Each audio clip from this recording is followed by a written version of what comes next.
You actually do know Little Rod, right? You're friends with him.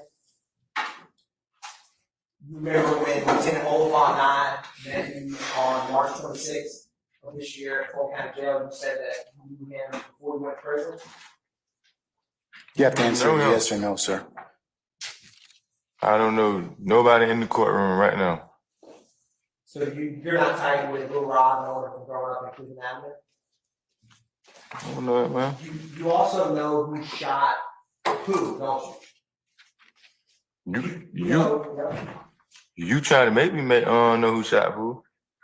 You didn't, you don't know Walter Murphy, sometimes known as DK? I mean, you told me him. You didn't tell Detective Dennis and Detective Gaither on July 13th, 2015, that Walter Murphy, the guy who walks around with a K tattoo between his eyebrows, was the person you saw at the Citgo gas station?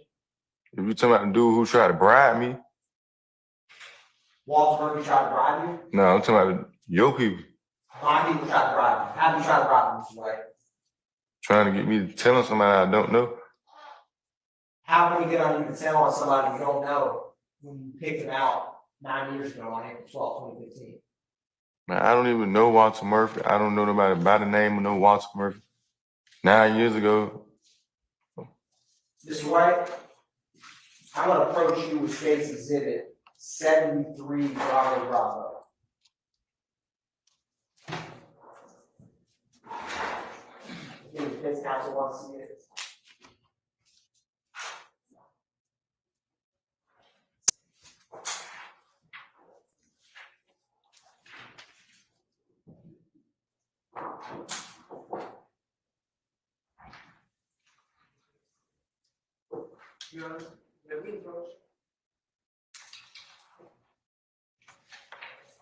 Yes.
who don't want to testify get subpoenas to come forward. You understand that? Nah, you holding me to my own will. So I'm approaching you with what's been marked as 73 Bravo Bravo. I'm gonna ask you to take a look at it. You all seen 73 Bravo defense counsels? I have. Okay, all right. So Mr. White, I'm showing you the first page of 73 Bravo Bravo. I'm showing you the second page of 73 Bravo Bravo. And I'm showing you page 3 of Bravo Bravo. Do you see, is that your signature, Mr. White? I mean, I didn't say my first and last name. I mean, but that could have been anybody's signature. So it is your first and last name, but you're saying it's not your signature. Here on page 3 on the far right, top left photograph. Not my signature. Okay. Now, Mr. White, I also want to show you the last page, which is page 6. You see this photograph, the bottom left, that circle. Is that the same initials that we just saw a second ago, Mr. White? Them look like two different signatures. Is that the same initials as your name, DW? Of course, because my name is DW, but it don't mean I did that. Okay, so you didn't sign or initial either of those pages in 73 Bravo Bravo? No. Okay, thank you, Mr. White. Now, do you know many people or anyone else that has a D and a K tattoo between their eyebrows other than Walter Murphy? But I don't even know Walter Murphy. Why you keep trying to make me know somebody? Mr. White, would you agree that someone who is that tattoo unique? 2 letters between their eyebrows? Is that unique? I mean, it's a million people in the world. Have you ever seen anyone that has D and a K between their eyebrows? Somebody? No. When Lieutenant Oliphant and I met you in Fulton County Jail, you said that Walter Murphy you knew, correct? Okay. Same day you keep saying you met me at Fulton County, right? Right. I told you I didn't know Walter Murphy. You saying I know Walter Murphy, but the same day you met me is the same dude an hour before you met me, the bald head dude back there, told him I don't know Walter Murphy. And Mr. White, you said that Walter Murphy and Jeffrey Williams are like this. You cross your fingers, right? You said that. And Mr. White, when you go like this, like you did with being Lieutenant Oliphant in Fulton County Jail, this means someone's tight, right? Someone's close. You cross your fingers. I guess if that's what you want to put it. Have you ever seen someone ever put your fingers crossed like this, saying that 2 people are friends? Have you ever done that, Mr. White? No, because I don't do that. You remember sitting in the library in Fulton County Jail when Lieutenant Oliphant and I were around the table? Yeah, you was asking me something and I told you I didn't know. And I asked you, Lieutenant Oliphant right there, since you grew up in Cleveland, on Old Hateville, did you know anyone from that area? And you said you knew Walter Murphy, right? I don't know Walter Murphy. And Mr. White, you also said that you don't think that Walter Murphy realized you were in the car the day that the shooting happened because you and him are actually cool with one another, right? I don't even know him. Walter Murphy sounds like a white person name. And you also said that you ran into Walter Murphy, you may know him as DK, in the Fulton County Jail after the shooting, and there was no problems between the 2 of y'all, right? How much these folks paying you to try to make it seem like I know these people? Mr. White, you did not say that you saw Walter Murphy in the Fulton County Jail after the April 12th, 2015 shooting. Is that your testimony here today? I done been to prison. This is my second time in prison, so I run into a lot of people. So I ain't tell you I know Walter Murphy. So, Ms. White, remember yesterday I asked you, do you remember a phone conversation you had on July 13th, 2015 with Atlanta Police Department Detective Dix? You remember that, right? No. Now, on that call, you explained to him what happened to Pooh that night, didn't you? I was in prison July. Man, I did 2 years in prison, man. Our probation violation. I got out 10/17/17. Mr. White, when you talked to Detective Dennis on the phone, you told him what happened that night to Pooh, didn't you? No, did you? Mr. White, you told Detective Dennis that OG Bentley and his partner walked in the store, so my partner got out of the car, he was fixing to go in the store, but the girl was talking to him about how they felt we were on their tail, correct? That's what you told Detective Dennis? Incorrect.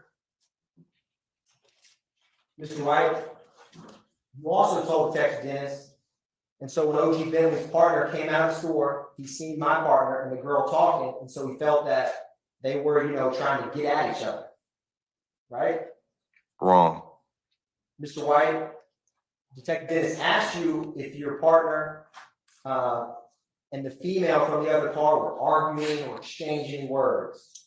And you told him the girl and my partner were not arguing, it was normal talk. She was like, dang, y'all pushing up. It was just like y'all were on our tail. And so he was like, he felt like we was on his tail. When OG Bentley's partner came out of the store, he went back in the store and told OG Bentley that was like such and such out here. You didn't tell Detective Dennis that over the phone?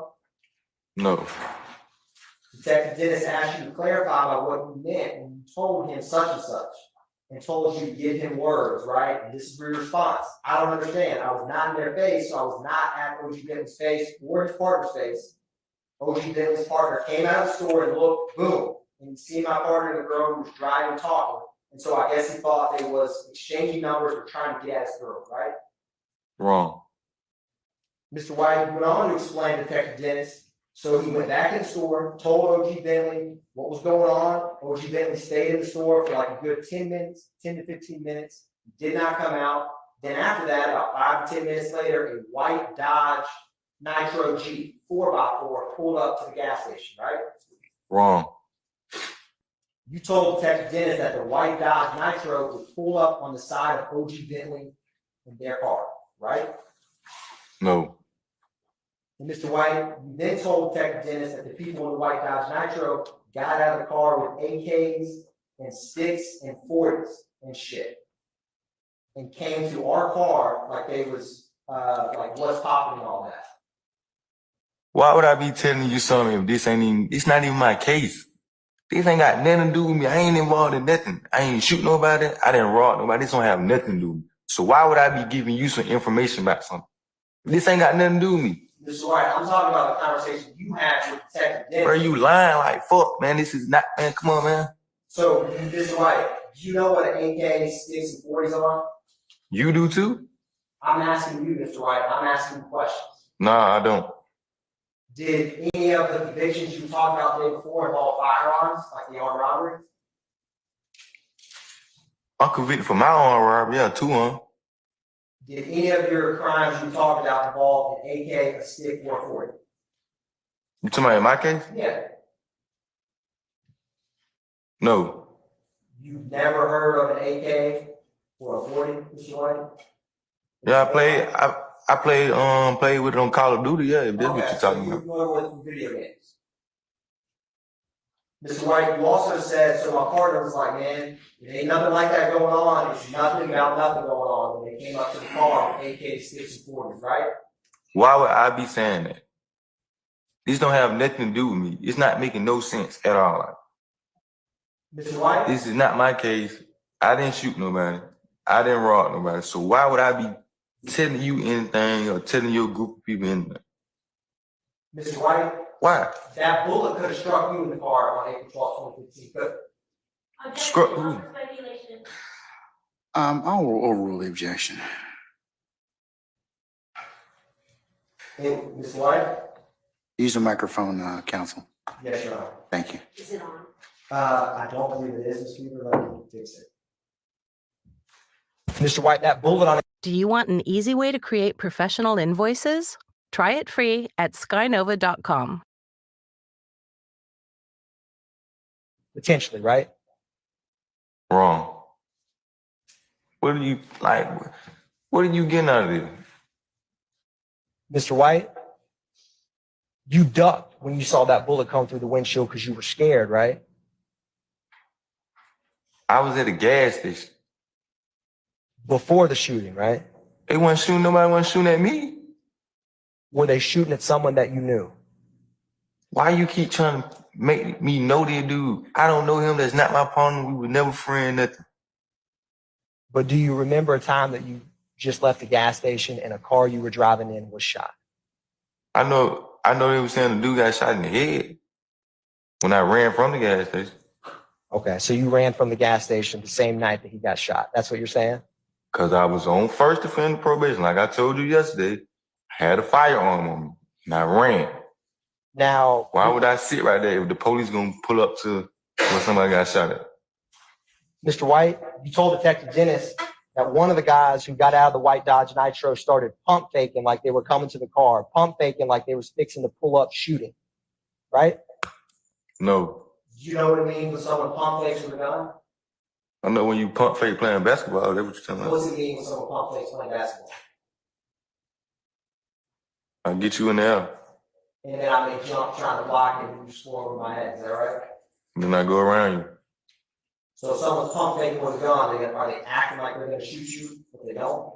I guess. Mr. White, you described to Detective Dennis that the person pulled out that bench like they was fixing to shoot. So my partner, he drove off. Everybody in the car, they ducked their head off because we thought they was fixing to shoot. Right? Wrong. Mr. White, you told Detective Dennis that we drove down there by the cemetery like boom. And you know that trucking company on the left. Right? Left. I'm going to publish what's already been admitted as State's Exhibit 73, Bravo. Mr. White, you remember yesterday we were talking about that trucking lot across from Dobbs Elementary on Jonesboro Road? You remember that, right? Sure, it's not 72. I guess. My apologies, Your Honor, 72 Bravo. All right. Okay, ladies and gentlemen, I got to do a screen switch. It's going to take 30 seconds. Stand by. 30 seconds. Stand by. A screen Right, switch. on that screen to your left, it's going to come up here in just a second. You're going to watch my face for a second. 1 second. You can hear sound, but you're going to watch my I'm face going for a to second. grab this pointer.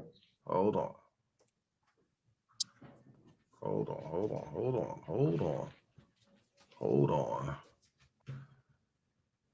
Okay. We are going to bring in the other screen. Stand by. We'll be back in the courtroom. 1 second. Yes. 1 second. We had to do something. We just did it. Boom. We are back. We are black. Or anyone else that has a D and a K tattoo between their eyebrows other than Walter Murphy? Okay, we're back. I'm sorry. I had to don't switch. even know Walter Murphy. Why you keep trying to make me know something? Mr. White, would you agree that someone who had, is that tattoo unique? 2 letters between their eyebrows? Is that unique? There's a million people in the world. Have you ever seen anyone? Hold on, guys. Hold on. We gotta take your screen. That we have that testimony. Hold on, go back here. When Okay. Lieutenant Oliphant and I Okay. met you in Fulton County Jail, you said that Walter Murphy, something was gone. When you told Detective Dennis you turned down Harper Road by Dobbs Elementary, you're talking about right here, right? I never told you. I told him, Papa. I don't even got a license, so I didn't turn. So how would I drive? Well, Neil was driving, right? But you just said I turned on Harper. I don't even got a license. So either was it I driving or somebody else driving? And we turned down Harper by Dobbs Elementary. People that you wouldn't call away. Mr. White. That's what you Man. said. Mr. White, you then told Detective Dennis that you all came down Harper Street and came to a stop sign, correct? I didn't even talk, y'all. This don't even have nothing to do with me. Mr. White. Why is I'm here? Mr. White, can you take a look at me at this screen? I'm trying to go back to prison. This don't have nothing to do with me. Mr. White, can you at least look at the screen? You can't make me look at the screen. I just want to go back to prison. Mr. Finish White, my 10-year bid, go home.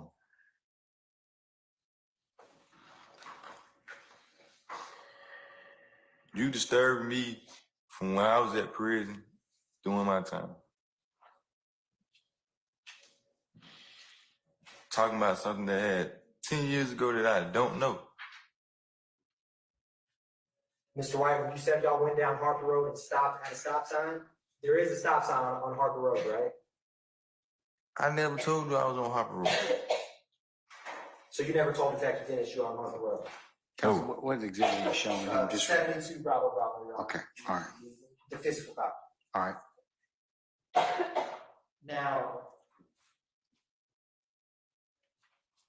you told Detective Dennis, Mr. White, that we had to stop at the stop sign because there was a stop sign. The way that they was coming was back down the street the other way, right? I don't even know what you're talking about, man. And when you told Detective Dennis they were coming back down the other way, you're talking about the white Dodge Nitro, right? Who is they? When you told Detective Dennis that they was coming down the other way from where y'all were on Harper, you're talking about the white Dodge Nitro, right? I didn't tell you nothing. And that white Dodge Nitro was coming down Browns Mill Road, right? It almost seems like You said. he's testifying. The prosecutor's testifying. That's not what you told Detective Dennis. That's what you told Detective Dennis. So I'm on it was me and not you. That's all. Man, I was in prison. How you gonna put me in something, man? Mr. White. I keep telling you, but they don't have, like, this is not my case. You just automatically flew me up here. For what? I'm not involved in none of this. Mr. White. They flew You him? told Detective Dennis that I guess that Wait a minute. seen us, that it was us and they fired shots. Boom, boom. That's what you told Detective Dennis, right? How somebody, who is they? How they seen me if I told you shots were fired, I had a firearm on me, I ran to the nearest side street, called my sister to pick me up. So how did I get from, so what, my sister dropped me back off over there? It don't even make sense. Mr. White, I'm asking you questions, just asking you to answer. I don't have to answer nothing. You can answer it however you seem fit, but I'm gonna keep asking you questions. We can be here as long and short as you want. You understand that, right? It don't matter to me. I got 3 years left till I'm outside, so my time's still running. Mr. White, after they shot He makes a point there. The clock don't stop. Everybody all right. So everybody started checking themselves. Nobody was bleeding, nobody was shot, the driver wasn't shot, the passenger was not saying nothing. And so we were driving and his head started leaning to the side like he was dozing off. Right? What, he was on drugs? Mr. White, you then told Detective Dennis that as you all kept driving, you were like, poo, poo. He wasn't saying anything, so we thought he was dead. Right? Thought who did? I was gone. And Mr. White, when you told Detective Dennis that you thought Pooh was dead, that's why you called 911 to possibly save his life, right? How did I call 911 if I told you I left my phone? So I didn't call 911. So whoever you were talking to, or whoever y'all were talking to, Mr. White, Detective Dennis asked you what Pooh's real name is. And you say you don't know his real name, what's his nickname? It's Pooh. P-O-O-H, right? I don't even know no Pooh, man. You keep saying that. It sound like a goddamn girl name. And Mr. White, Detective Dennis asked you who was driving, and you told him Neil. N-I-E-L, right? I don't even know what you're talking about, man. And Mr. White, you told Detective Dennis, I was sitting in the back, me and my other two partners, I was sitting behind the driver. My other partner, he was 16, he was sitting in the middle. Right? No. And Mr. White? Did he just burp? Sitting behind the passenger, he got shot, he was 17, right? No. This is going viral. This is I don't know going his one viral. middle name, I know his nickname is Crucial. Crucial like Club Crucial. You said that, right? I don't even go to the club. So I don't need to my club, crucial. I don't go club. Mr. White, you told Detective Dennis the last person in the back seat was you and Crucial. Their first name was Carrion, right? No, you said that. I don't even know him. Mr. White, you described Crucial to Detective Dennis as short. He's like 5 feet. I'm taller than him. I'm like 6 feet, 6'1", in crucial spots 6'5", right? No, How tall are you, Mr. White? 6'3". You're 6'3"? That's pretty tall. Mr. White, Detective Dennis asked you to describe carry-on. And you said he had dreads. At first he didn't have dreads. He had an afro, then he had dreads like I had dreads, but my dreads were longer than his. And you had to cut them off because you went to Clay County, right? You ain't got a picture of me with some dread.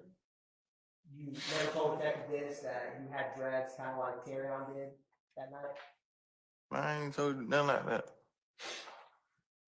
And you told Detective Dennis, I just got out of Clayton County, so I didn't get my hair cut. Or I had to get my hair cut, right, Mr. White? I don't recall nothing you saying. You remember yesterday when you said that you were on first offender probation, you couldn't have a firearm, right? Yeah, and that's why I told you I ran. So how could you put me on the scene of being in the car with somebody if I told you I ran to a side street, called my sister and got picked up? So how could you put me in the car? So the D'Angelo White that Detective Dennis spoke with, who said that on April 12, 2015, they were on first offender probation out of Clayton County with someone other than you. Had to been. Detective Dennis asked you if you know the guys that pulled out the sticks, and you tell him you don't know them, but you've seen them before, right? Who you talking about? And Mr. White, you told Detective Dennis one of the shooter's names was DK. Because in the middle of his head, by his eyebrow, it says DK. Because it says DK in the middle of his eyebrow, right? I never even knew that dude. You came to me at Wheeler and asked me something about a dude named Walter Murphy. I don't even know no dude by no name Walter Murphy. You like, so you don't know nobody by the name of DK. How you gonna make me know somebody? Mr. White, when I met you, it was 2024, it was this year, right? Right. So when you were talking to Detective Dennis in 2015, you and me had never met, right? Right. Mr. White, you then said Detective Dennis asked you if you've seen the other guys who got out alongside DK. And you told him no, they had masks on, right? I never talked to no investigator, nothing.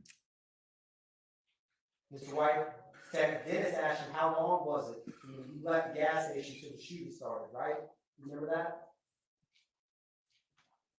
How am I gonna remember a shooting? I'm trying to get the hell on. I got a firearm on me. I don't remember shooting. And Mr. White, in response to that, you said we came down Jonesboro Road. Jonesboro Road has a cemetery not that far, and so it was like a good 3 to 5 minutes, right? How could I be on Jonesboro Road if I told you my sister came pick me up and I ran? And Mr. White, you then said, so we came and we turned right on Harper, made it at that stop sign, and then boom, we went down there. First you said I turned right on Harper. Then you said we. So is it I turned right or we? Cause I wasn't there. Mr. White, you were directly behind the driving wheel, right? Wrong. I wasn't even there. Mr. White, you then told Detective Dennis that when y'all stopped at the stop sign, the way that they was coming, there's not a stop sign, right? No, you probably told him that. Because in 2015, there was no stop sign at Brownsville Road, but there was one on Harper, right? I have been in prison 7 years. This case that you keep talking about, whatever going on in 2015, that down there 10 years ago. I haven't been on the streets in a long time. Shit changed, so I don't know what are you talking about. That wasn't me. Mr. White, Harper Road and Brownsville are on that map that I showed you yesterday, 72 Bravo Bravo, right? Yeah, it say Harper on that map. And you were familiar with that map when I showed it to you yesterday, right? Because you grew up in Lakewood. My auntie stayed in Lakewood. And Mr. White, you told Detective Dennis that they recognized the car because we was the only 2 people at the gas station. So when they seen us, they shot like 2 times, right? I'm gonna tell you again, why would I be telling you or anybody else, if this is not my case? I wouldn't even tell on myself. So why would I? Mr. White, you told Detective Dennis it was not a regular bullet. It wasn't a 40, it wasn't a 4.5, it wasn't a 9, it was a chopper bullet that shot 2 times. Those were your words, right? No. One of them missed, and one went through the windshield and hit my partner Pooh in the head, right? Why you keep trying to pin Pooh as my opponent if I keep telling you I do not know the dude? I'm asking you about your own words to Detective Dennis from the Atlanta Police Department. Them were not my words. Mr. White, Detective Dennis asked you if you stopped, and you told him you never stopped. After you left the gas station, you skated past. Boom, we went another way so they wouldn't follow us. You remember that, Mr. White? How could I stop if I keep telling you I got picked up? So you would be you were talking to somebody else, or you had to be, man, because if I keep telling you I had a firearm and I ran, got to the nearest side street and paid my sister to come pick me up right then ASAP, how could I still be on Harper and Lakewood if I went back home, Cleveland Avenue? Mr. White, when you, me, and an investigator met before, you were always respectful to me, and I was respectful to you, along with my investigator. Is that true? I ain't said nothing disrespectful to you. You were. That's correct, right? So how is I'm disrespectful? I ain't call you out your name. And when we met, we were able to talk more easily than these questions are here today. Is that true, Mr. White? Man, what did I tell you when you came to see me? That you don't want, Mr. White, you said you don't want to testify, but you remember everything that I said, isn't that true? I'm not testifying against nobody. I don't know nothing. This ain't got nothing to do with me. This ain't my case. I'm serving my own 10-year bid. And after you said that, Mr. White, you talked about what happened to Pooh that night when you were in the car. Isn't that true? I don't even know who. Now, I couldn't even tell you the dude's name. I don't know the man. Mr. White, Detective Dennis asked you if you all stopped, and the second part of what you said was, you turned down Harvard, we were going back to where we were hanging out in Lakewood. We came by the stop sign and they started shooting. Right, Mr. White? You just gonna place me somewhere I wasn't. Mr. White, you told Detective Dennis on this phone call, you made sure everybody was straight. Everybody, they're good. And Pooh's head started sliding down and we rolled up the street to my nearest partner's house so we can call. Right? I wasn't there. You keep telling me your head slid down. Well, he was high on something, drunk. And Mr. White, you said we called, we got Pooh out of the car, he was still talking even though there was a bullet in his head. Right, Mr. White? I wasn't there. He was still talking, blood was coming down, he was still talking, right? I wasn't there. Detective Dennis asked you if you saw which side of the car the shots came out. You told him it couldn't be from the passenger side or the back passenger side, right? I don't know nothing about that. And you also told him it couldn't be the driver either, it had to be the person behind the driver, right? I don't know nothing about that. I was gone, long gone. So, Ms. White,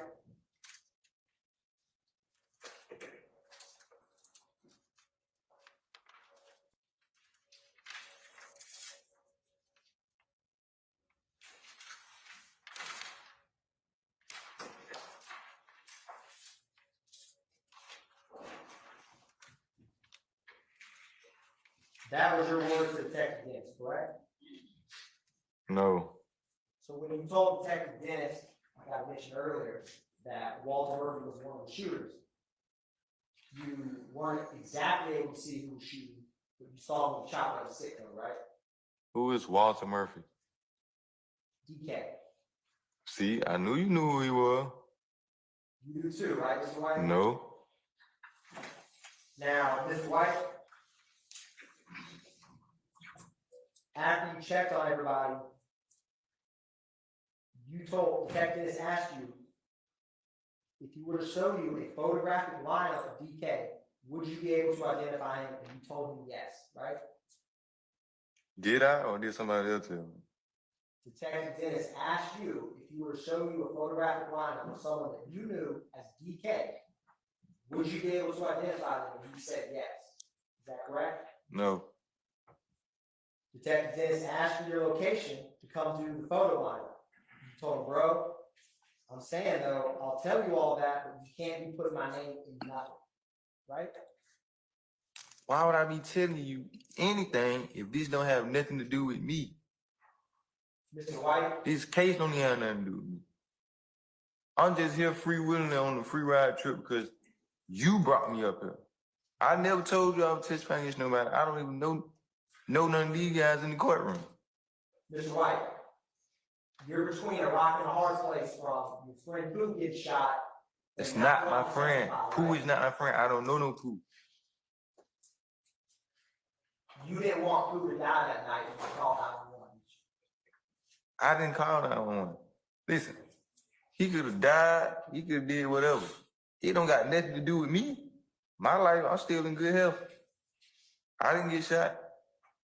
It wouldn't have bothered you regardless of how close or not close you were if someone that you knew was Pooh died after riding the car with you and shot. Bro, you see a lot of people on the news get shot. You probably don't feel no type of way because you don't know them. I'm asking you, Mr. White, you're sitting in the car right behind I you. wasn't sitting in the car with nobody. I didn't touch nobody. Mr. White, Detective Dennis asked you if you've seen your partner Pooh since this happened. You told him, I've not seen it ever since then because I stayed over there. I stopped coming over there for like 2 months. After all those shootings were going on, I stopped staying over there. Right? I probably was locked up. I don't know what you're talking about. Mr. White, you asked Detective Dennis, when you're talking, when is he coming to pull up on you? And he tells you it's going to be about a half hour to do the photo lineup, right? Wrong. And Mr. White, you told him where everybody be at who was in the car with me, they're at Lakewood. So I'm going to have to walk to Lakewood. You can meet me at Lakewood, right?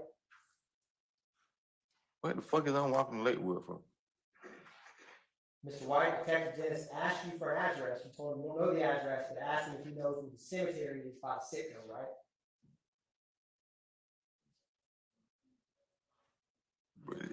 I don't know what you talking about, man. I don't even supposed to be here, man. And Mr. White, Detective Dennis confirmed with his cell phone that he was going to come pick you up. It was about 10 to 20 minutes in an unmarked car, right? Were you shaking your head no, Mr. White? No. Now, after this phone call with Detective Dennis, an unmarked ABD police car did come and meet you at your location, correct? No. It was Detective Dennis, who's a male detective, right? If this the same dude who you keep trying to bribe me to tell him somebody that don't have nothing to do with me, What are you talking about with the bribe, Mr. White? well, now you don't know what I'm talking about. I'm asking you. You know everything else? Mr. White, I'm asking you questions. Explain, what are you talking about? And listen, this don't have nothing to do with me. This don't have nothing to do with me. You got me here because I was at the gas station when the shooting happened, and it struck a car, and I took off running. So what is I'm here for? I cannot help you on nothing. What car was it? I can't remember, man. That was 2015, man. It's 2024. You do the math on it. Mr. White, you don't recall when Lieutenant Baker, the first time I met you in prison, you said it was a blue Ford Focus, and it was Neil's rental car, right? You keep telling me all type of lieutenants and man. When I met you, there was 2 female lieutenants, different people when each time I met you, right? Yeah, when you came to see me at prison. Right. And when I came to meet you at jail, there was another female lieutenant who's different than the one in prison, right? Different person. Yes. Now, there also was a Detective Gaither that was in that unmarked APB car who's a female, right? How do you keep expecting me to remember something so long ago. The attendants or the two females I remember is from this year. I'm asking about the Atlanta Police Department detective. There was a third one, a detective Edwards. So there were two males and a female detective who never in that car, right? I never got in the car with no police. They picked you up at your mom's apartments, right? No, nobody picked me up. And right when you got in the car, you asked them if they could go somewhere else because you really don't want to be in the apartments, right? Why would I be going anywhere else if this don't have nothing to do with me? Why would somebody be coming to my house if this don't have nothing to do with me? And you didn't want to be in the apartments because you didn't want someone to see that you were talking to the police, right? I don't even like the police. Mr. White, you pulled out of the apartments, were driving, and they kept asking you questions about when who was shot that night, right? What does this have to do with D'Angelo White? Mr. White, I'm asking about a conversation you yourself had in an unmarked APD car, right? Y'all must have planned this. How much they paying y'all? Mr. White, Detective Dennis went back through the event with you while you were in the car. He asked you if you all were arguing or anything, and you said no arguing, right? This is not my case. Well, I'm not arguing with nobody. I don't need supposed to be here. I'm here because you brought me here. Mr. White, I got forced to be here. I almost got tased by the police because I didn't want to go to court. Mr. White, why are you so reluctant to come to court and speak about this? What are you talking about? This is not my case. You really trying to beat something in my head. Like, this is not my case, man. I can tell you, yeah, about my 10 years, be it what I did, yeah. It got me here, yeah. I robbed some people, yeah, they got me here. To get my time, yeah. But at this time and moment, this is not my case, man. This is not my case. Mr. White, in that car, Detective Dennis asked you if anybody in your car pulled out anything on us, and you said we had some guns and shit, and we didn't pull anything out, right? How do we have some guns and shit if I left? I keep telling you, I left the sit-go. I ran because I had a firearm on me. First offender probation. Now, The police is going to show up at the store. Why would I be sitting right there with a firearm so I could get locked up? Mr. White, it's not a coincidence that you told Detective Dennis that we had guns, and you just said you had a gun that night, is it? I had a gun and ran. I don't know about no we. Don't try to put multiple guns on me. I had one gun. There was other guns in the Blue Ford Escape that you all were in with proof, right? Y'all must have got it off whoever was in that car because y'all didn't get no gun on me. Now, Mr. White, do you recall that while you were driving, you were pointing to the roadway and you said, explain what happened. You were driving up a little bit close. It felt like you were just following and pushing up on you. You remember that, Mr. White? But nobody was following me. Nobody ain't gonna push up on me. You go on to tell Detective Dennis and Gaither, they pull in there, we pull in there, boom. They were thinking we were trying to rob them or something. Right? I don't know what you're talking about. Mr. White, you tell Detective Dennis and Detective Gaither that a person named O.G. Bentley, you got some money, right? I don't know no OG man. Detective Gaither asked you where O.G. Bentley got paid from. He said, "After something, where's his money?" And you said, "Nah, the rapper Young Brother fucked with him," right? But I don't know, feel me? I don't know what you're talking about. You probably said, I don't know where you getting these information from. And Mr. White, Detective Gaither asked you, it's cool if y'all drive to where the shooting happened so she could see it. And you gave them directions to get to the location, right? No. Y'all probably got it from the gas station, man, that the shooting happened at. Why would I give you a location? That nothing happened with me, man. It's like you trying to put me on the scene, put me there. This don't have nothing to do with me. All due respect, this don't have nothing to do with me. I'm serving my own bid. I'm ready to go back to prison. Complete my 36 months off a 10-year bid and go home. Mr. White, you realize you were a victim in this case, right? How am I a victim? I ain't get shot. I ain't get hurt. But the bullet came in the car that you were sitting in, didn't it? But you said I'm a victim. Victim means something happened to me. Nothing didn't happen to me. You don't think someone shooting a bullet at someone doesn't make them a victim? I didn't get shot in the head.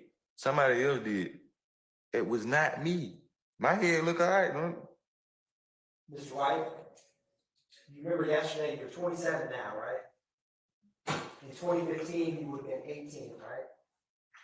You told Detective Dennis, when you spoke with him in the car, he asked you how old you are, and you said you were 18 years old, right? I never spoke with nobody, bro. You keep trying to put me on a case. I cannot help you. Detective Gaither, remember, Mr. White, yesterday you said that you went to South Atlanta, right, to high school? Detective Gaither asked you where you went to high school, and you told her South Atlanta, right?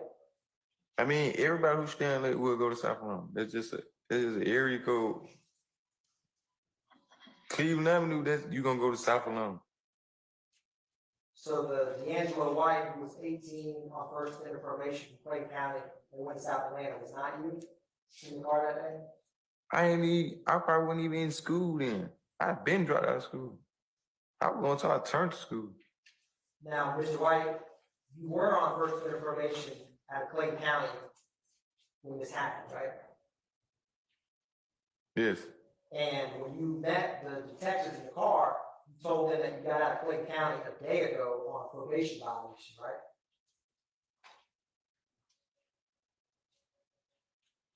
You all kept driving, and then you asked the detectives to throw you something in for telling them shit, right? Throw me what? You went on to clarify $20 because you really could have never said shit. Your other partner then wasn't going to say shit either. That's what you told them, The right? fuck is $20 gonna do for me? This is not my case. Detective Dennis asked you how to know that your friend didn't already say something. You said you know they wasn't going to say nothing because you know the person, right? How did you come get me from prison?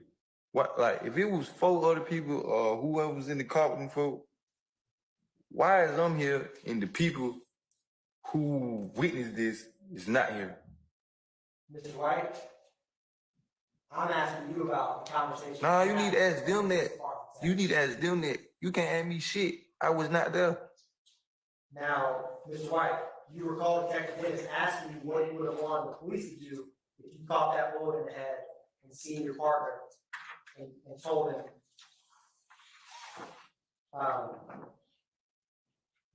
you remember him asking you that? What would happen if you caught that bullet?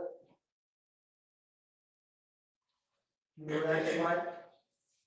You keep trying to ask me about a dude who got shot in the head. The bullet didn't hit me. It ain't got nothing to do with me. And after he got shot in the head, you never were able to see him in person, were you? I probably was incarcerated. And you told Detective Dennis and Detective Gaither when they asked you why you had to get up to seafood, first of all, man, that shit's too hot now. I did not know what hospital he was at anyway, right? You keep talking about a person I only seen one time in my life. Why would I be concerned about somebody who I seen only one time in my life? It doesn't make sense. We never kicked to know nothing. And Mr. White, the detectives tell you who's missing a chunk of his head and is in a rehabilitation center, and your response is, I'm just saying though, nobody in my hood fucks with the police anyways. That's what I'm trying to tell you. I'm the only one who's fucked with them, just like I told you. I just told you right here out my mouth, I don't even like the police. So what the heck? And what you told them is that in the neighborhood that you grew up in, people didn't talk to the police, right? I don't even talk to the police. I don't even supposed to be here. You brought me here. And Detective Dennis explains to you after he just shot your partner with a chopper for no reason, that's what makes his job hard. Because when a fuck blank kept walking the street, that's why. Because if nobody doesn't say anything, he's going to do it again. And it could have been any of y'all. And you're just going to let that ride, not me. And you told him that shit probably already been taken care of. Shit's probably been already taken care of. You remember that, Mr. White? Taking care of what? And when you told Detective Dennis that it's probably been already taken care of, you're talking about being handled in the streets, right? That have nothing to do with me. What is all this what you saying about a dude who getting shot? About a dude who I only seen one time in my life? Why would I be trying to handle anything with him? It don't have nothing to do with me. This is not my case. I didn't get shot. You keep trying to say I'm the victim. How I'm the victim if I didn't get shot in the head? So you have the wrong person. Mr. White, when someone shoots at you, how are you supposed to respond to that if you don't go to the police? What? I'm asking you, how would you respond if someone were to shoot at you? How are you, Mr. White, how are you going to handle that? Objection, Your Honor, that's also speculation. I stand the objection. Mr. White, you are a human being who has choices, right? If somebody shoot at you, what you gonna do? I'm asking you, Mr. White, what you yourself would do.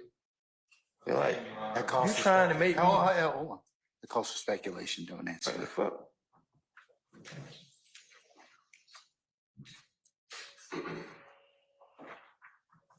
And despite handling the streets, Mr. White, you called 911 right after Crew got shot, right? You crazy, man. You didn't go back and shoot them or anyone else. You just called to get them help, right? I'm not gonna be shooting at nobody.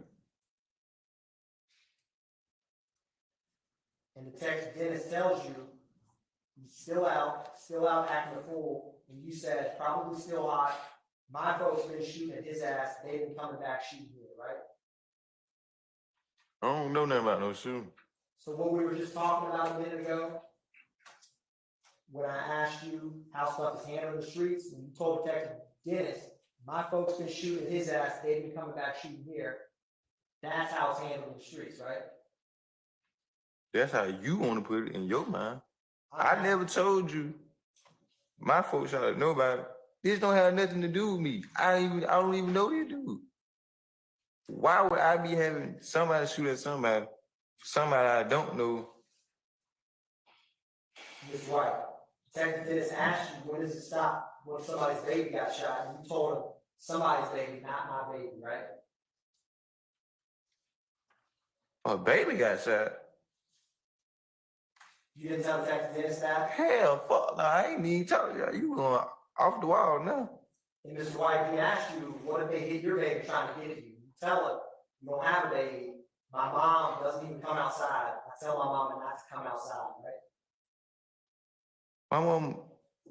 My mom is not living right now. But she was back in 2015, right? And my mama don't even come outside because she was old. And when you were talking to him about that, your mom grew up, she's the one that lived in Arnold Hill, Cleveland, right? Why did your mom not want to come outside? My mom was 60 years old. Why would my mom be coming outside? My mama only come outside to go to work and come home. Why would she be coming outside? My mom, I don't have a young mama, if that's what you're thinking. I'm not thinking that at all. I'm asking you, you told Detective Dennis that your mom doesn't come outside when he was asking what if someone innocent got shot. So I'm asking you, why did you think about your mom when he asked you that? I never even talk to nobody, bro. This ain't even got to do nothing with my mama, nigga. And when you brought that up, it's because people like your mom who live in Cleveland, they should be able to walk outside without getting shot, right?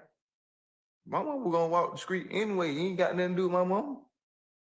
Do you agree that people should be able to, no matter how old they are, walk outside without getting shot? Where is you going with this? I stand the objection. Jurors disregard the last question and any answer. Now, Mr. White, they did give you a photographic lineup, told you to circle and initial it, and you responded again, y'all gotta throw me something in, right? What? I never signed nothing. And the tech- You want to be like what you bought this? You feel me? Like you can't get a conviction out of me, man. I can't help you. Mr. White, This don't have nothing to do with me. I'm gonna keep telling you. I'm just ready to go to prison, do my time, rest of my 3 years, and go home. Mr. White, after I ask you some questions, maybe some defense counsel asks you questions, you realize you're going to go back to prison, right? When?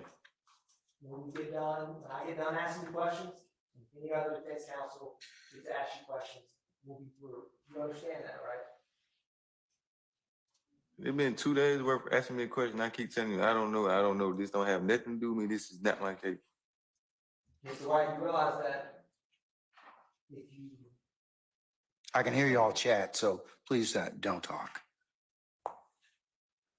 Mr. White, you want to get this process done with quickly or slowly? I'm asking you. Listen, however you want to take it, however you want to go about it. 36 months, I'm going to be there and I'm going to make it home. You can't stop me from going home. And Mr. White, like I talked about with you, you talked about what you're gonna do when you get out, right? When you do get home, because that day's coming, right? Get me a job and work. So nobody's trying to keep you going home, right? Who trying to keep me? Nobody can keep me from going home. That's what I'm saying. That's true, right? No one's trying to keep you from going home. My case is over with. I don't need supposed to be here. Like right now, I'm ready to go right now. Now, after you ask for $20, the Texas Gator proceeds to cut you out for asking money to do the right thing for your friend Pooh. You remember that? For one, Pooh is not my friend. I don't even know him. What the fuck is $20 gonna do for me? For one, I don't even like the police. Two, why would I be telling y'all anything about something that don't have nothing to do with me? I keep telling you, whenever happened at that gas station, when a shot fired, I ran because I had a firearm. I was on first friend purpose. I got out of there. My sister came and got me. I was at home. Where you at? After the shooting, did you go to your aunt's in Lakewood or your mom on Cleveland? My mom house. On Cleveland. Her old age. Same thing, Cleveland. Over. I sustain the objection. On the night of the shooting, when your friend when someone you know got shot in the head, where did you go after the shooting, Mr. White? Objection, Your Honor, relevance. Overruled. You can answer this, White. Man, I wasn't even there. Where'd you go though after? It's like you not understanding nothing I'm telling you. Mr. White, where did you go after your sister picked you up? Home. Cleveland Avenue. I went home. I wasn't. So all you keep telling me something, I made a right on Harper. I don't even got a license. I wasn't even with them. Whoever you keep telling me. And Mr. White, Detective Gaither, she says she'd appreciate it, but don't try her on some fuck shit to pay you to pick somebody out. You just remain silent to that comment, right? Who is Gator? I don't even know nobody by no name Gator. And after a little bit of silence, you pointed directions for where to go to the shooting location, right? No. I can't help you. These don't have nothing to do with me. Why would I be pointing you to something that don't have nothing to do with me? I wasn't involved in it. Mr. White, did you know that you were being recorded on a phone call and when you're in the car talking to detectives in 2015? I probably incarcerated. You can't be telling me. Then I already told you I didn't even have my phone. Mr. White, Detective Gator tells you that y'all know exactly who did it. She doesn't mind helping you out. Do you have an objection, sir? Yeah. The detective tells him, he goes, I sustain the objection. Ladies and gentlemen, I think we need to probably take a comfort break. What do you think? 5 minutes? Okay, all right. We're gonna be in recess for 5 minutes. All right, all rise.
you were in, right? You must be crazy or something. And Detective Gaither asks you again if you're gonna do the right thing, and you say yes, right? Left. And by doing the right thing, she means telling them who was involved with who getting shot, right? This don't have nothing to do with me. Why would I be telling anybody anything? Do I look like I'm the police? Ms. White, I'm asking you questions, just asking you your answers, all right? And Mr. White, you ask again if she's still going to throw you something in there. And she says, I can't do it like that. And you say, I ain't talking about that. That's what you said, right? I don't know what you talking about. And the detective say, you have to just circle the person who you saw that night that pulled out the gun, circle it and sign it. And you ask, sign my name, right? So who signed my name? You? One of them signed my name? Mr. White, I can't testify. You understand you're testifying, right? I'm not testifying either. This ain't got shit to do with me, bro. I keep telling you that, bro. I'm dead for real. And Mr. White, the detective tells you to put your name or initials, and you ask, why do you have to sign my name? I'll circle it, but I won't initial nothing, right? How much you getting paid for this? And Mr. White, you go on to say that that's just like me circling this, you all take the paperwork, boom, go back to the discovery packet, and I said it, right? That's what you said. And they asked you to sign that photographic line, right? You lying, they lying. I ain't got nothing to do with it.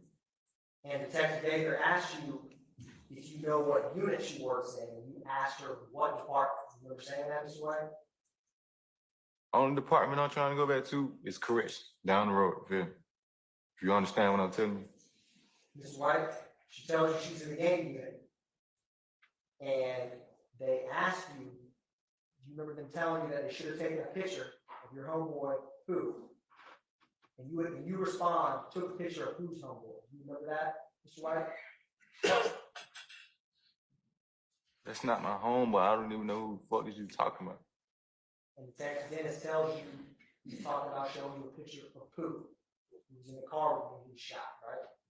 So what all this got to do with me? What the gang unit and all they got to do with me? Did I tell you I was in the game? Are you in a game, Mr. White? No. Do you ever have any friends or people who were in it? No. Do you have any knowledge about any gangs in Atlanta? No. Is there gangs that exist in prison? Of course, you know that. Everybody know that. The world know that. And do people who are in prison, do they ever keep up with cases and stuff that happens in the courtroom? I'm not in the game, so I don't know.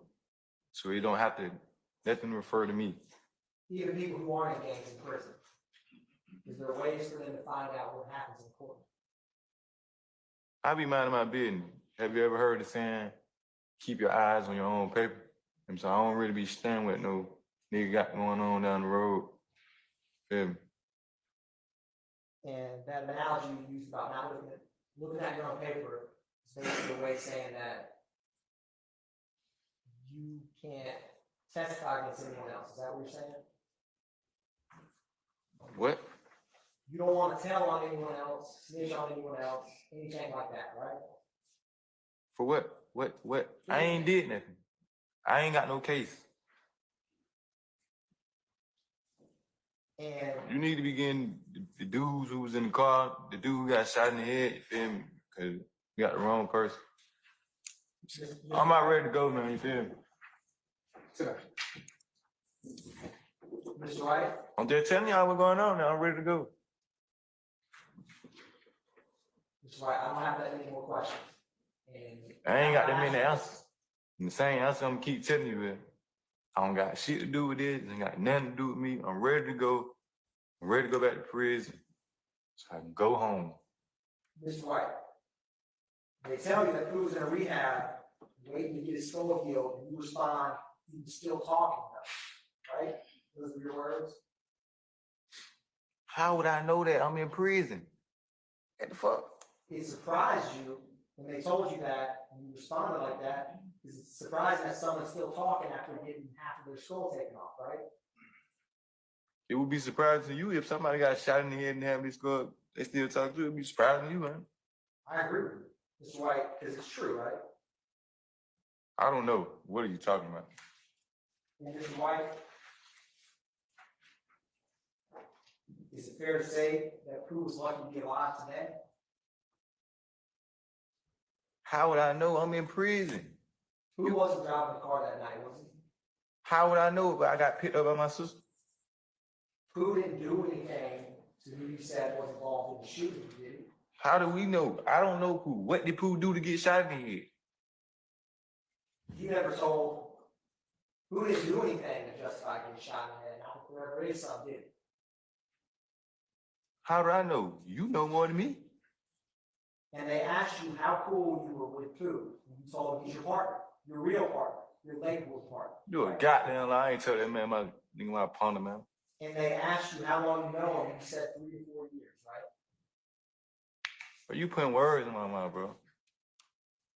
And That scared me. That scared me. The dude right here lying, man. If I keep telling you I met the man one day, how the hell you get from I know him for 3-4 years, man?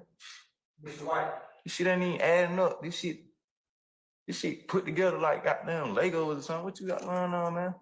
Mr. White, in the car, when they start showing you the photographic lineup, you say there's only person in the head that you've seen is a person named DK. It's the only one you saw that says DK, right? Those are your words when we were looking through the photo lineup, right?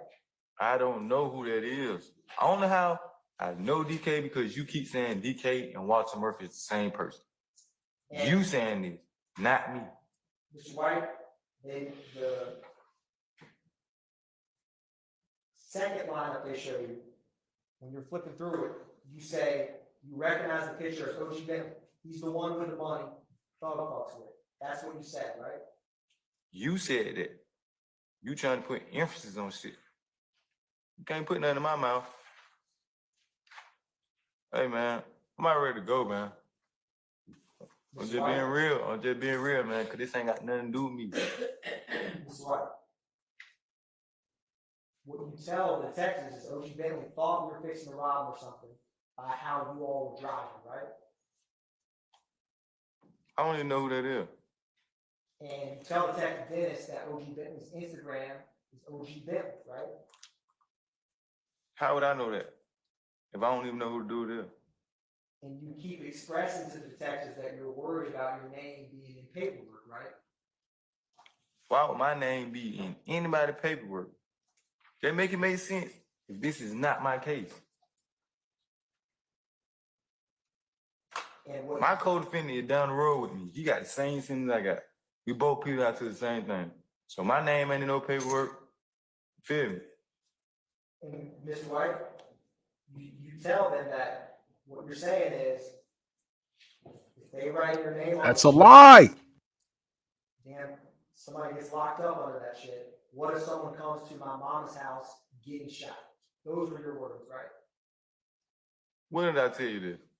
This is what you told the detective. When did I tell the I'm sorry, detective? stop. Objection? Yes, use your dangerous. I'm gonna overrule the objection, but let's move on. Yes, Your Honor. When did I tell you that somebody gonna pull up at my mom's house? This is what you told the detectives when y'all were in the car on 2015. I stand the objection. Let's move on from that, Mr. Atkins. Yes, Your Honor. My mom ain't got nothing to do with it. Keep my mom out there, man. Now, while in the car, Mr. White, after looking at the lineup, you were explaining and then using cars that were coming by the roadway to show them how this happened, right? No, know what you talking about. I don't recall shit. And you pointed out to Detective Gaither and Dennis, see this truck coming up, right? You're right behind him, But how your partner drives, he drives fast, he's young, he's 20, right? I don't know what you're talking about, man. Because this is what you're saying is people who are young. All this what you saying is made up. So all this happened because you were in a car, who was shot because he was tailgating the car. That's what you're trying to tell the detectives, right? First you said, I keep telling you, I ain't met them poop one time. This is the first time I've seen in my life. Then you just said 3-4 years. This man, I ain't know this man no 3-4 years. Mr. White, after you showed them the direction the shooters were traveling in, they asked you which way did they keep going. You said they're from Cleveland, so they went this way, right? No. And you knew where they were from and what direction they were headed because you were from Cleveland, right? How did I know that if I was going from the scene? And the reason you were able to tell them about what you think of Walter Murphy is because you've been growing up in Cleveland Avenue, right? You must have paid one of them dudes in the car to cooperate with you and tell you shit about me. Cause man, I don't know what you got going on, but I was gone from the scene. How much you paying them? And Mr. White, what you told him is they went all the way around the golf course, came back. Oh up my the alley, goodness. shot How much are you paying them? I ain't told you nothing. We like that. want the receipts. And what he told the detectives was, we heard the first shot, me and my other 3 partners, shot the first time, boom. We want to see the receipts. He came through the window, hit him through the head. That's what you told the detectives about what happened that night, right? I ain't told you nothing like that. Because it was 5 of y'all in the car, right? Why you keep trying to place me in the car? Mr. White, you were in the car that night, right? No. He asked and answered, Yana. Asked and They answered. asked you if you know where the shooters are at, and you say they be on Cleveland. Like, you know, Mount Zion, all the apartments down there, right? No. Do you know where the Mount Zion apartments are in Cleveland Avenue? No. And you say they mostly be at Empire Park shooting dice. Do you know where Empire Park is, Mr. White? I only know Empire. I heard of Cleveland Avenue Park. I don't know about no Empire Park. What? Does anyone ever call it Empire Park, or is that a different park? What is that? I'm asking you. You tell me. You said Empire Park. I ain't never heard what Empire Park is. And the detectives got frustrated with you for wasting their time, and they say, maybe y'all make a t-shirt, who died, and they said VIP who. You responded GIP, right? You remember saying that? That sound like gang shit. I'm not in the game. What does GIP mean? I don't know. You tell me. Later on, the detectives ask you what GIP means, and you say it's not a game. GIP stands for get all profit. You don't want nothing but money, right? That's what He is on his neck. I ain't talking about nothing like that. I see you want some money, real bad, but you ain't gonna get it off me. One brief moment, Ron. Hold on, Mr. White. 1 second. You know I'm going to be in the courtroom for the cross-examination, ladies and gentlemen. I'm going to be in the courtroom for the cross-examination. However, I won't be able to take a picture of him because we just don't need it. The sound bites are good enough. No further questions from the state. Cross. Anyone?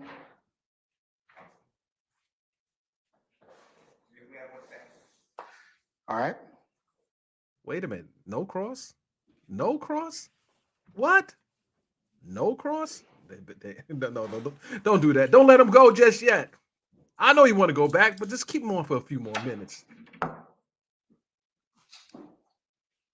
Okay.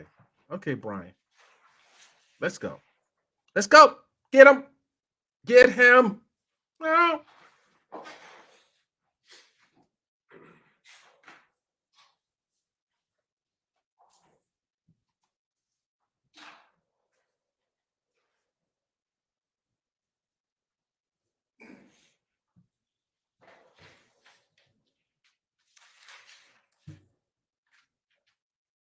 Good morning, Mr. White. I'm not going to be here long.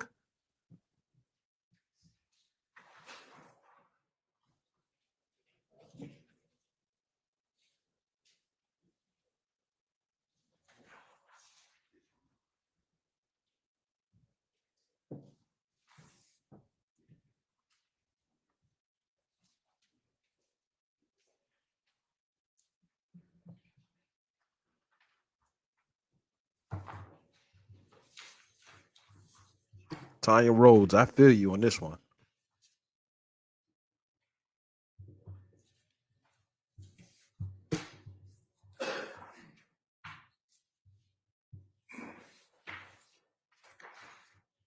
Come on, Mr. Steele. Let's go. Let's go. Let's go. I know it's a lot, but it really is not. The longer he stays on cross, the longer the redirect will happen. You discussed several times that you're a convicted felon. I'd like to show you, with the court's permission, Mr. Williams, April 10, 2024, exhibit number 215. Your Honor, will be 216, 217, 218, and 219. May I approach, sir? You may, sir.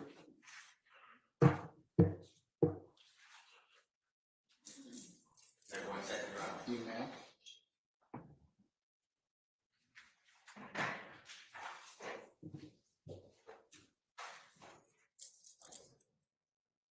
First one, we go to date.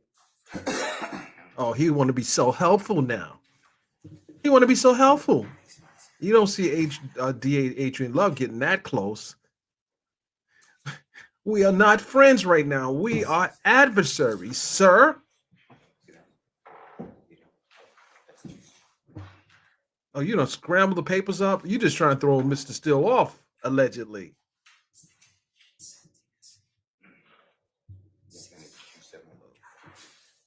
You got the papers, the paperwork all discombobulated. Come on, sir. What are you doing? You slowing up the process. It's not Mr. Steele, Your Honor. It's really the other guy. What are we doing here? This is some real organizational. Okay. All right. Take your seat, sir. Enough of the camera time. You got yours already. Let's go, Brian. Let's go. May I approach you, sir? Yes, sir. Showing you, and they're individual. I know you're handcuffed, so I'm not trying to make you. There you go. You're putting the man's business all out there. Now know he's handcuffed. You may. This is what I'm reading, Mr. Williams, number 215, okay? Who's Mr. Williams? You know, performer known as Young Thug? Oh, yeah. Okay. This is just an exhibit number. This is the, You have to speak up, Mr. Steele. Yeah, if you wouldn't mind. this is the document I'm showing you, and it's Mr. Williams, number 215, okay? And do you see here, it's in the Superior Court, Clayton County, remember discussing Clayton County? Yes, sir. And remember, this is State of Georgia versus you, right, Mr. White? Yes, sir. True? And do you recognize these charges, theft by receiving stolen property under the First Offender Act? You remember that? Yes, sir. And you received 5 years. Remember? Yes, sir. And then that was on probation, but that probation was revoked. Fair to say? Yes, sir. And then at the back of this, the last page, Your Honor, of this exhibit is the revocation for your violation. So you're no longer first offender. Okay, I'm gonna need Young Thug to hit those hit the sit-ups now. Hit the sit-ups, young man. Hit the Your Honor, sit-ups. I move for the admission of Mr. Williams, number 215. Any objection? No, Your Honor. All right, Mr. Williams, 215 is admitted. Then we're looking at Mr. Williams, number 216. It's just at the bottom, same thing, the exhibit. Okay? Yes? Yes, sir. You have to answer for the court reporter and the jury. Yes, sir. And then up here, you see where it says Fulton County Superior Court? Do you see that? Yes, sir. Okay. And then I'm turning the page. You see this indictment, State of Georgia in Fulton County, case number 16 SC 145806. You see that? Yes, sir. And then you see it says State of Georgia versus you, Mr. White, right? Yes, sir. And then it gives all the charges in the indictment, multiple counts of entering auto, theft by receiving stolen property, willful obstruction of an officer, and criminal trespass. Fair to say? Yes, sir. And then over here, it says that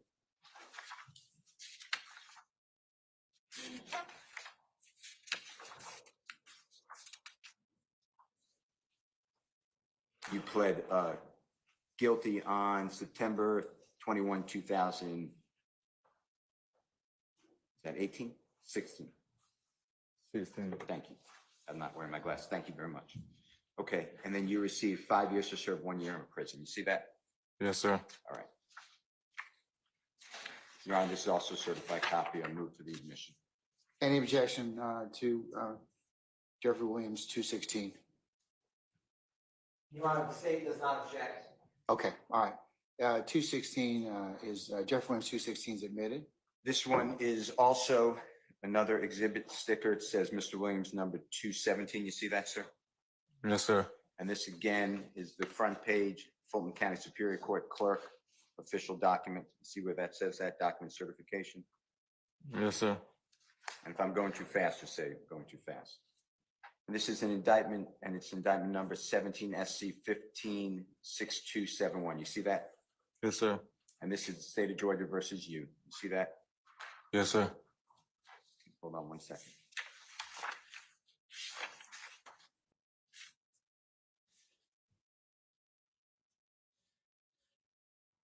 Your Honor, I am withdrawing actually number 217. I apologize.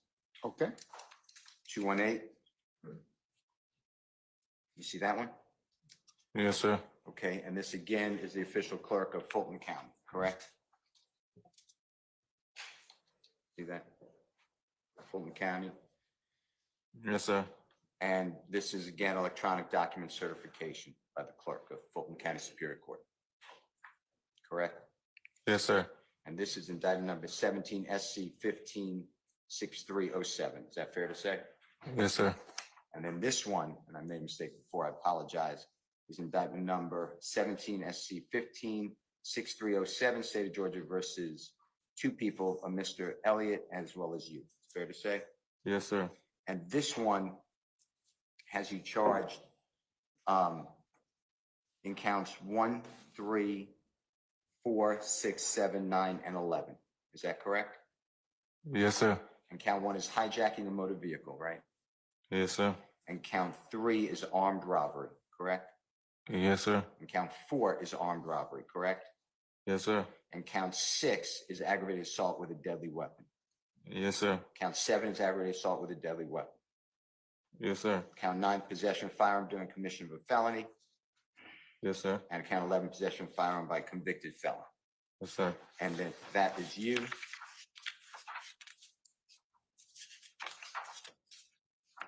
And then here is your sentencing sheet. Fair to say? Yes, sir. And you pled guilty to these crimes under Alford, ALFORD. Fair to say? Yes, sir. And here you got 10 years to serve in prison. Yes, sir. I apologize. On count 1, hijacking motor vehicle. Count 3, armed robbery. Count 4, armed robbery. Yes, sir. And then count 9, 5 years to serve consecutive, meaning it's now a 15-year sentence, right? Yes, sir. And that's on possession of firearm during commission of crime. And on count 11, possession of firearm by a convicted felon, 5 years to serve concurrent with count 1. So it runs together, not consecutive. Fair to say? Yes, sir. That's a 15 to do 10-year sentence in prison. And you're serving that sentence now. Yes, sir. I am. And you mentioned to the jury that you have approximately 36 months left. Yes, sir. And you're serving that to the door, it's called. Every bit. And you're familiar armed robbery carries a penalty of 10 years in prison up to 20 years or life. Fair to say? Yes, sir. And that is no parole, right? You do every day. That's why you Every keep day, saying. day for day. This is Mr. Williams. Oh, I apologize, Your Honor. I move for the admission of Mr. Williams, number 218. any objection? No objection, Your Honor. All right, Mr. Williams, 218 is admitted. This is Mr. Williams, number 219. You see that? Yes, sir. And this again is the electronic document certification of clerk of Fulton County Superior Court, right? Yes, sir. And this is case number 18 CR 1519. Is that true? Yes, sir. And this one is again in DeKalb County. If I said Fulton, I made this is DeKalb County, correct? No, that's wrong. No, I've never been incarcerated in the DeKalb County. Okay. Is this your name, D'Angelo Demond White? My name is D'Angelo White, but Demond is not my middle name. That's fine. If you're saying it's not you, let me just see if there's a.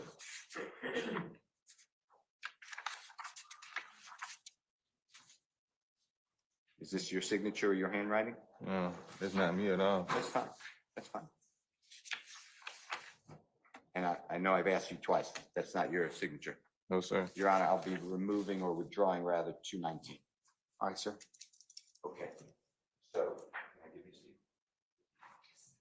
Right. Yeah, we'll need those. Yeah. Yep. Now, the prosecutor has said to you, he's called you a victim. Did you hear that term? Yes, sir. And you said that you're not a victim because you weren't shot. You remember something like that? Yes, sir. And to be accurate, on April 12th of 2015, do you remember that's the date that the prosecutor was asking you about? Do you remember that date at all? No, sir. Okay. At that time, you were with 4 other people in a car. True? No, sir. All right. And at that time, you were doing what you and your friends do. You had guns in the car, right? You said that earlier.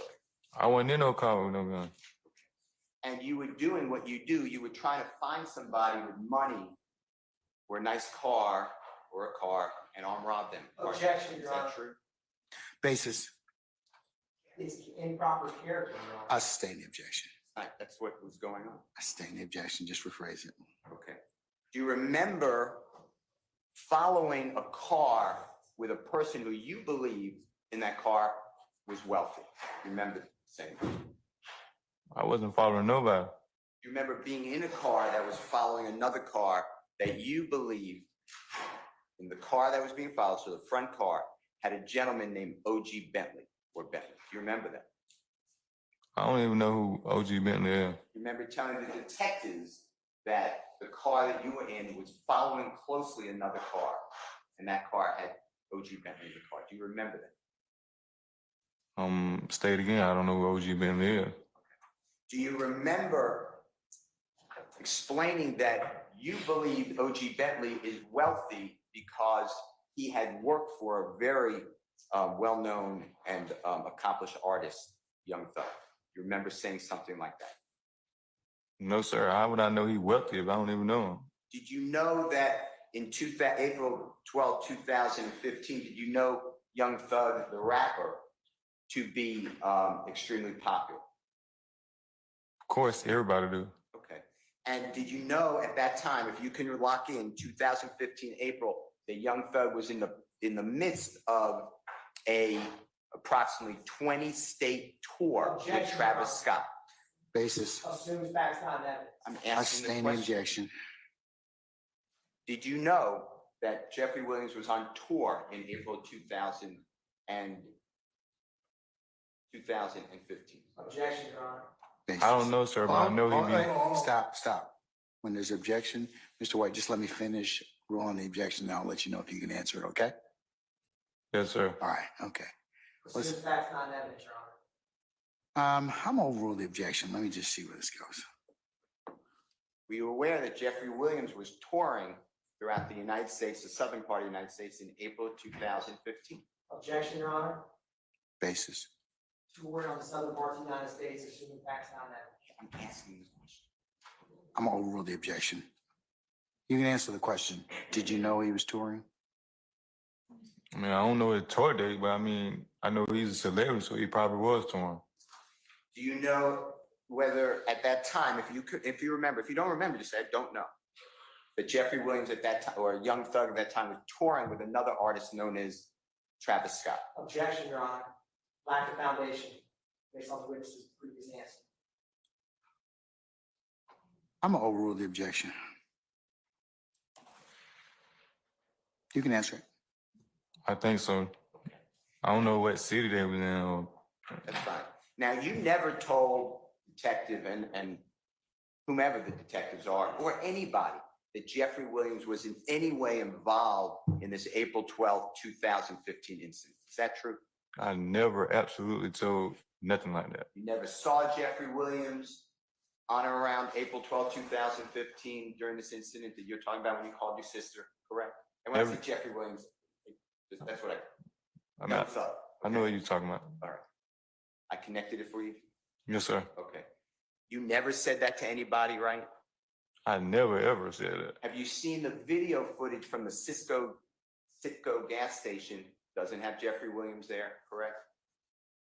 I seen the footage, but he was not there. Right. This has nothing to do with Jeffrey Williams, correct? Correct. Now, you're in a car, if you were in a car, I'm talking about that same night, following people, and you told somebody that, yeah, OG Bentley probably thought we were going to arm rob. Remember saying something like that? I don't even know what you've been. Remember saying that your car was driving, not you driving, but the car was driving very close and fast behind the car that it was following. Do you remember saying something like that? And if you don't? I don't. All right. Do you remember then a car pulling into the Citgo gas station we talked about after the car with OG Bentley in it? Do you remember that? No, sir. Can you tell the jurors why, if you know, on that video you saw, why the car that was following the other car pulled into the Citgo gas station if it didn't get gas? I mean, I can't recall, sir. You feel me? That's fine. And in that car, you knew that people got out of the car that was being followed and wouldn't come out of the convenience store. You remember telling the detectives that? I never told him that. And then a young lady was talking with a person who you may have known, and there was no yelling or anything. Do you remember telling that? No, sir. And when there were guns in the car that you're in, can you tell the ladies and gentlemen jury why there were guns in that car? I wasn't even in the car with no guns. Then, I had my own weapon, so I wasn't in no car with no gun. I was standing outside the store. then at the Citgo gas station, other people came up in another car and they displayed guns. Do you remember that? No, sir. Do you remember a man who you're referring to as DK, or the state referred to him DK or Walter Murphy, came up with a long gun, came up to the car? Do you remember that? I don't know how I know how Walter Murphy and DK is the same person because he mentioned it to me. And then DK didn't shoot anybody in that parking lot. No one got shot in the parking lot, true? No one got shot in that parking lot. And then the two cars drove away in different directions, or the same direction but different streets. You remember that? I can't recall. Do you remember the car that you were in, not driving, but then came and drove at the car where Mr. Murphy or DK was in and other people? Do you remember that? I wasn't there, sir, because shot was fired. Like when they left me, I had ran. And then people, both cars are being armed, and then, God forbid, Mr. Montgomery was shot in the head. True? I don't know Mr. Montgomery. I just seen him one time. All right.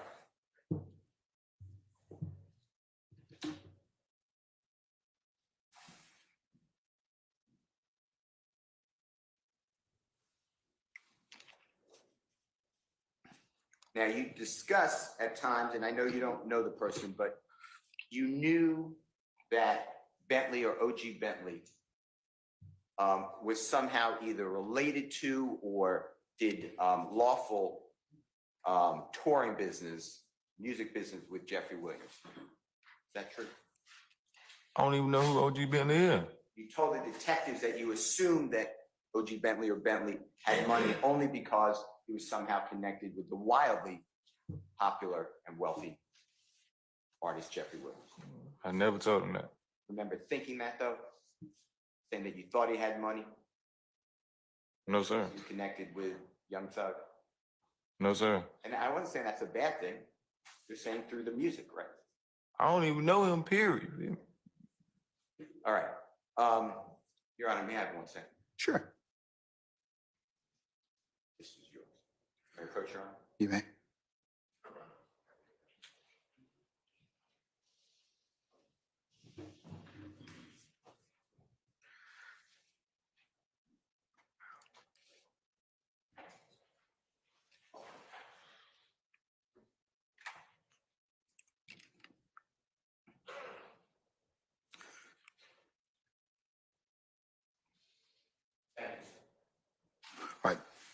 Any other examination on behalf of any other counsel? All right, any redirect from the state? Briefly, Your Honor. Mr. White? You didn't cuss one time. You were just speaking with Mr. Shield, did you? No, Your demeanor's a lot calmer now. Than you and I spoke, right? cause stuff you was saying, it didn't add up. You saying I know a dude 3-4 years and all that. I don't. When you and me spoke, Mr. White, you never answered, you answered every question, Mr. Steele, yes, sir, no, sir, right? He has Yes, a sir. bruised ego. You have a bruised That ego. yes, sir, you just said now was the first time you answered one of my questions like that. Is that fair to say?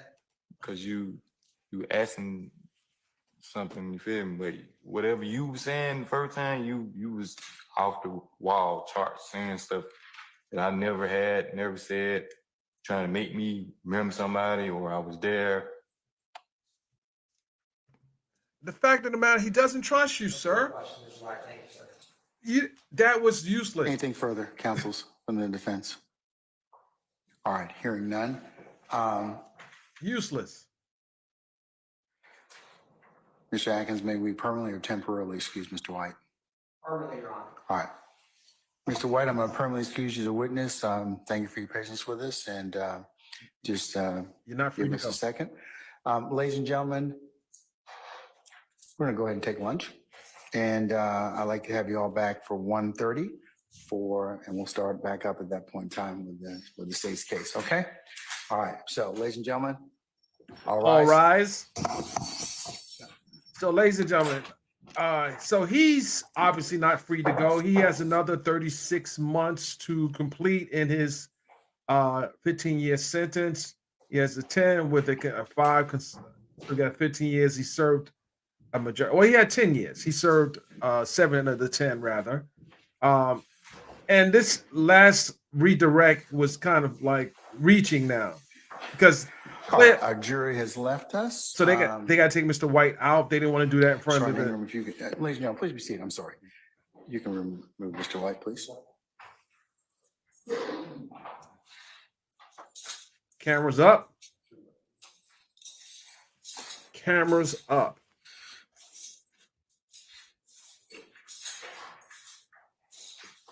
So he was worried about, well, you didn't cuss one time when he had you, but you cussed you cussed me out. Boy, you don't stop worrying about because it's freedom of speech.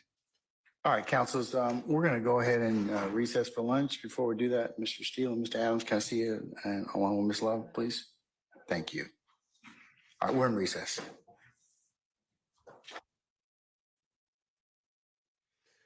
Tory Love, you know, if I was a gambling man, I would not be placing a bet either way because, as we can see, ladies and gentlemen, there's some questionable behavior that has been brought to the forefront by several witnesses from the prosecution.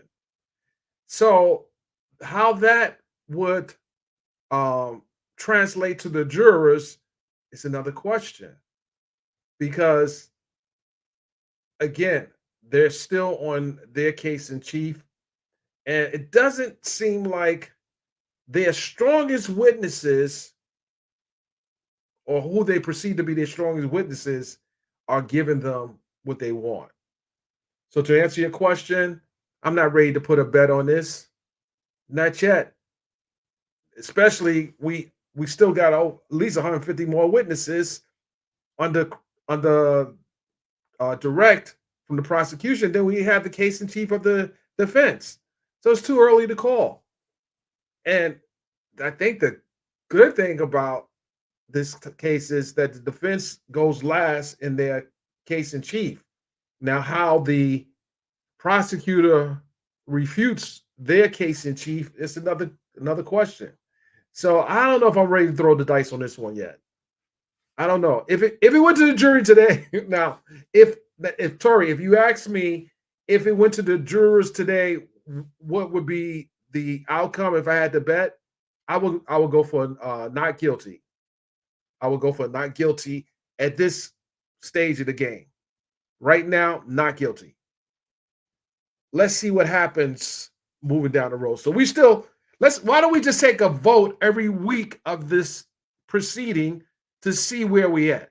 If we had to take a vote, would we vote guilty or not guilty at this point in time? Not project what will happen down the road. Let's just take a week-to-week vote, because right now I'm giving a not guilty.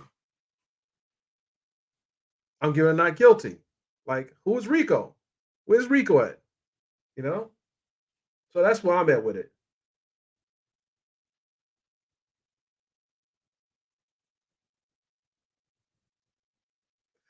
I think a bonding out and house arrest is fair. Why they are so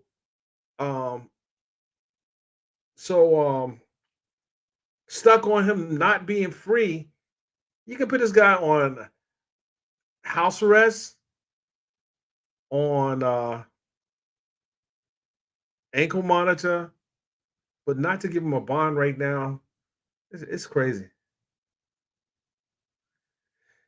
It's crazy.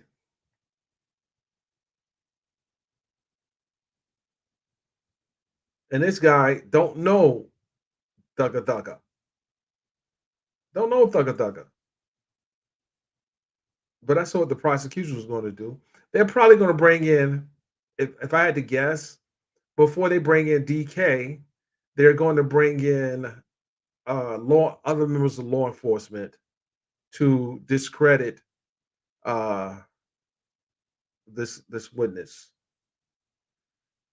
I don't think they can go straight to Walter Murphy without shooting down the testimony of this witness.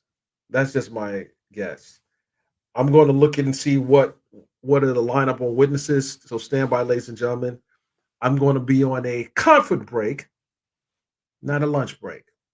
I'll be back. 15.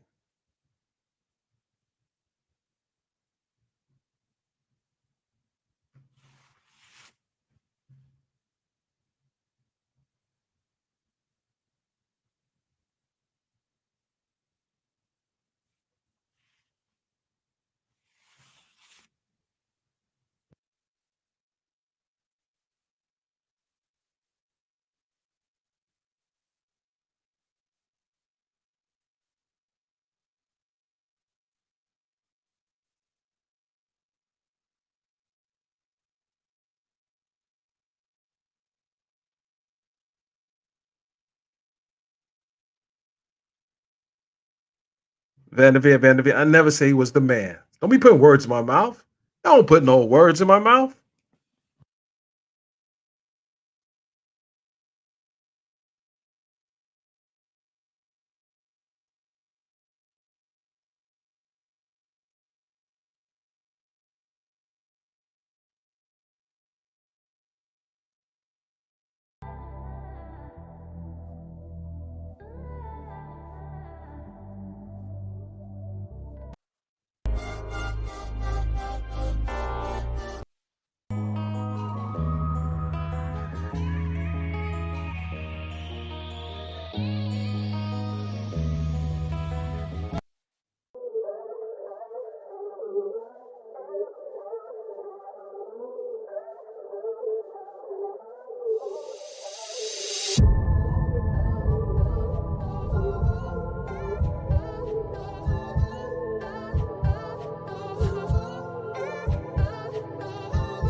Bully on the beat.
Let's go.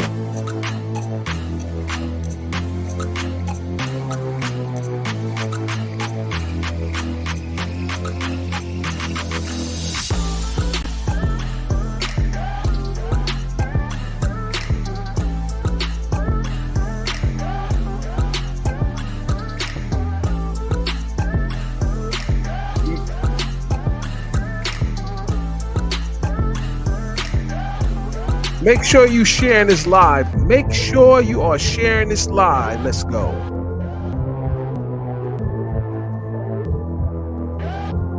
Drop your questions in the chat. Let's go.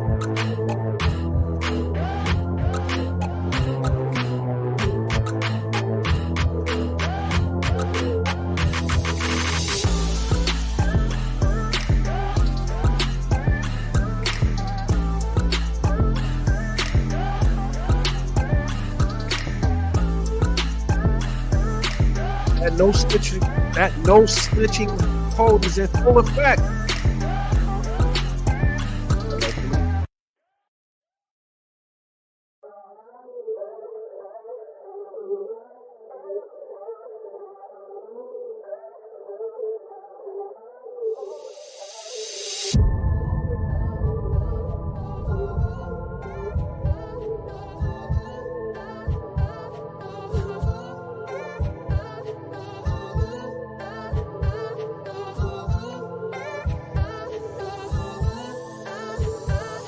Bully on the beat.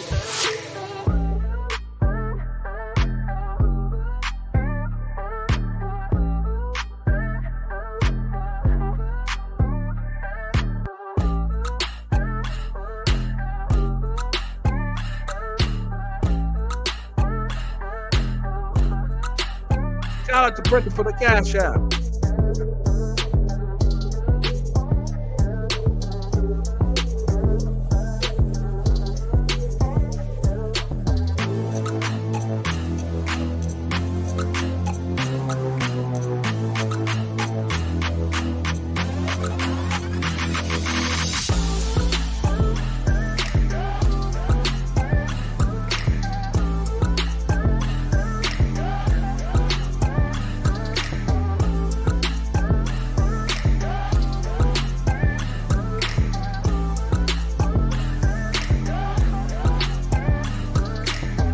Shout out to Sonia for the cash app.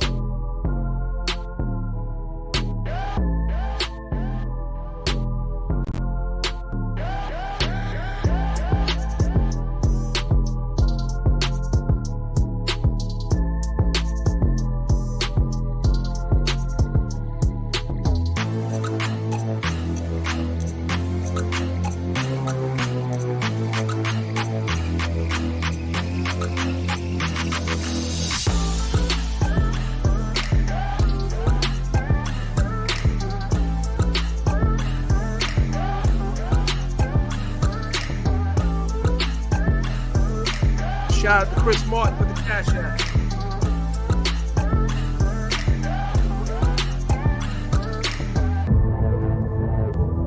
Shout out to Diana O'Neill for the cash app.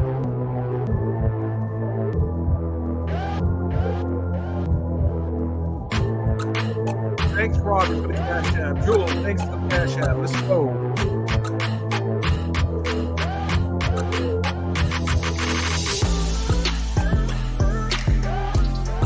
Shout out Angela. Thank you for the cash app. Oh, Angela C. I ain't gonna put your whole name out there. I ain't putting your whole name out there. Unless you tell me it's okay, I ain't putting the whole name out there. Let's go.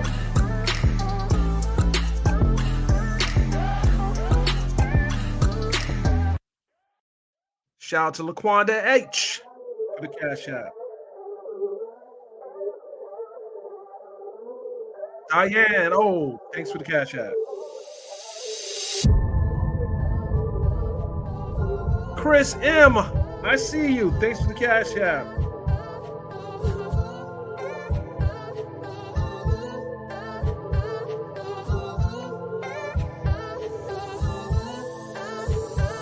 Maybe I pronounced that wrong. Angelia. Thanks for the cash app.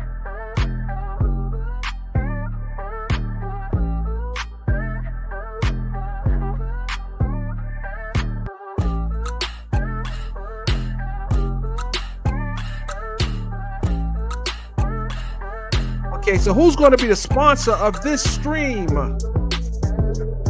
If you got a business, you got something that you're promoting, you selling, you too can be the sponsor of this stream. You will get those shout outs throughout the stream, throughout the day. The top sponsor gets first. Let's go.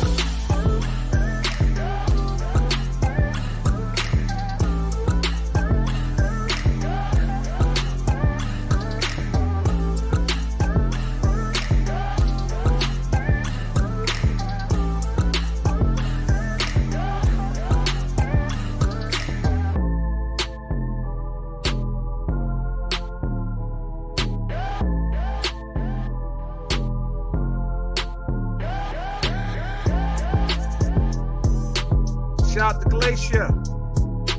Galatians.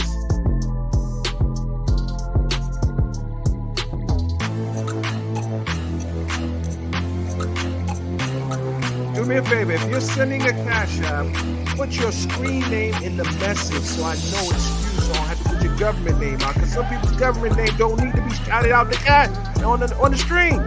With that said, thank you for the cash app. Hit the chat. Let's go.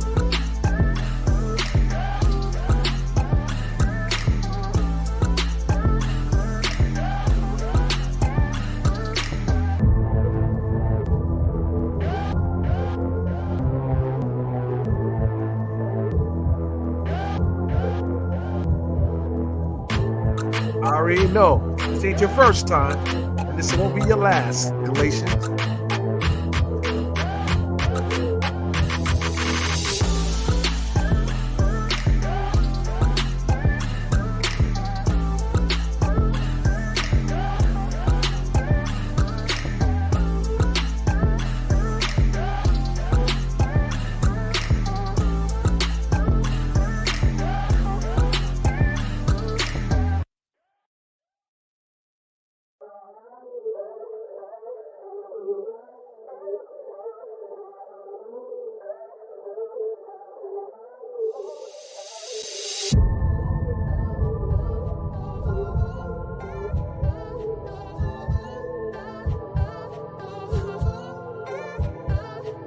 I decree and I declare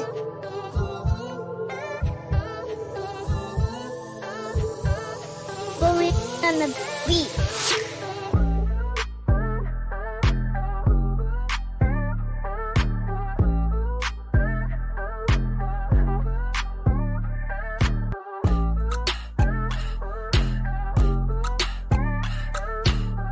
and I want to apologize for those who didn't get the shout out on my stream on the other day. I had over, I think that stream was over 14,000 already. There was a lot coming in. I do appreciate it. I really do. Send me a message, whatever. We'll shout you out. Shout you out.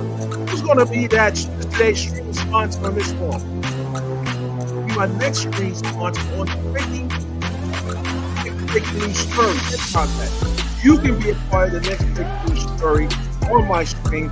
Yes, it will be exclusive. So here's the stream sponsor. Let's go.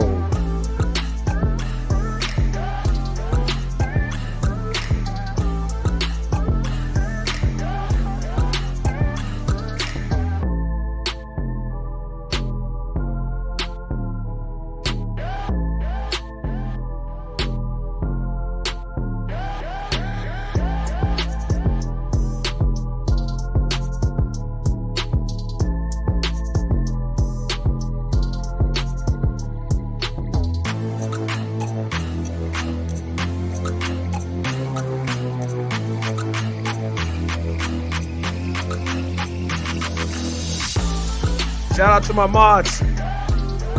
D, I see you.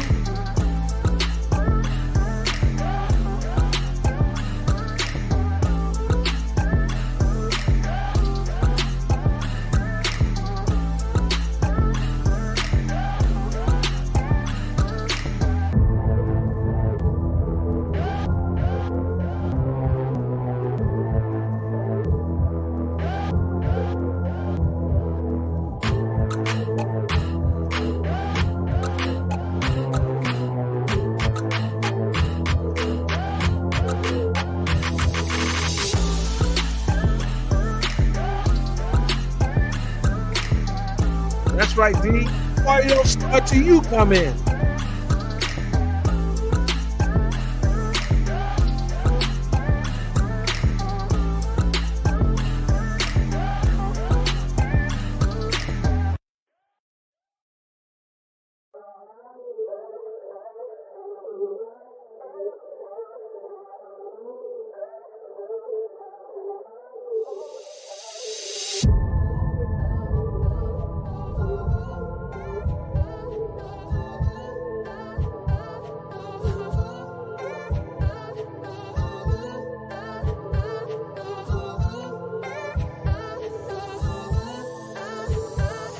Bully on the beat.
Yes, ladies and gentlemen, I have to unfortunately report that there has been another death in the Fulton County Jail.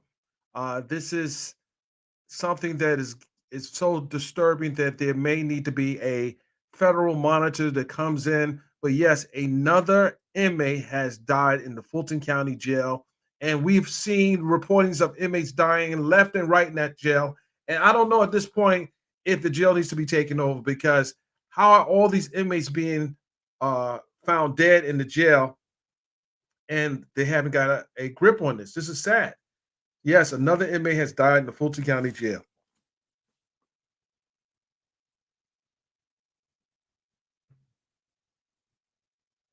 Anytime we have to report a death is sad, but to report this after all the just this year alone, 3 inmates have died.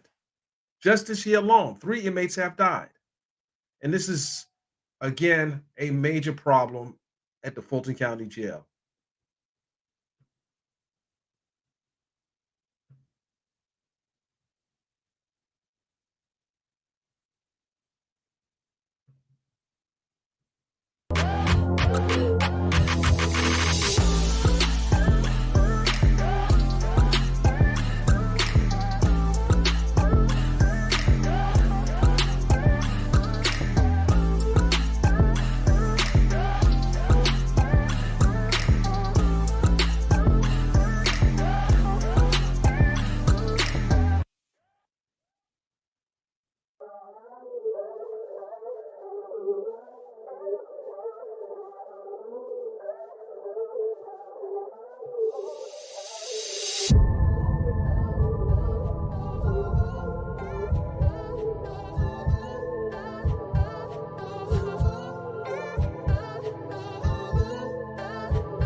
on the beat.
On the beat.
Hey, ladies and gentlemen, you want to hear my voice? You really want to hear my voice? You don't like the music? That's one of the site sponsors. Really? I need a comfort break sometime. Sometimes you can't get my voice for me. Sometimes, not all the time. I hear you, Mr. Betty. I hear you, Mr. Betty. Betty, do me a favor. Hit the cash app.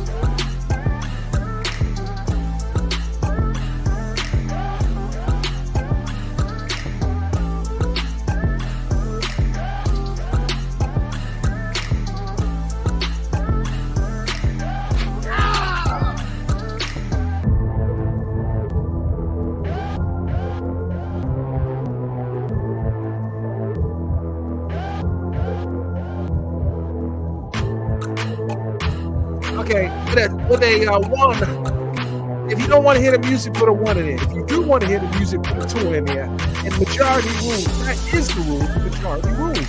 Put a one in there. If you don't want to hear the music, put a two in there. If you do. That's all.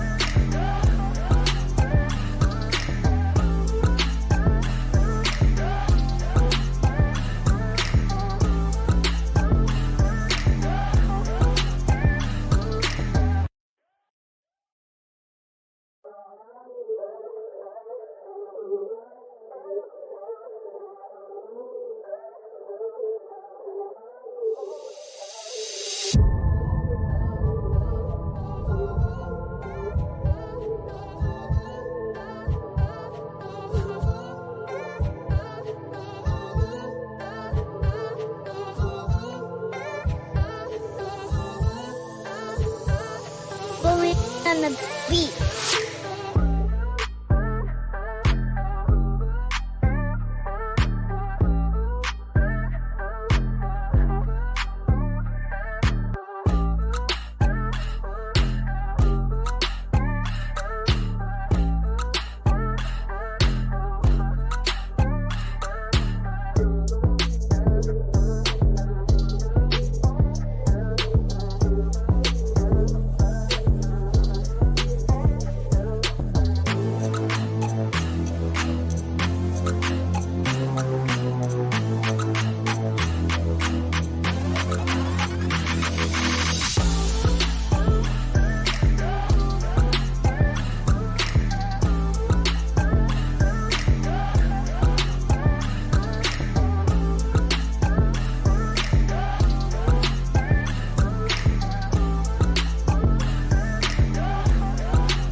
Betty, you're gonna need more people with Betty. You're gonna need more people with Betty. So one, you started this.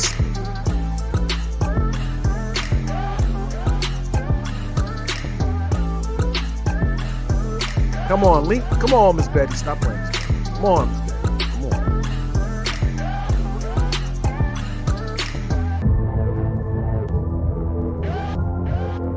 Well, hit the super chat. Come on, Miss Betty. You know what to do.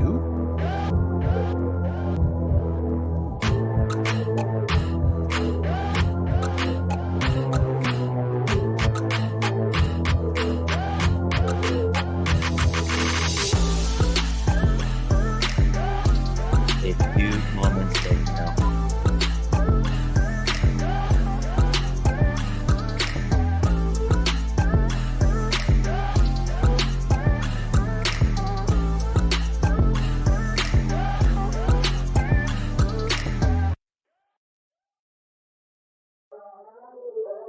Miss Betty don't like music. She don't like music. And for that reason, turn it up.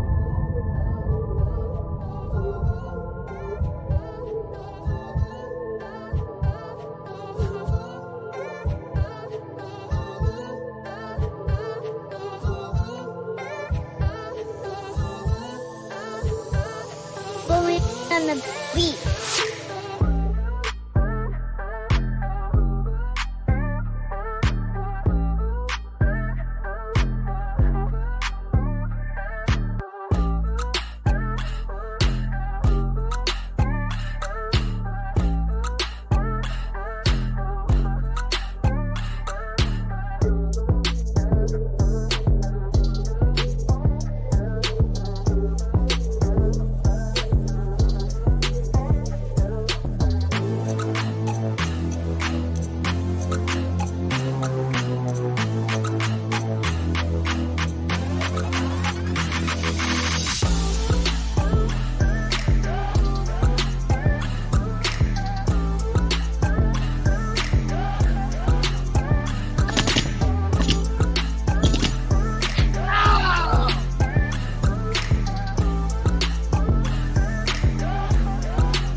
What song is dedicated to Miss Petty?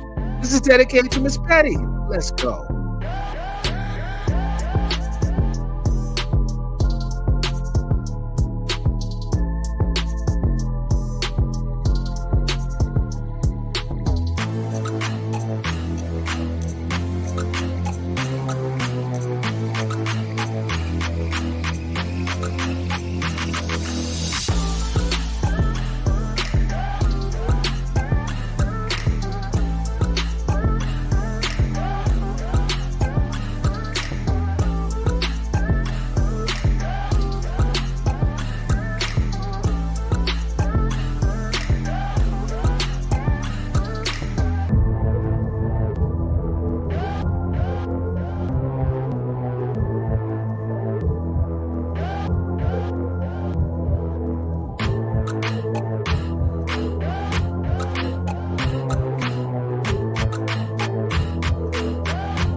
Court won't be back until 12:30.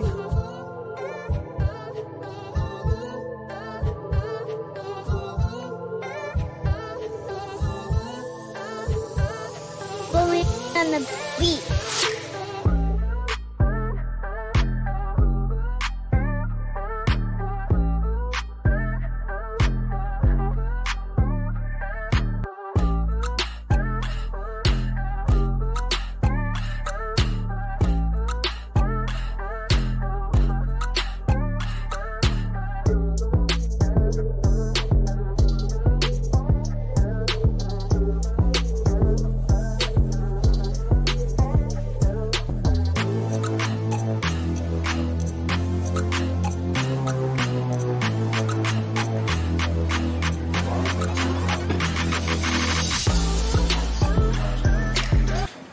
Career is wild. You know, he done time, I done time.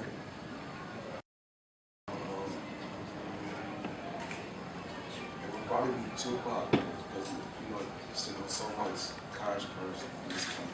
Okay, this is a question I asked Floyd Mayweather at a press conference. I just want to share this with you He done guys. time, I done time. I'll play it back. Whether it's a long time or short time, you're still losing your freedom. Who wants to lose their freedom? But I would probably say Tupac. Who are you feeling right now in hip hop? Me myself, I'm older. I'm an R&B man. And I'm an R&B man. I'm not trying to get it. I got guys blessed me to put me in a position to have finer things in life. And I got a lot of nice cars. I'm not trying to get a nice Rolls Royce taking Miss Jackson out to eat, and I'm riding, listening, bumping some wild music. That's what even in the gym when I run. Actually, when I train when I run with my headphones on, when I jog. When I run with headphones on, it's because I run with cars following me. So when I tell them, give me old school music, all old school. Yeah. Thank you. So, yes.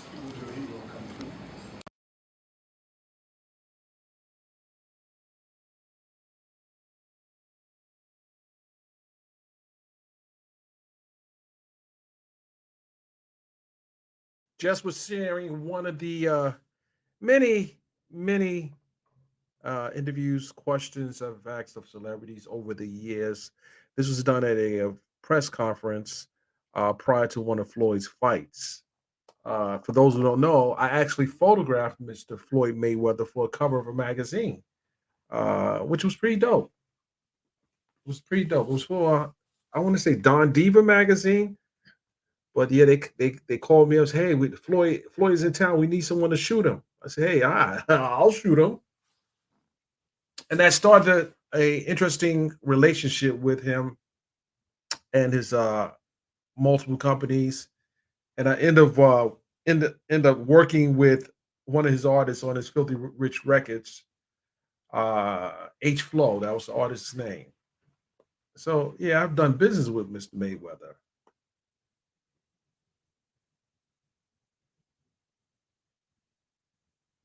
Ooh. Oh man. D the don't call Floyd Mayweather. You don't call Floyd Money Mayweather out. D the Diva. Well, did he really say that? Did he really? Let me listen. Let me listen again. Did he really say that? Let me play him, play that back. You don't call that man out.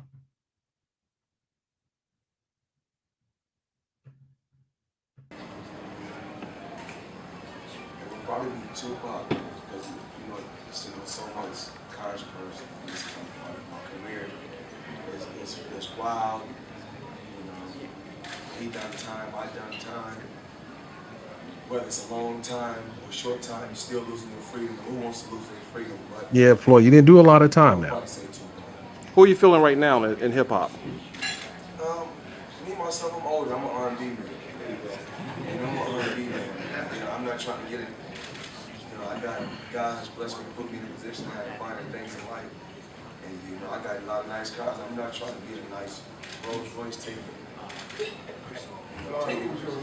taking Miss Jackson out to eat, and I'm riding, listening, bumping some wild music. That's what even in the gym when I run. Actually, when I train when I run with my headphones on, when I jog. When I don't run with headphones on, it's because I run with cars following me. I'm a lot more older, a lot more mature, so I understand. Everything is sometimes everything come to a young kid so fast, but he can move so fast. Before you know it, you got yourself caught up in a rough situation. But I wish you nothing but the best. But why wouldn't I wish you nothing but the best? I come from if not the same background, a similar background.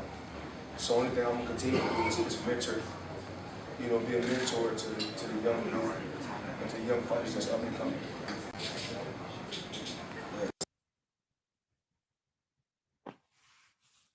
So let me and this should be in sequence. Let me grab the one that preceded the other one. Let me grab that one here. Let me grab that one here, sir. I think this is where the question came in at. Let me see if that's it.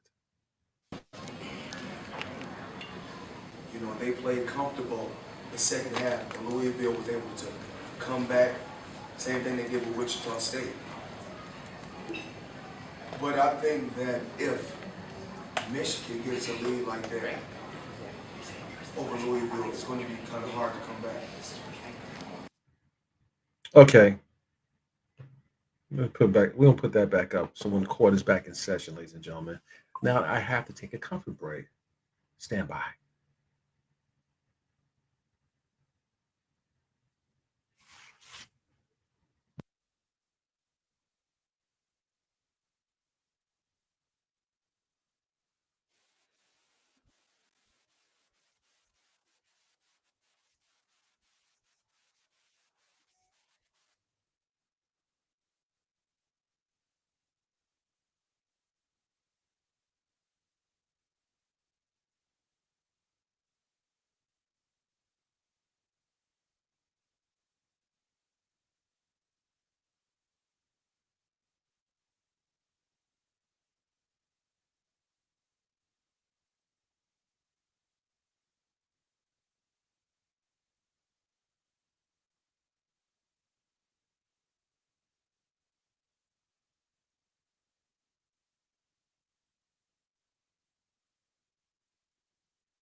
saying, and it just sounds petty. I'll tell you this though. You know, I've been fighting here the West a long time, and I see women doing petty things, and I see men doing petty things. But I really don't see a lot of men doing petty things that are gonna cost them a ton of money. Men will do petty things and spiteful things, but if you attach like money onto it, then like I gotta stop being petty. Let me stop. Cause y'all know how men how we can be men down. And women, like, they'll get the shit out of it. But to see a man who, you know, is being petty and also it's just gonna cost him thousands and thousands of extra dollars. And you know he's an attorney and he's a judge. He knows how the system works. He knows it's gonna cost him more money in the end. He's paying for his pettiness. Yeah. He's paying his attorney. He's paying Jocelyn's attorney. He's paying everybody. He's causing more work than necessary. Yeah, I hear what you're saying. So listen, thank you so much, Joshua, for coming up. Really appreciate it, brother. You have to let me know. Thank you. Yeah, it was fun. Let us get Lottie Dottie. Lottie Dottie, how are you doing? Hi, I'm doing well. How are you?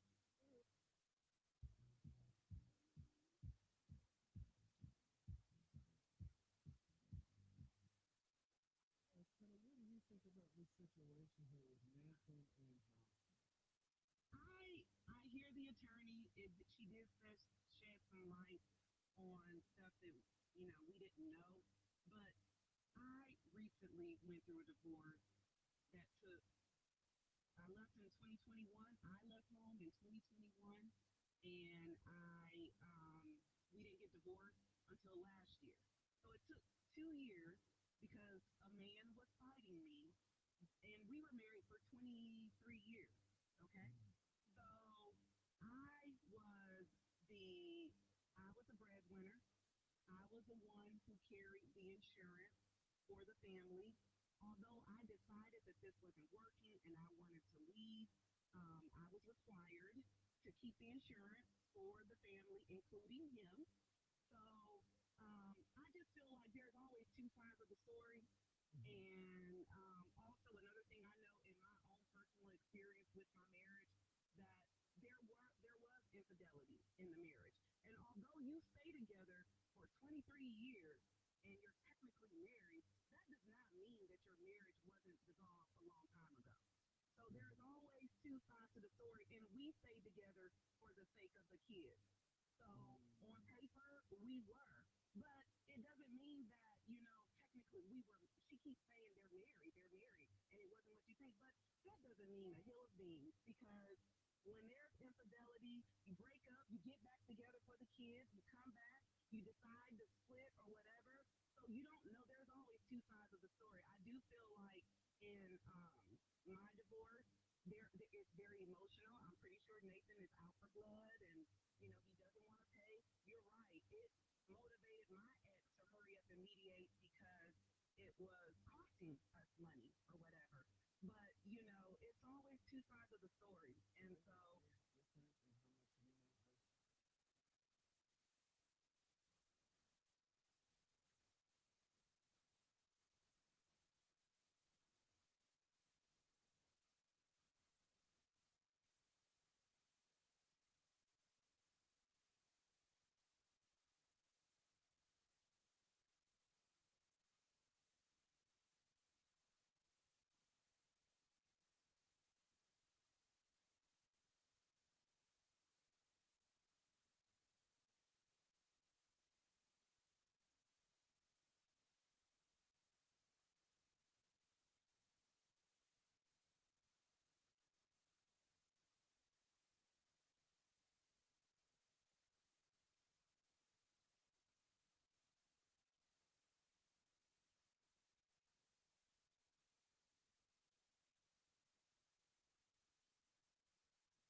All right, Sergeant, do we have everybody, sir? Yes, sir, Mr. President. Okay. What about our jurors? All the jurors here. Okay, all right. Counsels for the state, your next witness in pocket? I know he's in the building. I believe he's outside. Y'all are really great at not answering my questions, but I know he's. you don't know whether or not he's outside or what? You can check if you want. Okay, all right. Your Honor, may I address an issue with the court before the witness comes out, before the jury is brought out? Sure. Would you like me to do that now, Your Honor? If you must, go ahead. I must. Go ahead. So, Your Honor, I just learned of this because I've been inadvertently left off of a lot of email correspondence from the state this week. But when Your Honor was on the bench last week and discussed the 5 rules for streamlining the case, you stated that the parties, since we're the case in chief for the state, are to present to us the Friday, every other Friday, the list of witnesses and the exhibits that those witnesses would be testifying, would be used with those witnesses. And I believe that Mr. Murphy is next, and we did not receive last week the list of exhibits that would be used with Mr. Murphy. In fact, I personally— You didn't, or? No, we, I believe I can say we, did not. I did not, and I do not believe any of the other defendants received the list of exhibits for Mr. Murphy last week. I just learned that there was some email correspondence this week that included exhibits for Mr. Murphy, and I just received for the first time the exhibits that are going to be used with Mr. Murphy. But regardless of my being left off of the email chain, I do not believe any of us received these exhibits last week as ordered by the court from the bench. And I do not see how we are going to streamline and move this case along if your efforts to do that are not being followed. And assuming I am correct, and I think I am, I just have to say that this is just part of the continuing pattern of discovery abuse in this case. And I do not believe that this should be trial by ambush, Your Honor. Okay, what specifically didn't you get, Mr. Weinstein? I did not get what the court ordered, which is a list of exhibits that are to be associated with the presentation of Mr. Murphy's testimony. Okay. Now, I'm sorry. Go ahead.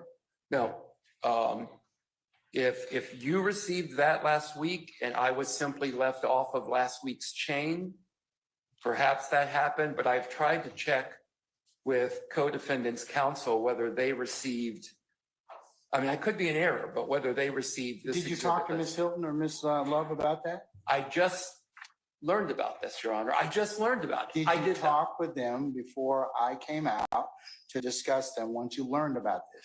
I asked them to please include me on the emails that I did not receive this week. Sir, just answer my question. Here, tell me your specific question. My specific question is, did you talk with Ms. Love or Ms. Hilton about these particular exhibits? No. Okay, that's the first point of contact. So why don't you do that right now? And maybe they'll be able to tell you, hey, we sent it out in the state or it's an oversight. Then I can take it up. Okay?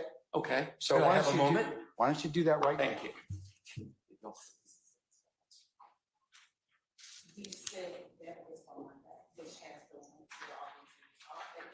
finish. I'm sorry. In addition, certain pictures are actually included in what was out last week. So exhibits 9 through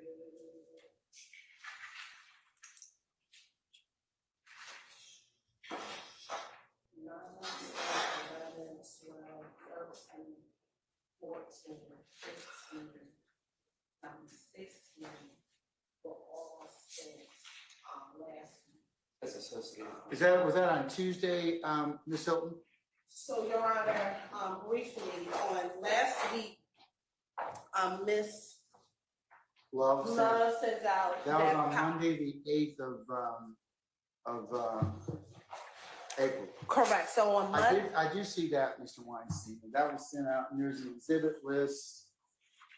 and Your Honor, on Monday, that exhibit list, while it did not have the actual pictures, it has a link to where all the pictures were in the reorganized discovery, so they can know exactly which pictures we were referencing. And I believe in that email, no, I don't think it was in that email. At some later communication, I myself told defense counsel that I would send a PowerPoint as soon as the PowerPoint was ready with all of the exhibits, but they did have the links to where all of the exhibits were. Last week, Your Honor, Miss Love, when she sent out the PowerPoint with the exhibits for for Dexter Montgomery, to include the pictures with Mr. White, some of those pictures that did not get in, given Mr. White's testimony, the state is going to try to get in through Mr. Murphy. So we just added them to the Mr. Murphy list of exhibits. But the majority of these exhibits that we sent on Monday are on here. The state did update this witness list multiple times this week, and every time we updated it, I sent the updated copy, and I highlighted what were the additional. I see another email on the 9th of April. Correct, Your Honor. It's that same correspondence. I see a further email on the 10th in respect to those same exhibits. And I did not realize Mr. Weinstein was not on this list until Ms. D. Williams, literally, I think a few minutes before we were about to come into court, advised that Mr. Weinstein, Ms. Afton, Ms. Hingerty were not on that email chain. I told her that we would make sure that's corrected moving forward. But what the state did try to do, Your Honor, in all candor, is as the state is continuing to work up questions, more pictures may come to the thought, but these are all pictures, all evidence that have been turned over in discovery. And that's why I provided a specific link where they can be found. So it's no surprise of where they're coming from. But this isn't any new discovery, Your Honor. These are all things that have been served. And what the state has tried to do is, as I've been continuing prepping my questions and updating any type of evidence, is providing that exhibit. And we appreciate the updates, Your Honor, but whether they came in Monday, Tuesday, or this morning, neither of those days are last week, which is what this court ordered from the bench. All right, well, I'm noting your objection, Mr. Weinstein. I'm going to include those three emails from the state, Ms. Weaver, as the next court's exhibits in order, and I'll deny your motion. Call for our jury, please. But Mr. Weinstein has been updated on, and any other counsel have been updated accordingly. Make sure that the next set of emails. Let's do that and not make sure that doesn't occur again.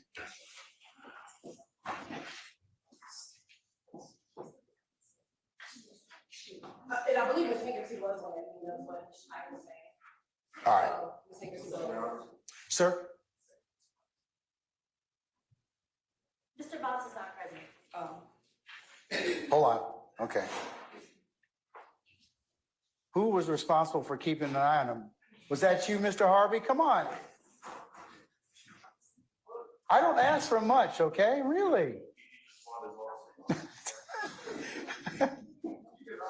There are Apple devices you can kind of help him out with that. Yes, summon our jurors, please, sir.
All right, thank you, Sergeant Ingram. Ladies and gentlemen, please be seated.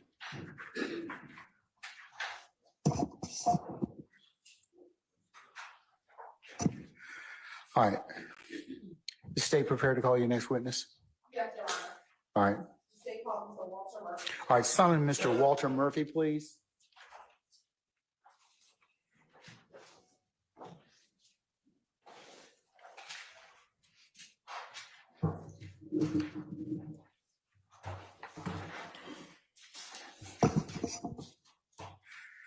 Mr. Murphy, good afternoon, sir. Sir, if you would please approach the witness stand. Once you get there, if you'd be so kind and turn and face Sergeant Ingram, be sworn as a witness, please, sir. Oh my goodness. Walter Murphy is in the building, ladies and gentlemen. Walter Murphy's on the stand. Oh my goodness. So they didn't go and challenge Mr. White's testimony. They bring Walter Murphy all the way up. WALTERMURPHY. And good afternoon, Mr. Murphy. What's up? How old are you? What's up? I'm 32. You And don't look when were you 32. born? August 9th, 1991. And where are you from? Georgia. Where in Georgia? Forest Park, Jonesboro Road. He's from CP, Jones, Is that within the city of Atlanta? Georgia. Yeah. Mr. Murphy, do me a favor. Can you put yourself a little closer to the microphone, speak directly into it, so we can all hear you, sir? Appreciate it. When you were younger, did you grow up off of Jonesboro Road? Yeah. Did you live in a particular apartment complex? Or where did you live? Did you live in a house or apartment complex? He has tattoos on his face. And he got And a where were those projects located? buck Jonesboro Road. on his face. What were the name of those Which projects? is, Gilbert Gardens. he was shanked or something. You said Gilwood? Gilbert Gardens. And about how long did you live at Gilbert Gardens? Bless you. Since I can remember till I was about till 2005. Since However old I was then. Oh my goodness. And if you were born in 1991, would it say you were 14 in 2005? If the math, and then that's it. Okay. If the math is mathing, let's see what it calculates. When you lived in Gilbert Gardens up until 2005, who did you live with? My mom and my siblings. How many siblings do you have? 4. And within your line of siblings, where do you fall? You're the oldest? Guys, I'm gonna have to get in the courtroom. I'm the oldest I'm son, gonna stream second up. youngest Gotta go. kid. I'll see you guys shortly.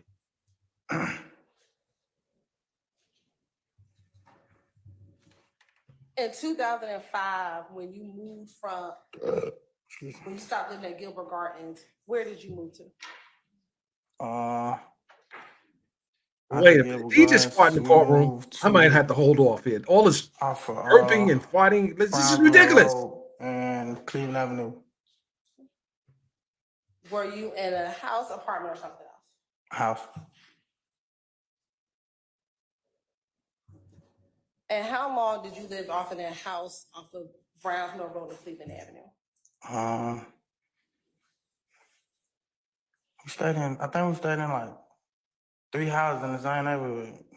Kept getting put out.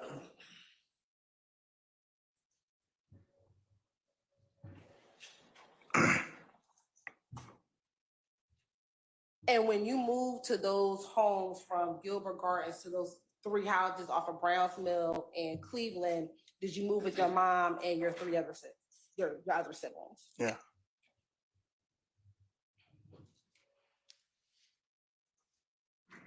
Where did you go to school when you were younger?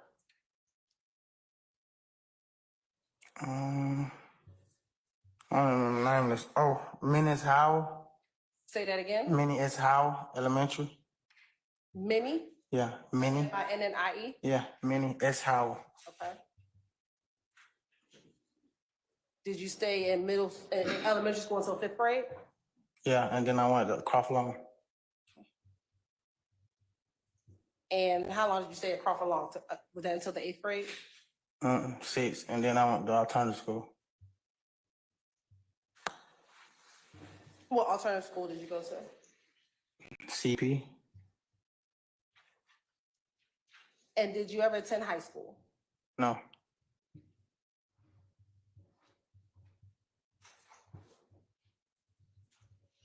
Have you gotten your GED? Yeah, When did you obtain it?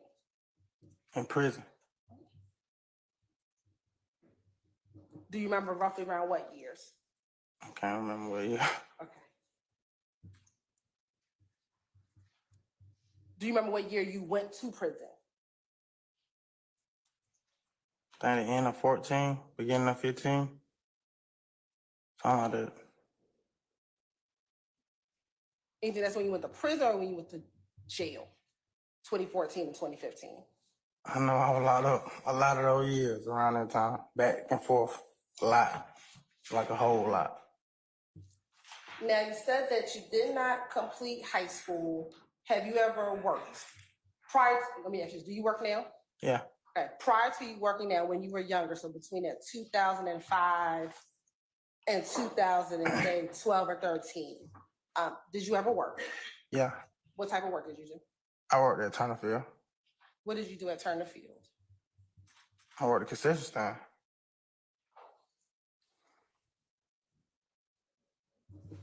If we're gonna use 2005 as a landmark, which you said you were 14 years old, about what years did you work at Turner Field in the concession stand?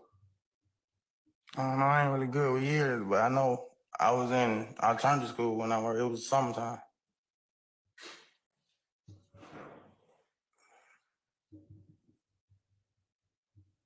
Outside of working at the concession stand at Turner Field, did you have any other jobs while you were younger? No.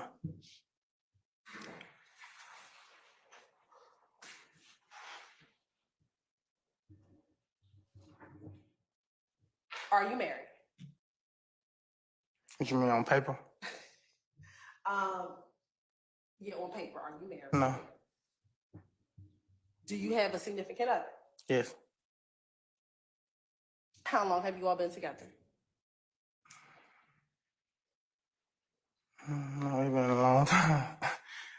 Probably about, at least about 11, 10 years, something like that. 10, 11 years. Do you have children? Yeah, 4.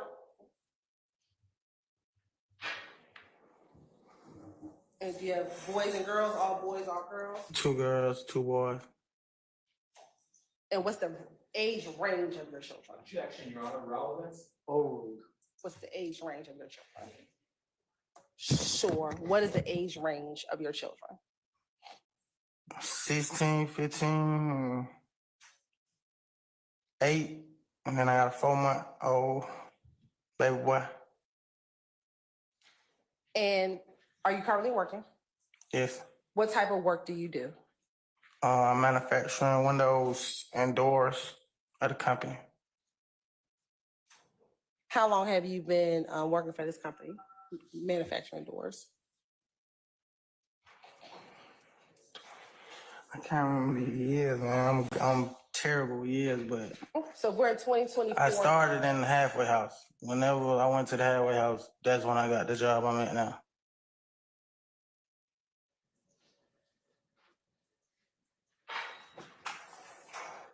And since you said that you aren't the best with math, I like timelines. So you mind if I come up here? We're gonna do some timelines.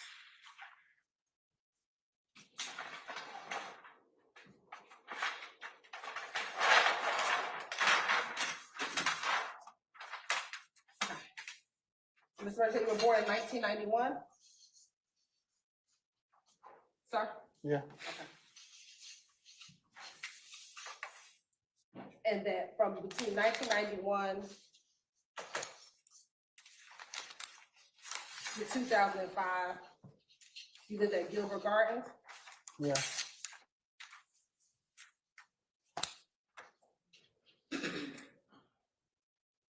And in 2005, you moved off of Cleveland and O'Hapeville?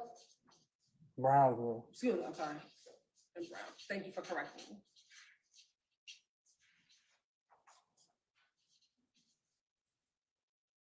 Now, you think you may have went to prison, you believe sometime in 2014 or 2015?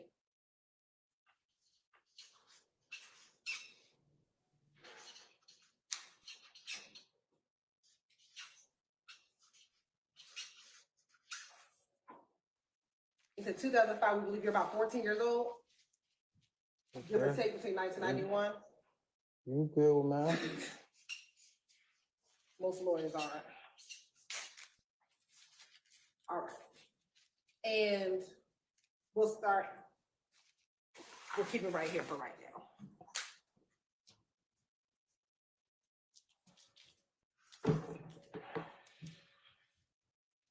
And I'm sorry, one more thing. You said that you were working at your current job since you got put in the halfway house, correct? Yeah, only time I'm working when I went back to prison for this.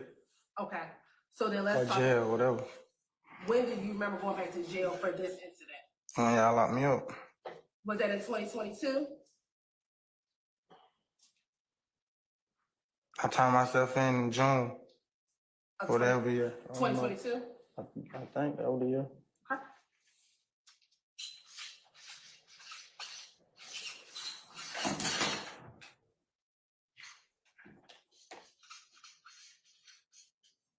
And do you remember before you got locked up for this case, were you in the halfway house? I was free. I was So you weren't in the halfway house? no. Okay. Do you remember when did you get out of prison? What year was that? When I went to the halfway house, Yes. I don't know. It was COVID though. It was Everything was COVID. shut down for COVID. So we can say around 2020? Do you remember COVID being in 2020? I don't know. I was in prison. Okay. If I say it was in 2020, would you agree with me? I don't know. I can't agree with you about one here. Okay, but it was around COVID. All right. And you started working at the job during this time? When you were at the halfway house? Yeah.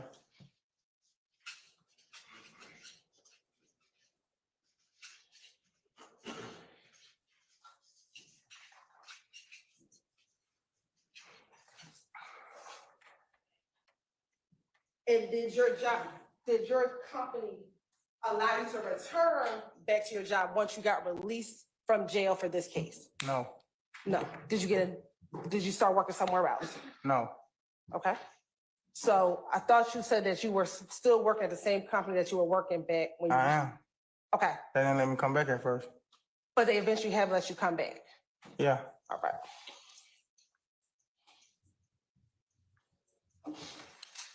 And when did you start working back at the manufacturing firm? I don't know, man.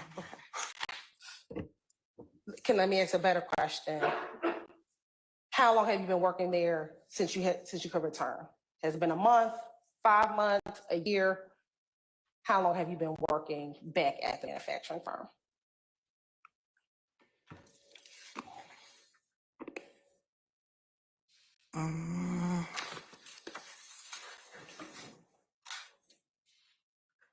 It's been a year.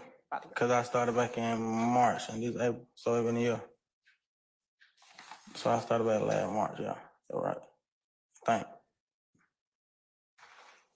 Was it before your 4-month-old was born? I said last March. Yeah, so it was before your 4-month-old was born? It was last March of 2023. Yeah, he was born 4 months ago. in December. Okay. Yeah. And are you enjoying the work that you do? I mean, Or it's is it work. just a job for you? Yeah, it's just work. It's work. I like the people though. They cool. Now, when you were younger, did you ever come to know an individual by the name of Jeffrey Williams? Yeah. How long have you known Jeffrey Williams? I'm not good with time. Since we was kids. About how old were you when you first met him? I can't remember the age. As Was far it, as I can remember, I knew him. do you believe it's while you were in elementary school, middle school, or something else?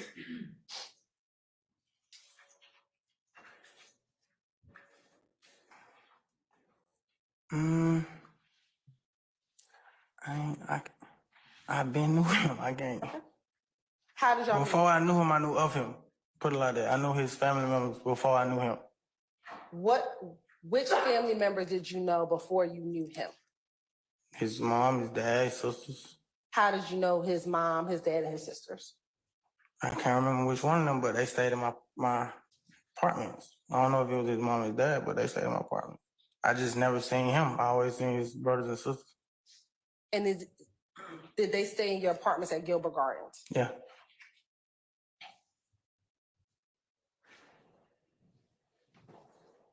And since you first saw his family before you met him, did you have any type of relationship with his family members? No, we was kids. It was just at the basketball court. You know?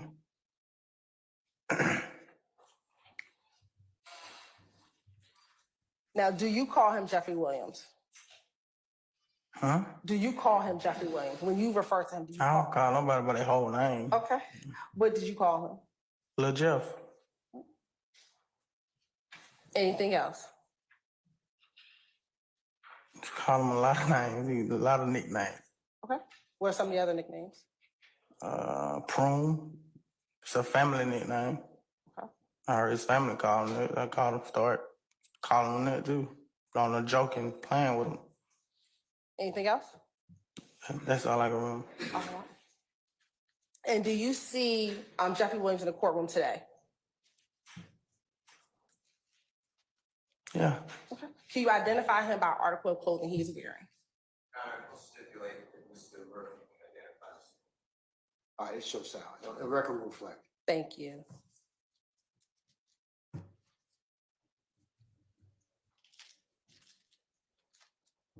Now, you said that you had met his family first and then you met him.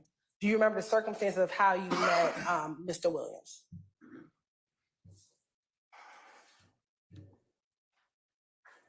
I can't really remember, man. You asked me to think about a long, long time ago. You know how much I've been through since then? Have you been through a lot? Tremendously. And we're going to talk about some of those things over the course of this time together. Yeah, I don't remember my first encounter. Okay.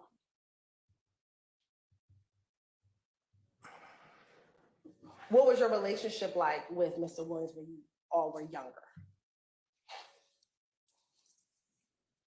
When in a relationship, just like any other friends, you young, you just want to have fun. What type of things did y'all do together to have fun?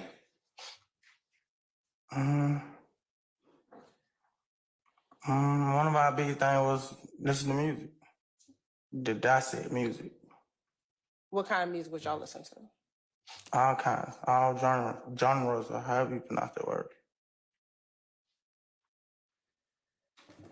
And would you do this at your home, his home, or somewhere else? Everywhere we go.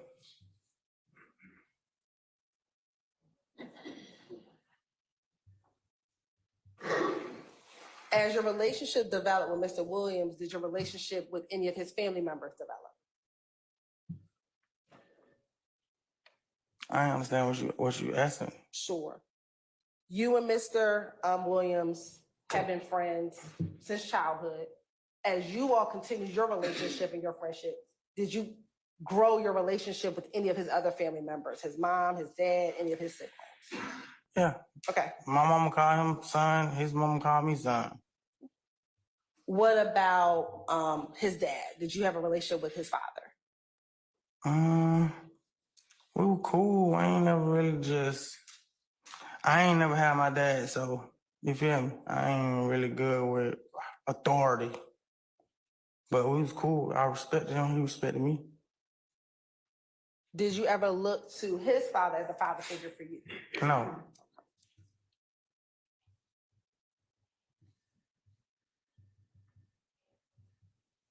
And then what about his siblings? Did you ever develop a relationship with any of his siblings?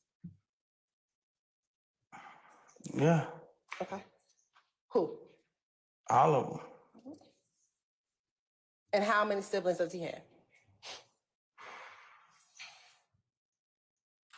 Too many to count. Does he have a sister by name of Dolly? Yeah. Okay. Did you have a relationship with a friendship with Dolly? Yeah. And did he have a sister named Dora? Yeah, Did you have a friendship or relationship with his sister Dora? yeah. Or all his siblings, not just them.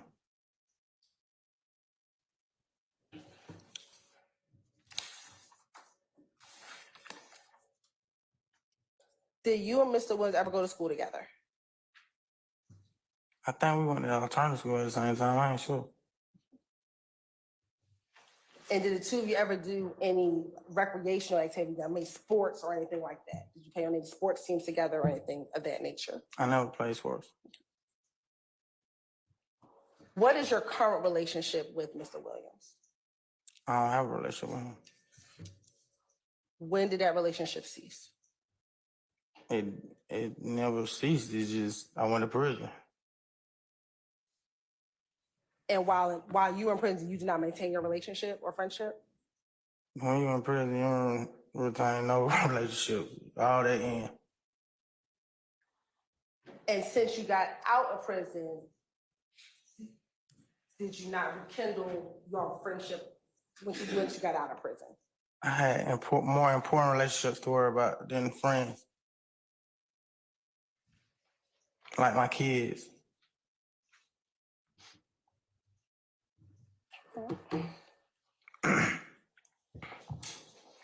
Permission to approach?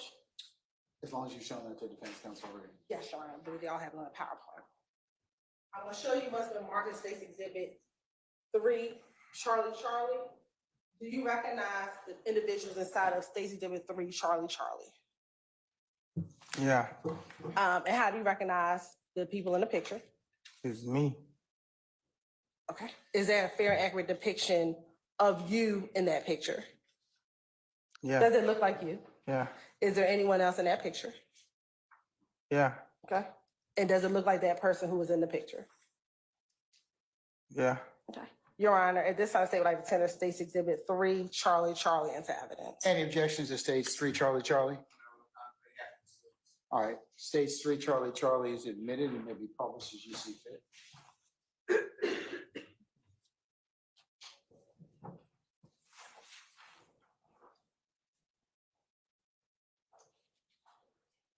Now, looking at State's Exhibit 3, Charlie, who's in the picture Me.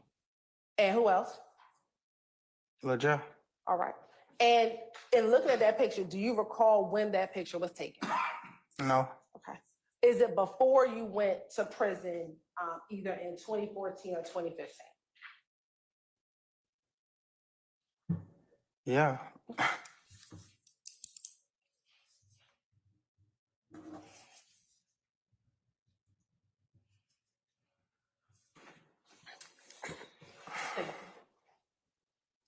Now, Mr. Murphy, do you have a nickname?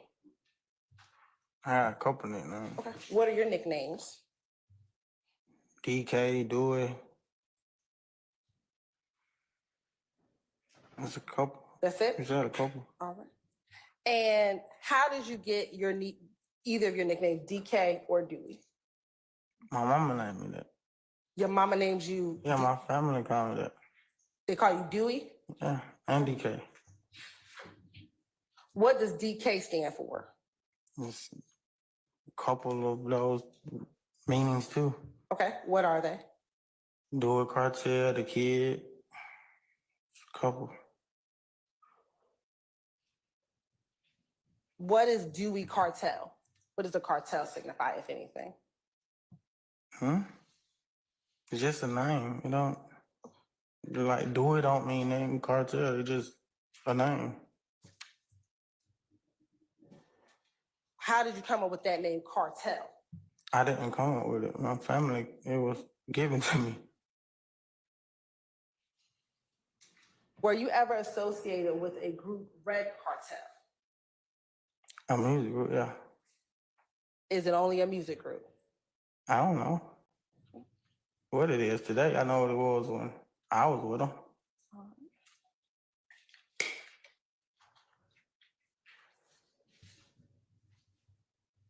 When did you first get involved with Red Cartel?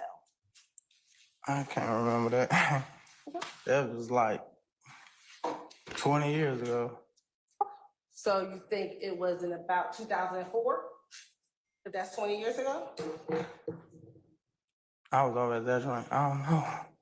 All right, let's do this. When you got involved with Dewey Cartel, was it first before you got to prison? When I got involved with Dewey Cartel, that's my name. Excuse me, Red Cartel. Ask the question again. When you got involved with Red Cartel, was it before you went to prison? So before 2015? Yeah, that's old. And you said it was about 2004. Were you living at Gilbert I Gardens? when didn't say that. You said it was about 20 years ago, I was right? over exaggerating. Okay. I was over exaggerating. Saying 20 years I was being. So do you think it was more than 20 years ago or less than 20 years ago when you got involved with Red Cartel? I don't know. I've been through a lot. I did like a lot of prison time. And I used a lot of that time to like focus on changing. And that's what I did. So I don't really think about stuff like that. You feel me? And I understand. And it's good that you're changing, but we're just gonna talk about this for a little while and then we'll move forward to where you are currently. Is that okay? Just they feel like they got something to do with currently? Me? We're gonna talk about what you're doing currently, but we're gonna talk about this for right now, and then we'll go to what you're doing currently. Okay. All right? So when you first got with the Red Cartel, was that while you were living in Gilbert Gardens or when you were living off of Cleveland and Brownsville Road? Cleveland Avenue. So that would have been around 2005 when you started with Red Cartel. If you say so, yeah. That's when I I don't moved. wanna That's when say- I moved to Cleveland Avenue.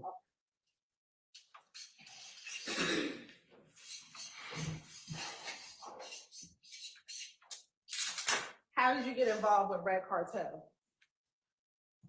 It was a music group who was rapping or trying to rap.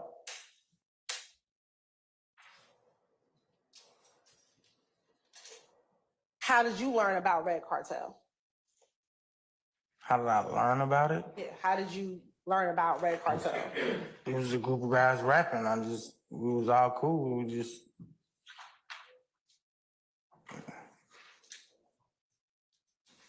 Do you know when Red Cartel formed? No. When you got involved with Red Cartel, you said it was a group of guys. About how many guys are part of this rap group, Red Cartel? I don't know. Okay. Was it more than two? I can't remember. All right. Were you the only person rapping in the group?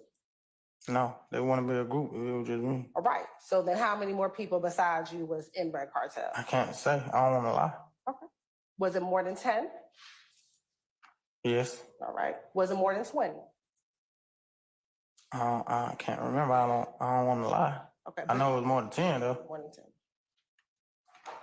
And the members of Red Cartel, did they live in that Cleveland Brownsville Road area or somewhere else? Kind of all over the place. We was all from Gilbert Gardens, so they tore down the projects and everybody just scattered. Now you said they were all from Gilbert Gardens. When you were living at Gilbert Gardens, did you know some of these individuals who now form this group, Red Cartel, in 2005? Yeah.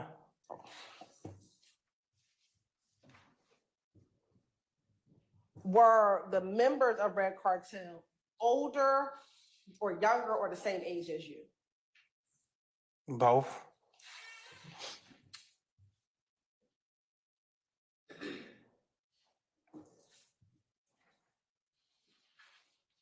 Outside of music, was Red Cartel known for anything else? Not to my knowledge. Did you have to do anything to join this music group, Red Cartel? No. Did you have to rap so they can determine if you knew how to rap or do whatever other type of music? Yeah, I mean, yeah, if that's what you're talking about, do something. Yeah, so how did you get involved? How would you become a part of Red Cartel? I mean, dude, so they would have to like your music, I guess.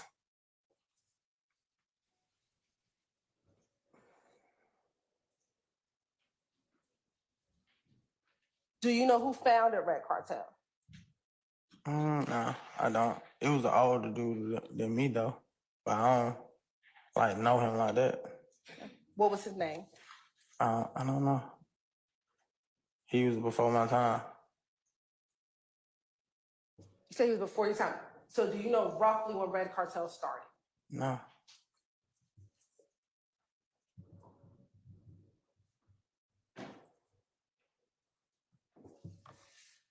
Do you know how they came up with the name Red Cartel?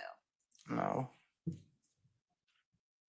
As a member of Red Cartel, did you wear any specific colors? No, you can wear whatever color you want to wear.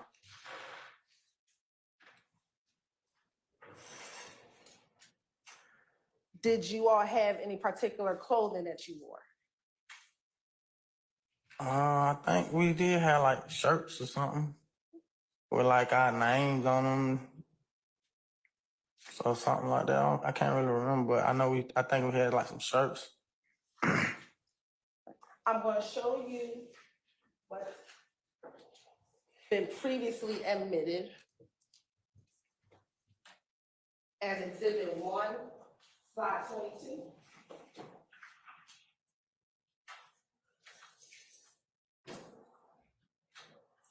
Exhibit 1.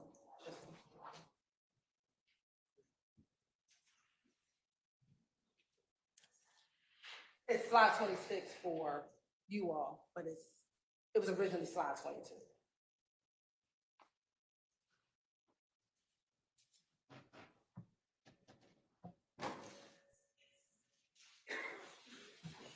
So looking at what's on the screen, which is State's Exhibit 1, which was Slide 22, then. Sir. Do you all want to take a look at it? No.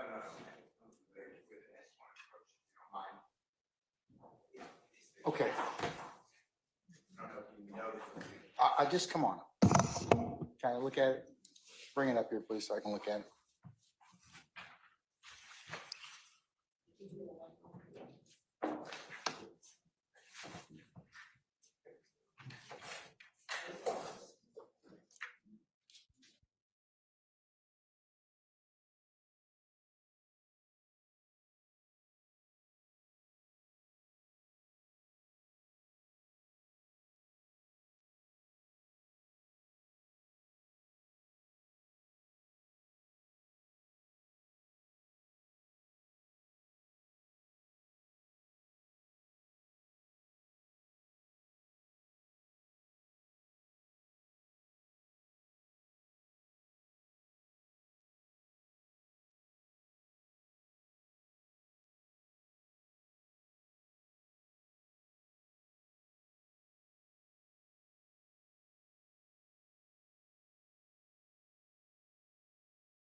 I'm gonna show you again.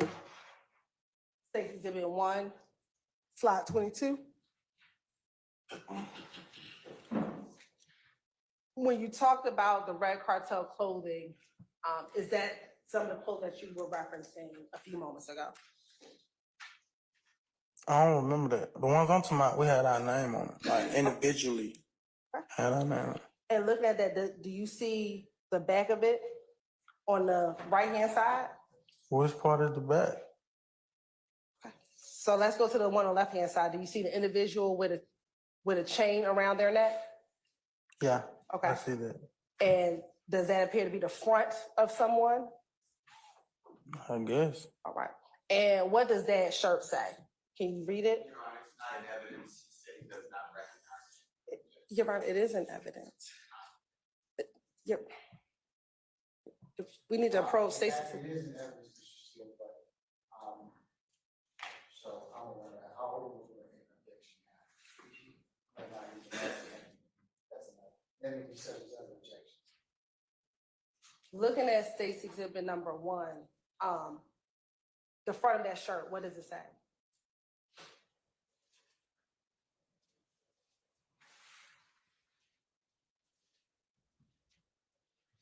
It say so what at the top, and then I can't see what they say on this side.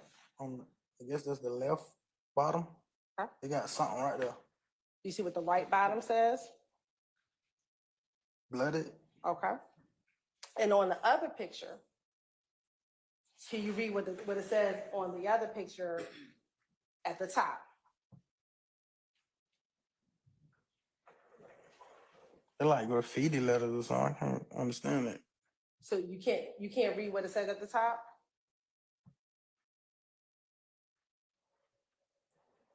Okay, I see the Red Cartel. And I then don't know what that is on the end though. It's kind of weird. on which end? The right top. You mean the wording after cartel? Yeah. Okay. Do you see what it says underneath Red Cartel? Creek City Records. Okay. And then underneath that, do you see what it says? I don't know what that say at the bottom, but the other part say gang. Okay. And is that the same Red Cartel that you were just referencing that is the music group that you were a part of? I never seen it wrote like that though. Okay. But is that the Red Cartel that you were referencing, the music group that you were a part of? I don't know. Okay. How would I know? All right. Thank you. Did Red Cartel have any alliances with anyone? No. Not that I know of.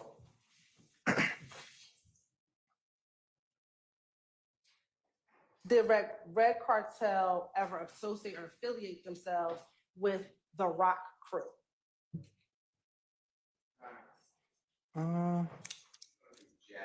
Basis.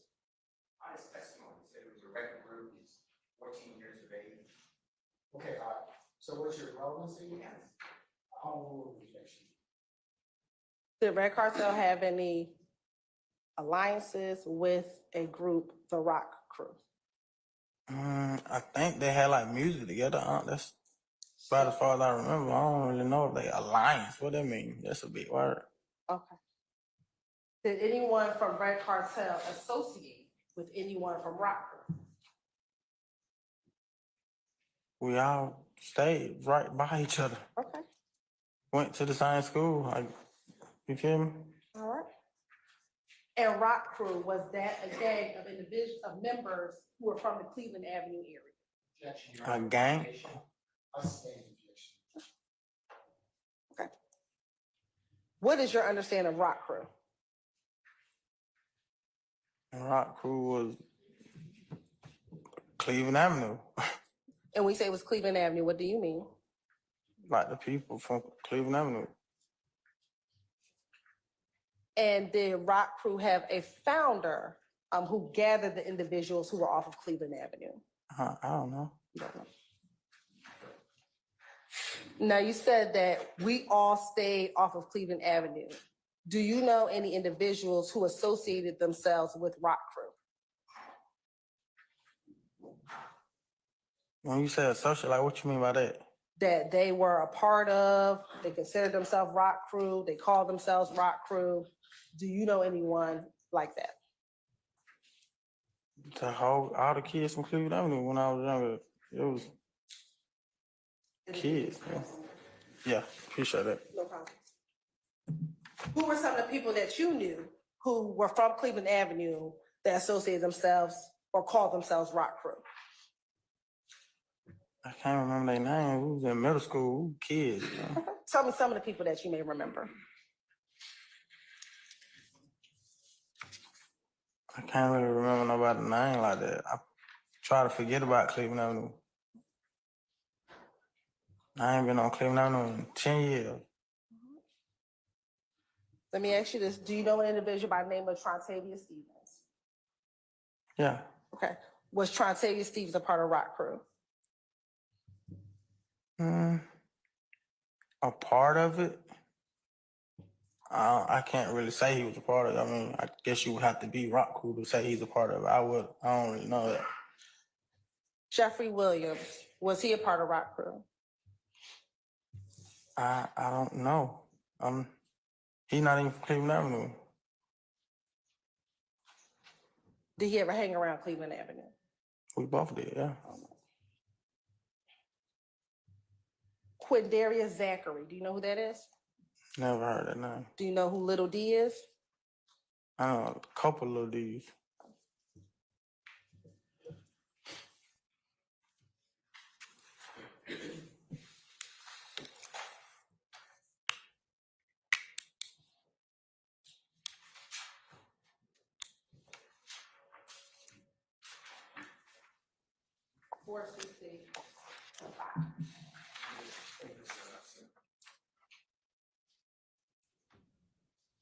Sorry, Corey, Charlie.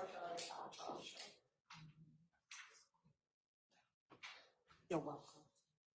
Commissioner Approach? Yes. I'm gonna first show you what's been marked as 6 Exhibit 4 Charlie and 5 Charlie. Tell me if you recognize or see yourself in 4 Charlie or 5 Charlie. Yeah. Okay. And do you know some of the other individuals inside of 4 Charlie and 5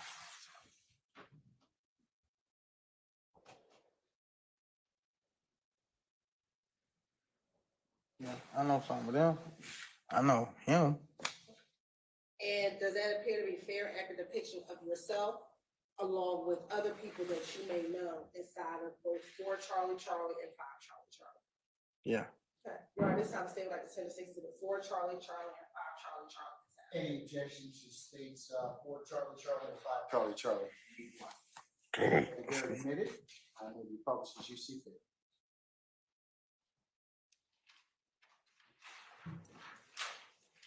No, that's a picture though, there's writing on it as well. Can I see it first? Take it down. Let me see it.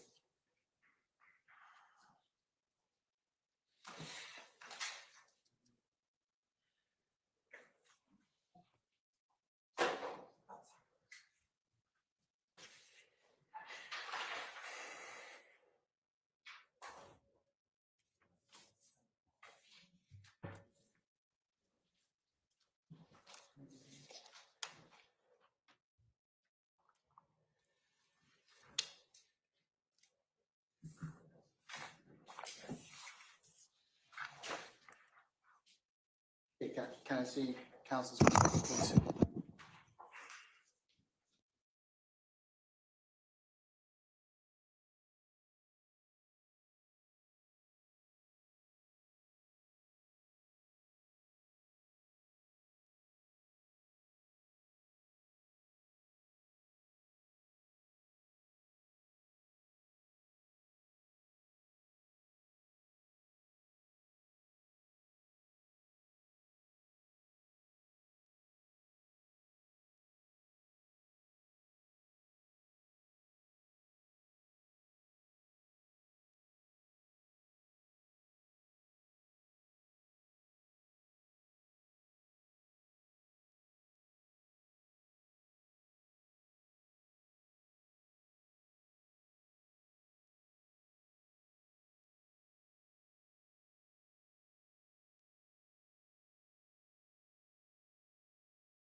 Agree with me that those pictures are not taken on the same day. I can't remember. Are you wearing the same clothes in 4 Charlie Charlie that you wore in 5 Charlie Charlie?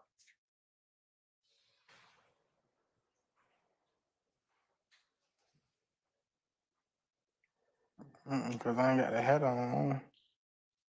Okay. And it's your testimony say you don't know who that is? I do not know who that is. All right. Do you know individual by the name of Quentin Porter or Big Boo? Boo. Yeah, I know Boo. Do you know him to be a part of Rock Crew? I mean, a part of it. He from Cleveland Avenue, if that's what you asked. Do you know him to be the founder of Rock Crew? I don't know who the founder of I don't even know when they were found.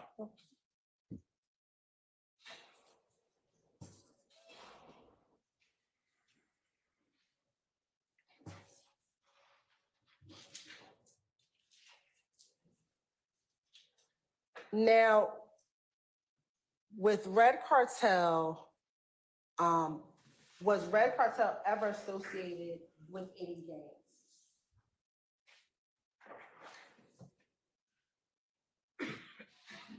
I don't remember. We were just wearing red. You said you don't remember? I don't recall. Okay, but you were just wearing red. Yeah, Do you know why you all were just wearing red?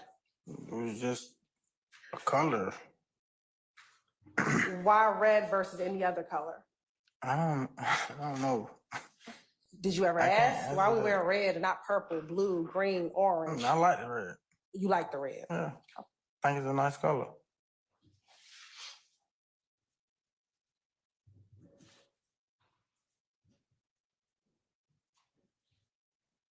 Did you ever associate or call yourself a member of any gang?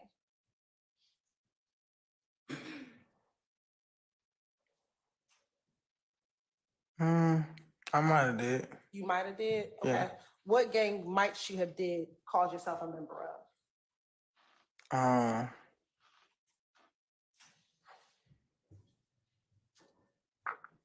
Blood. When did you start calling yourself a member of the Blood? I can't remember what year. It was just. Let's go back to our timeline. To try to orient you. Was it when you were living in Gilbert Garden or Cleveland Avenue and Browns Mill Road? I think.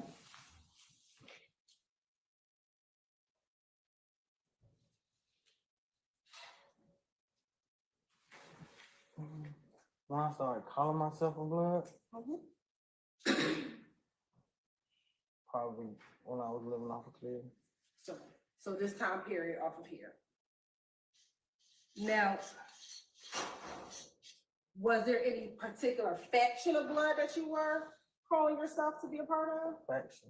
Like, was there any particular Blood set? No, I just thought being blood was cool. It was like rappers and people were being blood. I thought it was cool.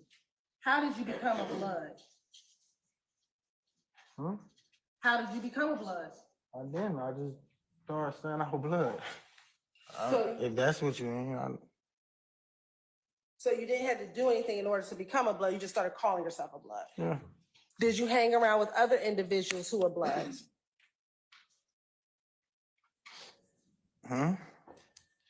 Did you hang around any other individuals that called themselves Bloods? I don't know. I know I was calling myself blood. I don't know what nobody else was doing.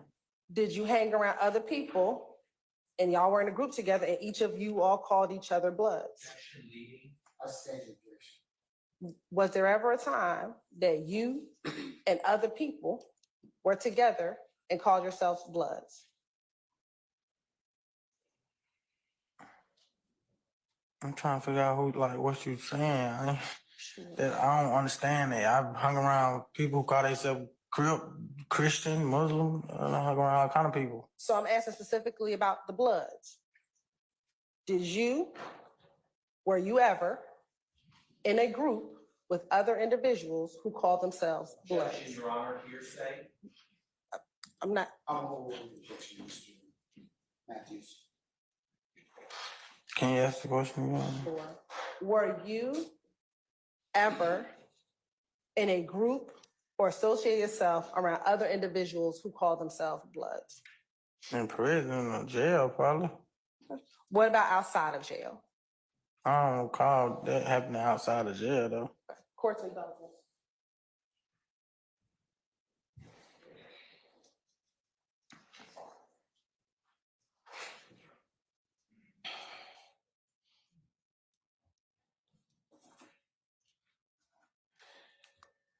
Now,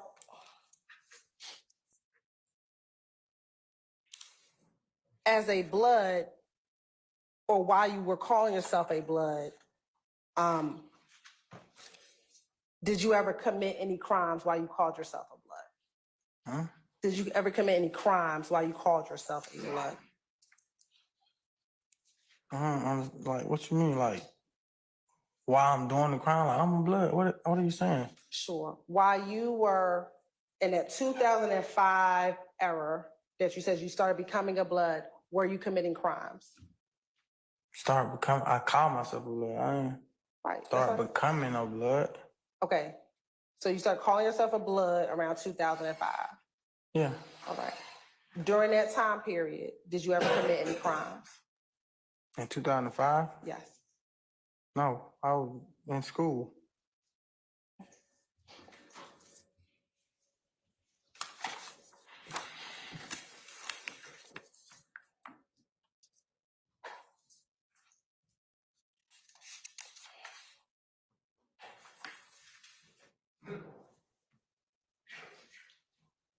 Are you familiar with the blood set sex, money, murder? Yeah, I heard of it.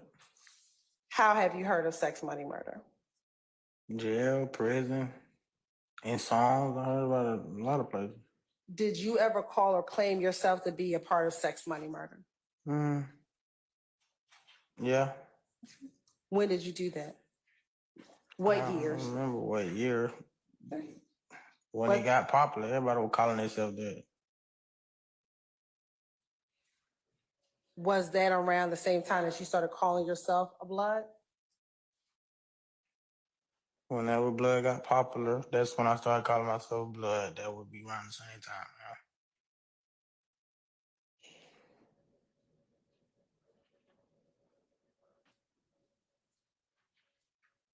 And did you have to do anything in order to call yourself a part of sex, money, murder?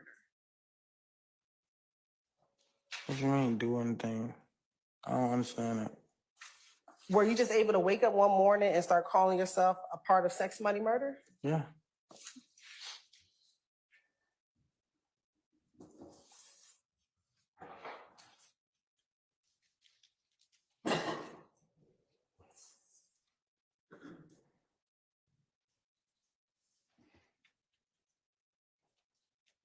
And did you hang around other individuals that called themselves or that were members of sex, money, murder?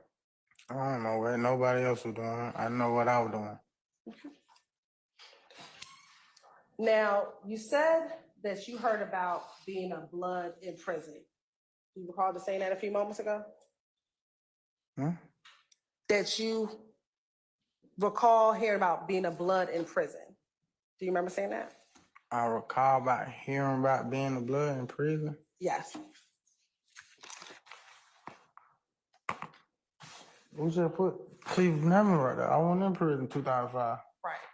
While you were in prison, did you still claim to be a member of the Bloods? You asked me about being around a group of people who call themselves a Blood. I said that would have had to be in prison or in jail. Okay. That's what I said. I ain't say calling or none of that, what you just said. So I'm asking you, while you were in prison, did you call yourself a Blood while in prison? When I went to prison, no. Why not? Cause I wanted a new life. I ain't want to be out there. I want to take care of myself and do better as I am now. I feel like that was childish. Have you ever heard of the term false flagging or false claiming? Yeah, I've been called that. You've been called that.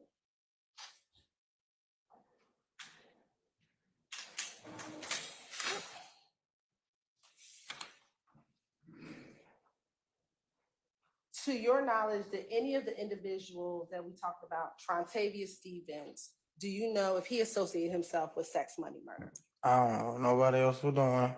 I know what I was doing. What about Jeffrey Williams? To your knowledge, did he claim himself to be a part of sex, money, murder? I don't know what nobody else was doing. I know what DK was doing.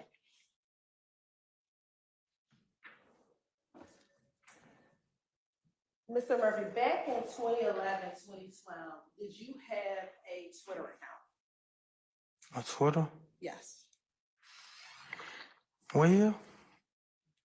2011, 2012.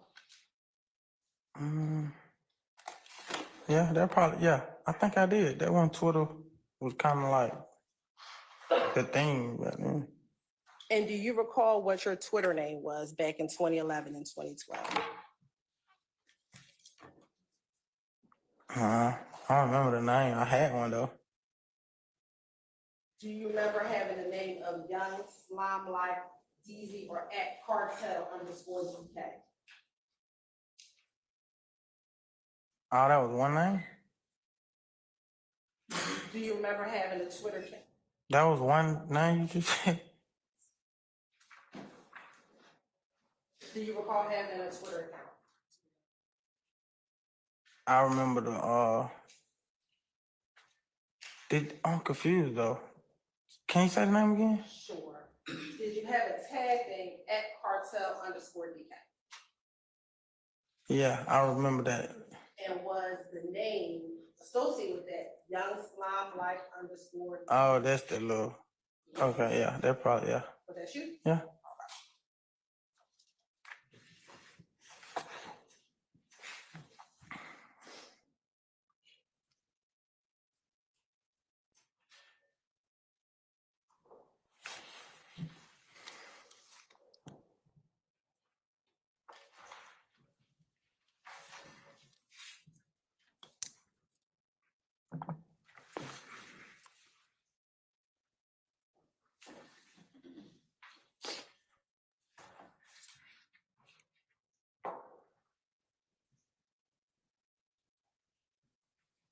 I think he does mention Mr. Williams in there. I think he was doing like some of the promotion and stuff. Like I can hear, you know, a girl.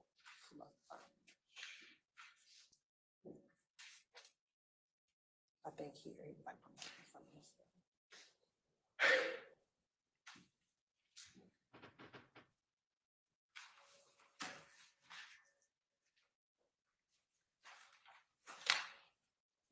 I think it's part of what you talked about, some of the promotion stuff. Going off the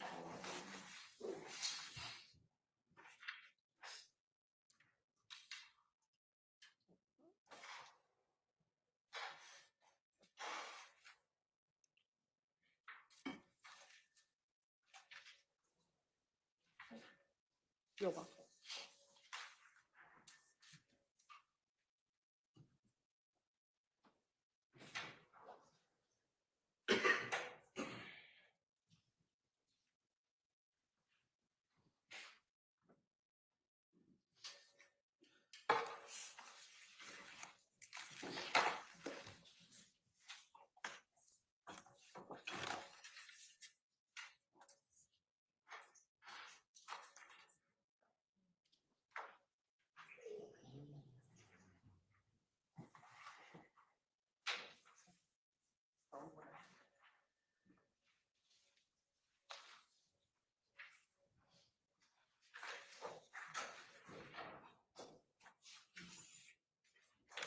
I'm going to show you what's been marked as State's Exhibit 8CC. Do you recognize your name, your Twitter name at Cartel _ DK on it? Yeah. Okay. And matter of fact, do you see an image of yourself on the front page of State's Exhibit 8, Charlie? Yeah. And was that the Twitter handle that you had back in 2011 and 2012? And I want you to flip through it, take your time, look at some of these tweets, and you see that at Cartel DK making some tweets within that packet. Yeah, I wasn't the only person with that password though. You the only person with it. I wasn't the only person. Okay, that's fine, but flip through, do you see some tweets with the at, from at Cartel?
What the question was again? Sure, do you see tweets from that, Twitter account at Cartel underscore D?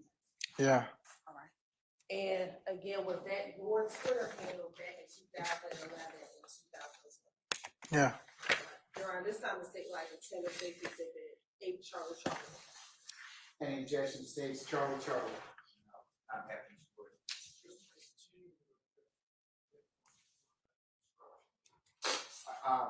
Okay, I noted that, Mr. Harvey, so deny that. I'll give you continuing objection. Mr. Steele, no objection, no further objection as to states Charlie. Right, okay, all right. States Charlie is admitted and may be published as you see fit. Okay, Mr. Murphy, you can look on either screen on the side or behind you. We're gonna start with the first page of 8 Charlie, okay? You were gonna go through that whole thing? Not all of it, but some of it, yes.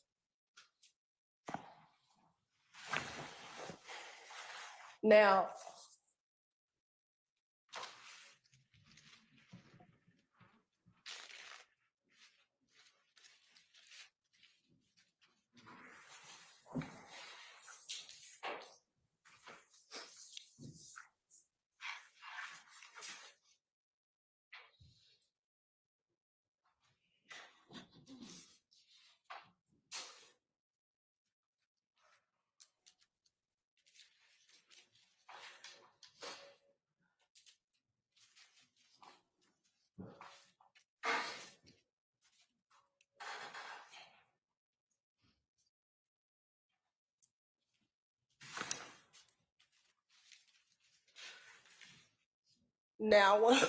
excuse me.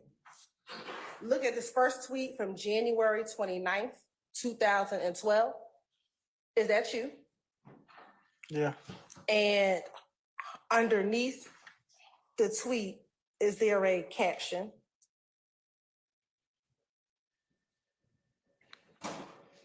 I can't see that. Above the picture and underneath at cartel underscore DK, is there a caption? Yeah. What does it say? Just say what's right there. Okay, so what does it say? Sex, money, murder. All right. And is that you in this picture? I would answer that. Okay. What are you doing with your hands? You know what crazy? I don't even know what that means. Okay. So you were just taking a picture and you don't know what the hand symbol means? Yeah, I don't know what that means. It looked fire though, back then. All right. Now we're going to scroll down a little bit to September 4th, January 10th, 2012. Do you see that tweet with the different hashtags? Yeah. Okay, what does that say?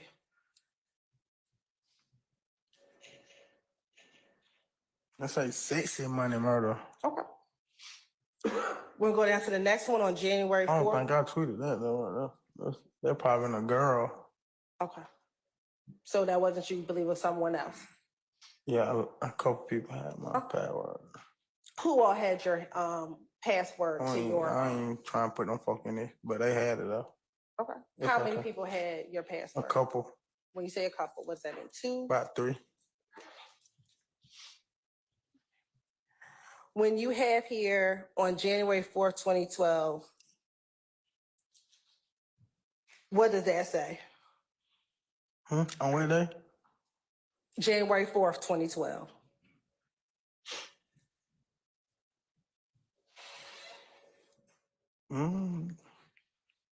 For that banging sex money murder, I don't know what that other, like, a bunch of letters.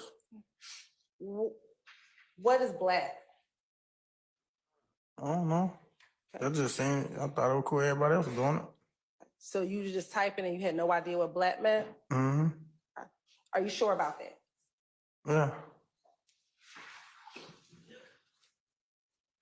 Ms. Burke, did you take a plea in this case? Did I take a plea? Yeah. Yeah. And as a part of this plea, did you fill out a plea agreement in this case? Did I fill it out? Did you sign an initial on a plea I agreement? initially, yeah. All right. And did you have an opportunity to go over this plea agreement with your attorney, Mr. Jacoby Hudson? When you say go over, what you mean? Did Go you? over like thoroughly? I'm gonna ask you, we can talk about thoroughly, but I'm gonna first ask you, did you have the opportunity to look at this document prior to you signing it, to take a plea in this case? Prior, what that mean? What you mean by that? Sure. Before you signed it, did you and your attorney go over it? Yeah, we went over it. Okay. And did you talk about all the contents that was inside of it when you went over it? Yeah, but it was, yeah. And did you essentially end up signing and initialing certain acknowledgements inside of this plea agreement? Did I initially? Yes. Okay. And did you understand what you initialed? That's a good question. Oh, did you? I did, but I didn't though. Okay, what does that It's mean? kind of confusing because I understood it, but I didn't understand like this part of it. When you say this part of it, what do you Like mean? testifying part, I didn't understand that part. Okay, but did you understand what you read and initial the acknowledgements? We're gonna talk about the acknowledgements right now. And do you need to look at it to see what I'm talking about? Yeah. All right. You're on personal approach? All right, so I'm gonna show you what's been marked as Stacy Exhibit 1, Charlie. And I want to specifically direct your attention.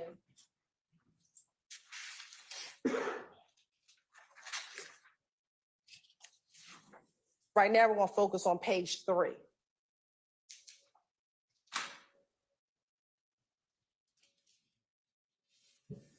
Are you on page 3? Oh, yeah.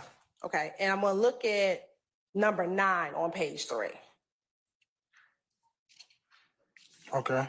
All right. When you went over that with your attorney, did you understand what you were going over?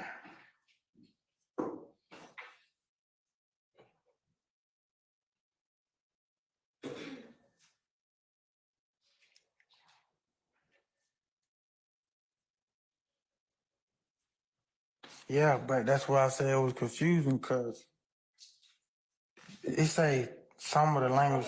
Don't read anything on there yet. When you went over this and you initialed it, Believe Mr. Murphy has a right. He does. So let him finish it. but it's not admitted, so I didn't want him to read from the document. He was responding to a question, so let's go ahead and see what he has to say, okay? Did you have something else you want to say, Mr. Murphy? Yeah, it say some of the language that YSL members use. That's why I was trying to, like, I don't know the word I'm trying to say, but that's what I was trying to say. Like, people was using these words way before, some of these words way before YSL even was a label or we start a group or anything like that. But let me ask you this here, what I'm asking you right now, very specifically, when you went over this document, did you understand what you were reading on the document itself?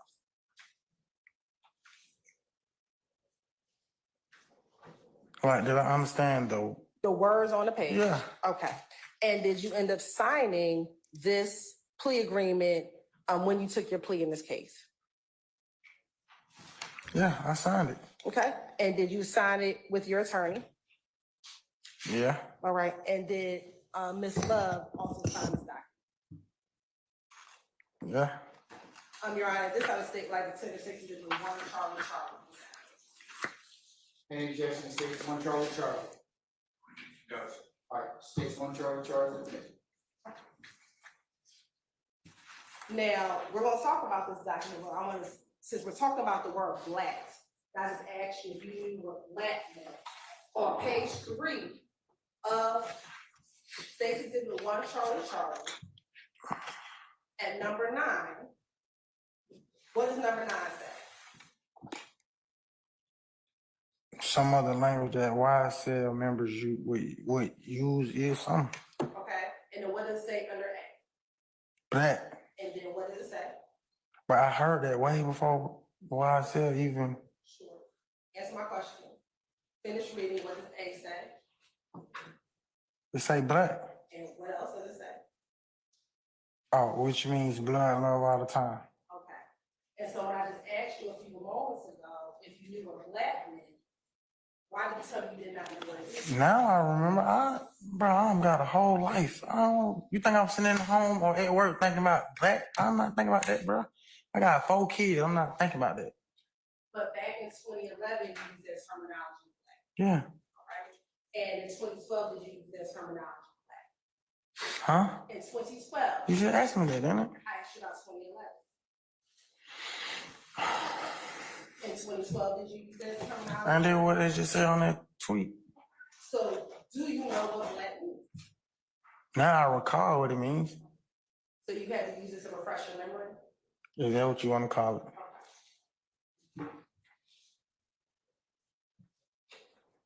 All right.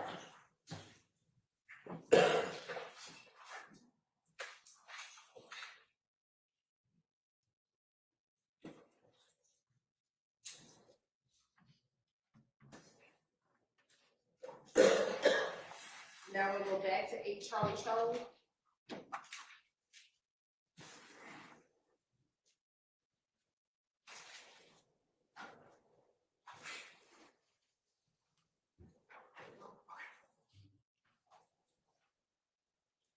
And I want to go down to August 25th, 2012. Can you read that tweet on August 25th, 2012?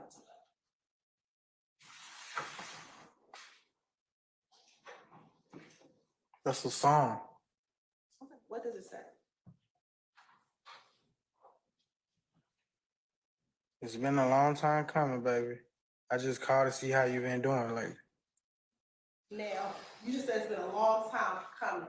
Is there a B or a C there for coming? To be. Okay. Why would you tweet it as a B? It's just what I was doing. I did a lot of stuff without meaning or purpose. I was childish, young, dumb. And when you say baby, you said call, why did you put the B for the C there as well? Huh? When you read it, you said, baby, I just called. But when you tweeted it, you put a B.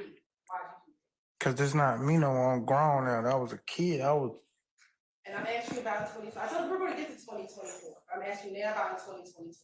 Yeah, cause I just told you that's not me no more. I understand it's not you anymore, but back in 2012, I'm asking why did you put it? Cause I was just doing stuff. I just told you that.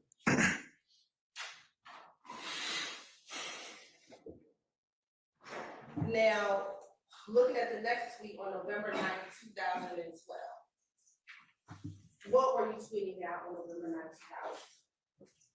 I was promoting music. Okay. And whose music? Lil Jeff. All right.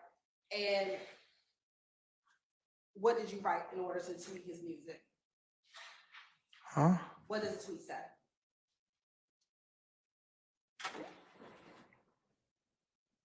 I was telling everybody that it's going down at the The club we probably been going to. Okay, so read what it says. It's going down tonight.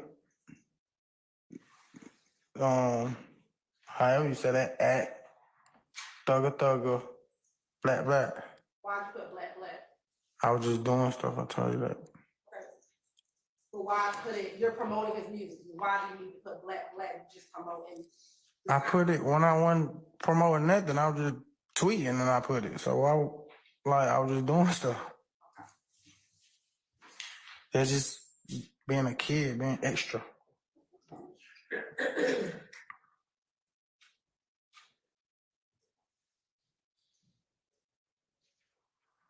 We're gonna flip.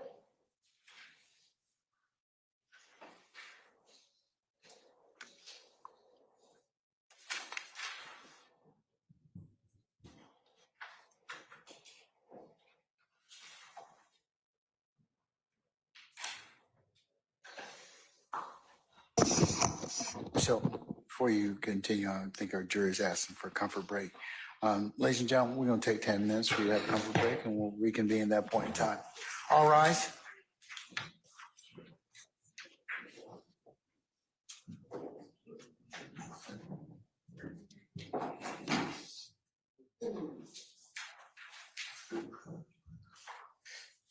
Mr. Murphy, you can take 10 minutes.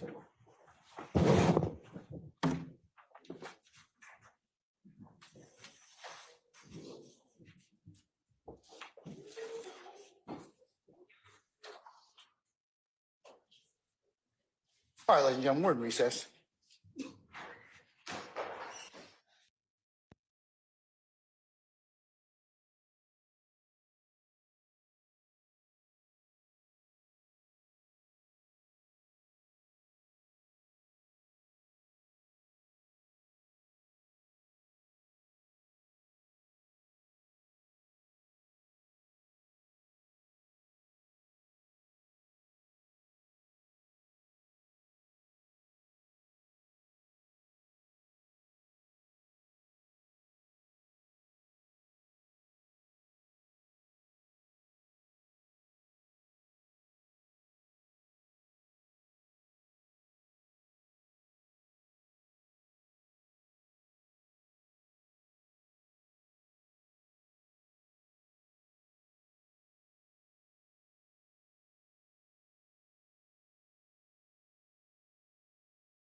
Murphy, could you get him, please?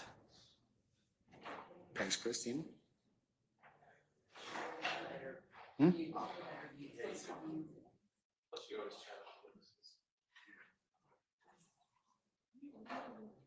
Hey, what do you think about my shoes? Yeah.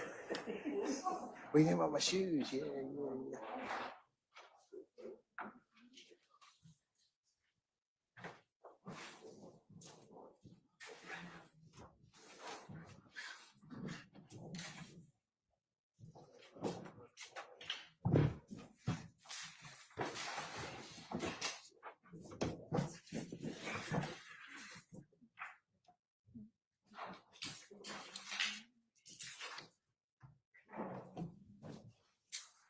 All right, ladies and gentlemen, please be seated. All right, thank you, Sergeant Ingram. All right, Ms. Hilton, you may continue, madam. Yeah, before we're talking about this, okay? We'll go back. Go back to 8 Charlie.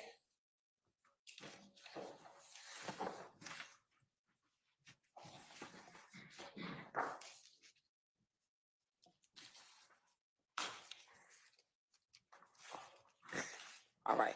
Do you see that tweet from November 28th, 2011, Mr. Murphy? At the top of the page? Yeah.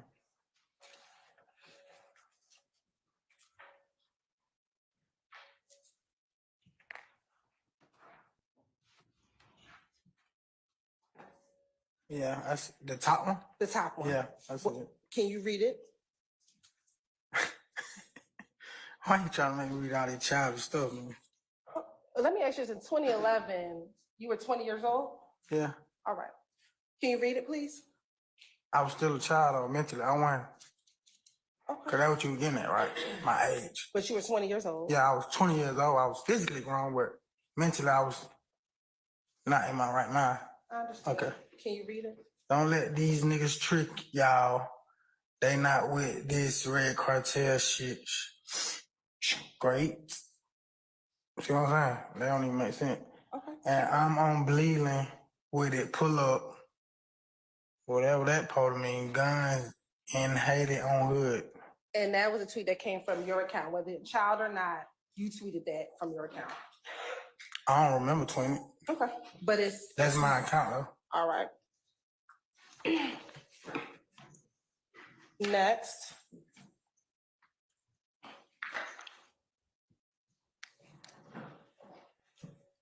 I'm gonna go to that same exhibit. And we're gonna look at August 17th. Well, let me back up. This tweet on October 7th, 2012 at the top of the page. The blurry side of that, is that you? No, it might be. Okay. Who's the person next to you? That Buck. That's Buck? Yeah. Do they call him Buck? Buck. Okay. I call him Buck. All right.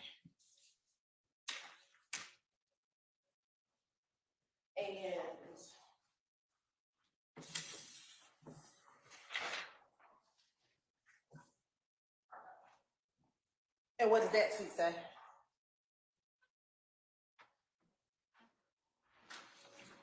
I am my brother's keeper. I love you, little Brody. And what are the hashtags?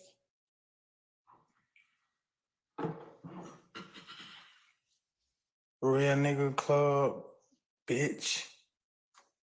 SMM and ROB, Lil Haiti.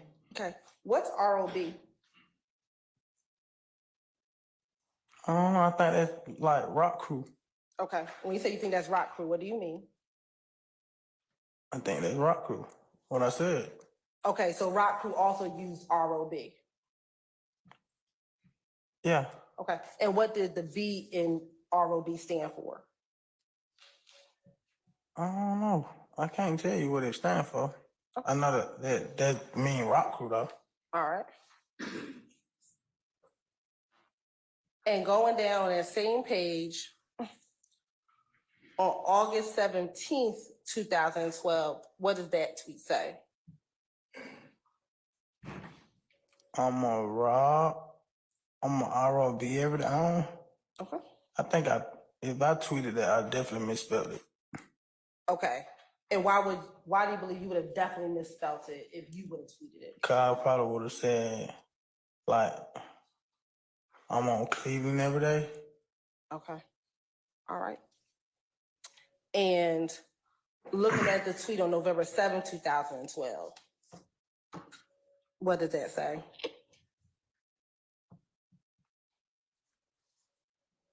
On what day?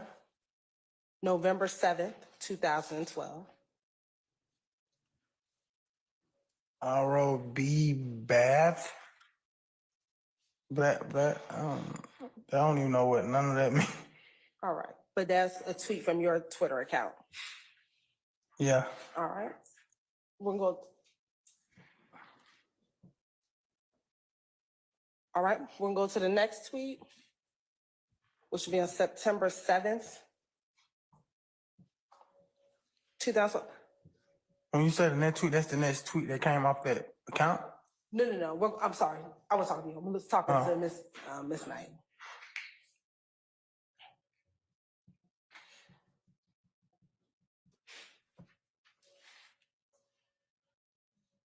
Now, September 7th, 2012, did you retweet a tweet? I don't know what I did, man. Okay. What is the tweet that's on September 7th, 2012?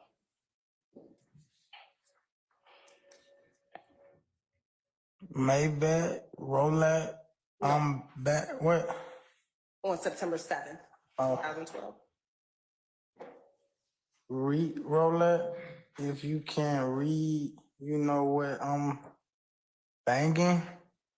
I'm a billboard. What? I'm a billboard for the set. I don't even know what that mean. Peak gang or net. I don't know what that mean. So you don't know what Peak Gang is? No. Okay. I never heard of that. All right. Do you know who Reek_Rolac is? No. All right. Have you ever heard of Peter Rolac? No.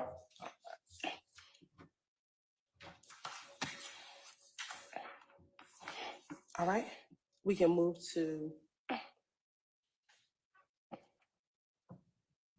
May 26, 2012. All right. Looking at May 26, 2012, what does that tweet say? Mob SMM. Okay. What does SMM stand for? Sex Money Murder. All right. Now we're going to skip down to May 10th, 2012 on that same page. What did you tweet on that page, on that date? I said I want the only person with this account. Okay. What was tweeted from that account? Okay. Where that you said? May 10th, 2012. Fuck a nigga if he ain't SMM. All right. And what's the tweet on May 7th, 2012? Bloods Fly High SMM. Okay. That's a song. All right. And is SMM, is that for sex, money, murder? Oh, that's a song. But is SMM for sex, money, murder? I already read it. I already said it. Hold on. You got an objection, sir? I stand the objection. Going to May 30th, 2012?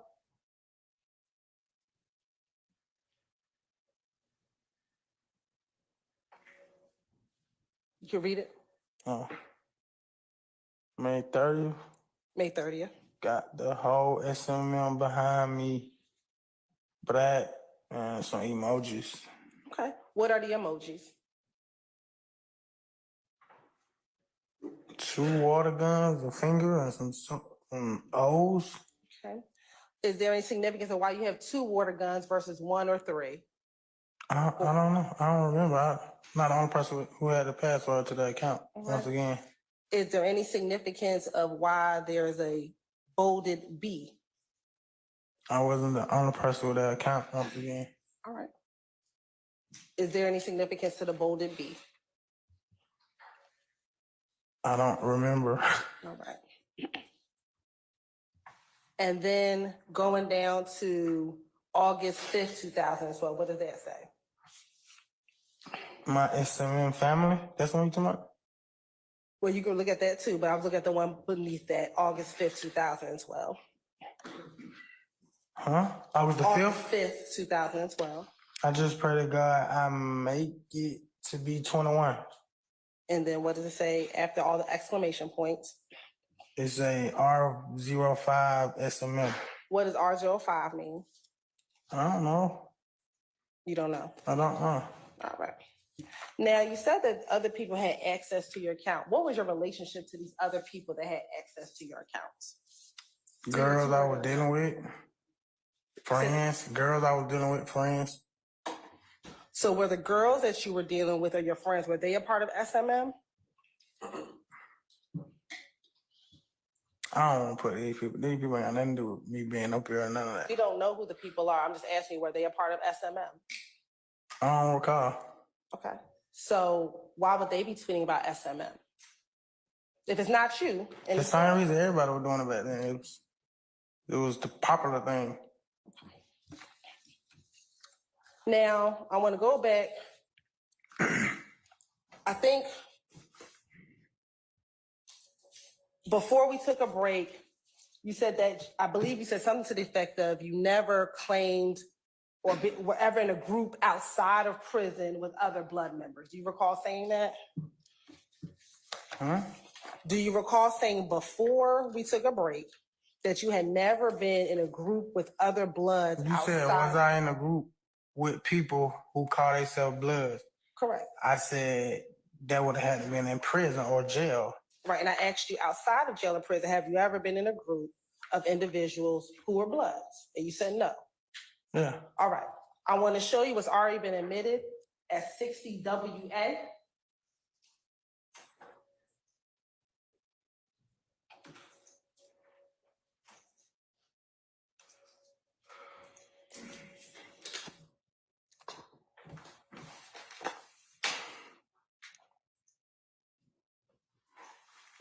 I want you to watch the video on the screen.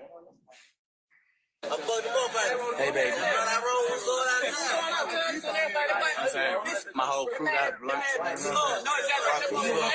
We just walked the big club Valerie, man. Anybody ain't played with them on Trey, they dead. You know what I'm saying? Yeah. It's a real rock crew movement, man. I got them pounds in on Trey.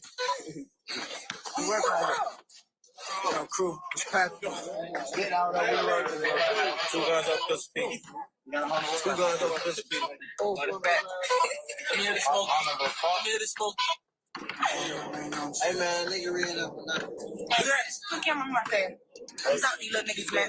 First later, I roll 5, man. These bitches like my equal. We working too. We working. We working on the block. Hey man, what most of y'all niggas ran up with, man. My little girl got it on right now, man. Trey, man. Listen, she got a car and she ain't even walking yet, and that's on Trey. Hey, it's about. Hey, rock control, man. Look. Man, what? They gotta get out the car. I really don't give a fuck about bitch. Yeah, ho. Yeah, ho. Black, 2 guns up, nigga, salute. You understand me? Yeah, ho. 14, money game, bitch. Okay. I be that bloody trouble banging that sex, money, murder, man. Get peed over, beat up. Shit tatted on me, man. Know what I'm saying? Pee up or get beat up, man. Yeah, ho. Trouble, sex, money, murder, man. Cream, cash, rule, everything. When a bitch get due, ho. You heard he just say, they ain't passing the game. He say, give him an ounce, roll up. Yeah. Hey, man. He say, give him an ounce. He say, give him an ounce. We got our apartments on control. Go to the car and get 3-4 ounces. We got our apartments under control. Matter of fact, go to the car and get a pound of. In a minute, ho. Yikes. He talking about in a minute. And I'm riding with the chopstick. Hey, you talking about? I'm gonna show y'all what I'm riding in. Straight up. Y'all see big girl early shrimp fried rice? Shrimp fried rice a little bit. With a what? And fruit punch. Man, I'm the only bitch out here in this shit, though. That's serious shit. Hello. And yeah, that bit called Valerie, man. So anybody play with them. Ooh. 1426, man. Louis V, everything. Louis V, true. Know what I'm saying? Them Gucci. Know what I'm saying? Know what I'm saying? They have my family kicking, man. Know what I'm saying? Sure religion, everything, man. Know what I'm saying? Know what I'm saying? They have my family kicking, man. That big bad, man. Know what I'm saying? Little brother and Louis. Louis, he said he wants some red bottoms tomorrow. I told him no problem. I got him. You know what I'm saying? All them cars. Anybody who knows somebody who ain't smoking right now, man, tell them come on, believe me. He done give me shit away, man. I'm talking to Maybach right now. I got weed up. I'm talking to Maybach right now. I'm talking to Maybach, man. We got control on our property.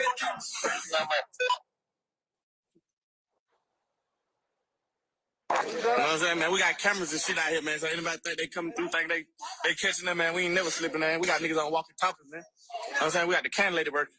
You know what I'm saying? Everybody busting for Troy, man. You know what I'm saying? They're my blood brother, you know what I'm saying? Bees up, pee up and get beat up. Mm-hmm. Oh, yeah. You know what I'm saying? But DKJ got out and he got it on. You're DK, right? Are you DK? Yeah. Is that you? Yeah. Are you in prison in this video? Yeah, he said I just got out. Right. So Yeah. are there other Bloods in this video? Yeah, it ain't me with the camera. But are you in the video with other Bloods outside of prison? I'm in some apartments in the neighborhood. I'm not with nobody. I'm by myself. I just got out of jail. Are you in a group with other individuals? Okay, you keep playing, please. And he got the screen up on him. Did you see those hand signs? Yeah, I seen the video. What were you doing with your hands? I don't know what I was doing. It was moving though. I don't know. Okay, so you don't know what they were? I don't know what they mean. I was just doing stuff. How did you learn those hand signs? You don't learn them. You just move them. Okay. Did someone show you how to do it? I watch videos on YouTube on stuff like that. Okay. And what videos did you watch on YouTube that showed you how to do those particular hand signs? Music videos. Okay. And are y'all doing a music video out there? I can't remember what we were doing out there. And did you have a strap on you that day? I don't recall. I just got out. I kept a gun though, so I probably did have a gun. I don't know though. And were you supposed to have a strap on you? Huh? Were you supposed to have a strap on you? You had just gotten out? Yeah. Were you on bond? I don't know. I don't remember. I don't even know what year that was. Okay. I heard him say my boy DKJ got out though, or something like that. All right. DKJ got out. I heard that though. What apartment complex is this? I'm not sure. I just see buildings.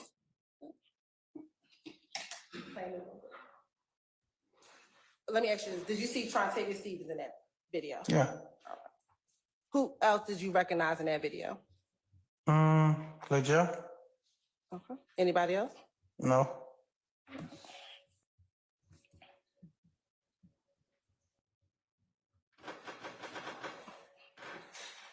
He just got out yesterday. This my other blood brother, man. You know what I'm saying? Nah, we kick shit. Don't believe it. This is everyday thing. Oh shit! Check out the chucks. This nigga gonna stop playing like they ain't hold with bitch. I got. And so, again, were you out there with other members who claim blood in this apartment complex? I don't know what they claim. I know what I was claiming. Okay. And what were you claiming while you were out there? I was calling myself a blood. I already said that. Okay. And did you hear these other people call themselves blood as well? Did you hear them call themselves blood as well in the video? I think so. Okay. Do you know an individual by the name of Christian McMiller or McMahon? Yeah. How do you know Mr. McMiller? We were raised up together. My play cousin. When you say your play cousin, what do you mean? Play cousin. Okay, what does that mean to you? A play cousin, like you grew up with nobody and your mom be like, that's your cousin, but that really ain't no blood, no kin to you. Okay, so your families knew each other? We grew up in kindergarten together. All right.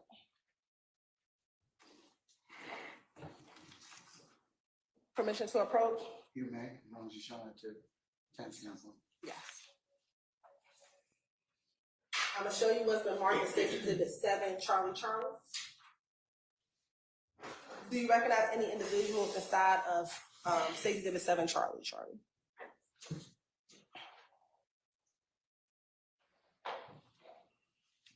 Yeah. Who do you recognize State Exhibit 7, Charlie? That me, Okay. Anyone else? Matt Lang, Lil Jeff. That's about it. And do you know who the, God bless you.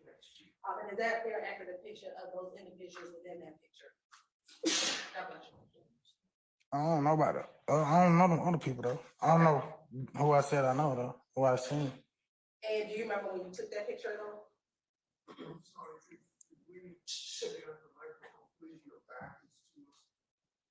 Sure. Do you remember when you all took that picture? I think I do. Okay. About what year was that picture? I don't know what year, but I know we was out of town though. You were where? Out of town. Okay. Is that a fair, accurate depiction of that picture that you took while out of town with Mr. McMiller, Mr. Williams, and yourself, and some other individuals? I think so, yeah. Yeah, this time to say like Tennessee Exhibit 7, Charlie into evidence. No opposition for Mr. Williams, Your Honor. All right, say Charlie is admitted. I think it was 7, Charlie. 7 Charlie. Okay.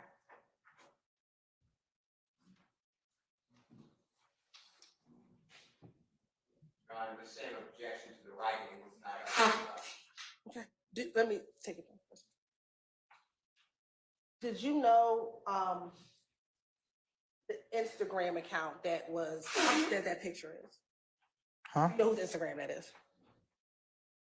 They say Thugger 1. No.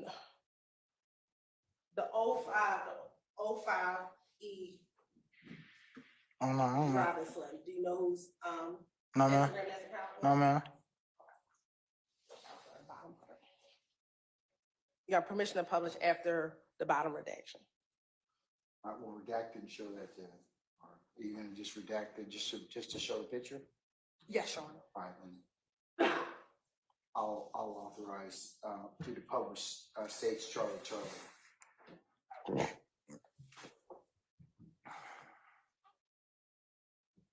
7 Charlie. Thank you, Ron.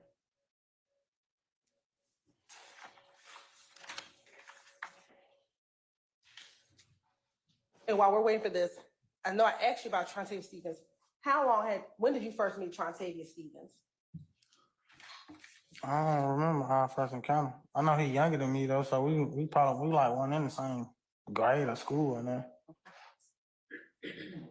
Did you know him while you were in middle or elementary school or later than that time? I didn't go to elementary school on Cleveland Avenue. Not even that you went to school on Cleveland Avenue, but I'm just talking about time frame. When did you think you first met him? While you were in middle and elementary school or a little bit older than that? I can't remember. Okay. At this point, about how long have you known Trontavia Stevens?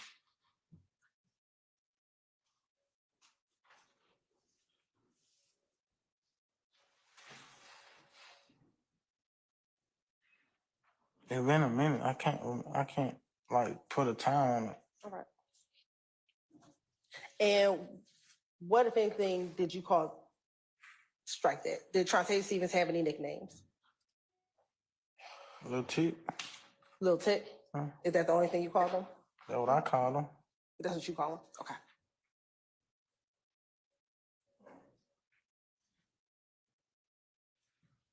Now, you said you think you were looking now, Susan, 7 Charlie. You said you were out of town. Do you recall where you may have been out of town when you took this picture? No, I've been to a lot of different states. Okay, so you don't remember where you were? No. All right. If it's easier, there's a stick.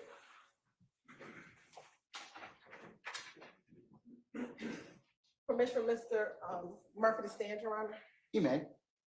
Mr. Murphy, if you take this stick, What am I please. want to do that? Because I'm asking you to. But what if I don't want to? I'm asking you to take the stick, please. Thank you so much. Can you point yourself out in the picture? Yeah, I'm at the bottom left, All right. And you said that Mr. Williams is in that right picture? beside me to the right. Okay, and where is Mr. McMillan? To the left on the guy on the far right. Can you use your stick that you don't want to use and point him out? To the left of the guy on the far right with the glasses on and the red shirt. Mr. McMillan? Can you stand up, sir, please, and just point on the screen? Thank you. I appreciate it. You got to see. Thank you. What's the significance of 1426? I don't know. Okay, you're in a picture with Mr. Williams holding their flag. Is there a significance of 1426? I don't know. You have to ask him. I don't got that flag.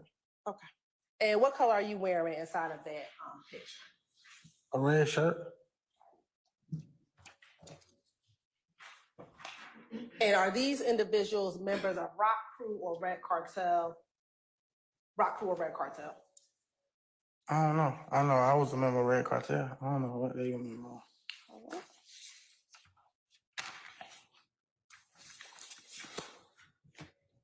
Now, let's kind of transition. Did there come a point in time in which you no longer affiliate yourself with Red Cartel? No. Okay. Do you still affiliate yourself with Red Cartel now? I don't affiliate with nothing but my family and kids. Okay. So when did you stop affiliating with Red Cartel? When I started affiliating with everything. Did you ever create a group called YSL? A group, yeah. Okay. Was it something else besides a group? Not to my means of knowledge. Not to your means of knowledge, okay? Do you still have a copy of One Charlie Charlie in front of you?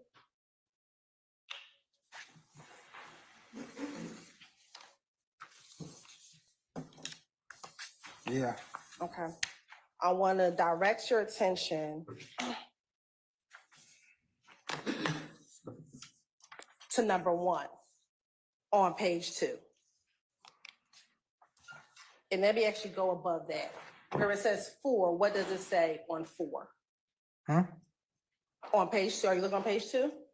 Yeah. Okay, do you see the number 4? Yeah. What does it say next to number 4? Defendants acknowledgement. Okay, and then below that, where it says A, what does it say? All statements below are truthful. All right, and what does number 1 say? YSL, otherwise known as Young Slime Life, began as a neighborhood group but evolved into a gang. Okay, and did you initial number 1?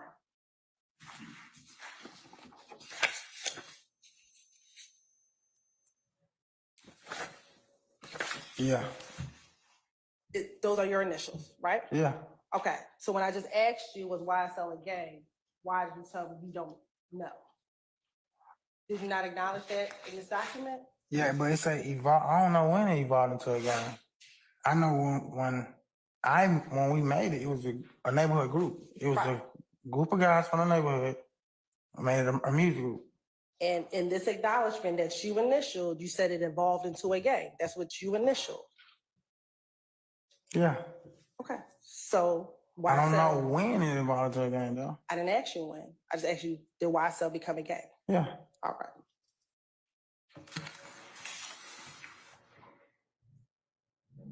When did you all form YSL?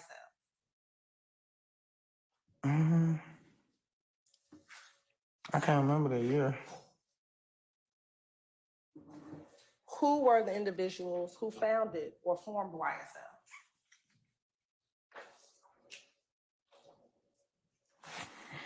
It was a couple of us. It was probably about. It was a handful of people though. I can't just name them off the bat, but Name some of the people you can.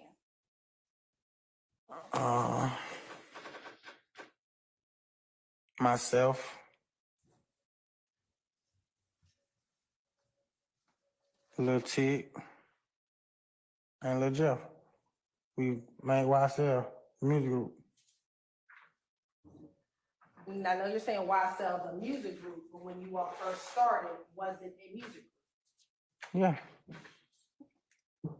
And when you say it was a music group, what do you mean? Were you incorporated as a music group? What do you mean by that? When you say incorporated, what you mean by that? You're saying that it was a music group. Tell the jury what you mean by it was a music group when y'all first started. What do you mean? I mean, we was trying to rap. We was trying to make money off rapping. That's what I mean. Why did it then evolve into a gang if you were first trying to do music? I don't know. I don't know. Okay. I don't know why it involved into a game. Everybody just wanted to be YSL. We ain't say we finna be the biggest gang in the world. We ain't do that. How did you come with the name YSL? I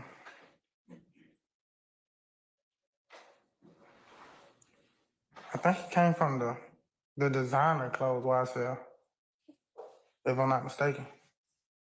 And why did you, Little Jeff, and Lil Tick decide to form YSL? Cause we wanted to rap. We wanted to. Every rapper got like a name or like a music group or something behind them, and we wanted to have like that foundation.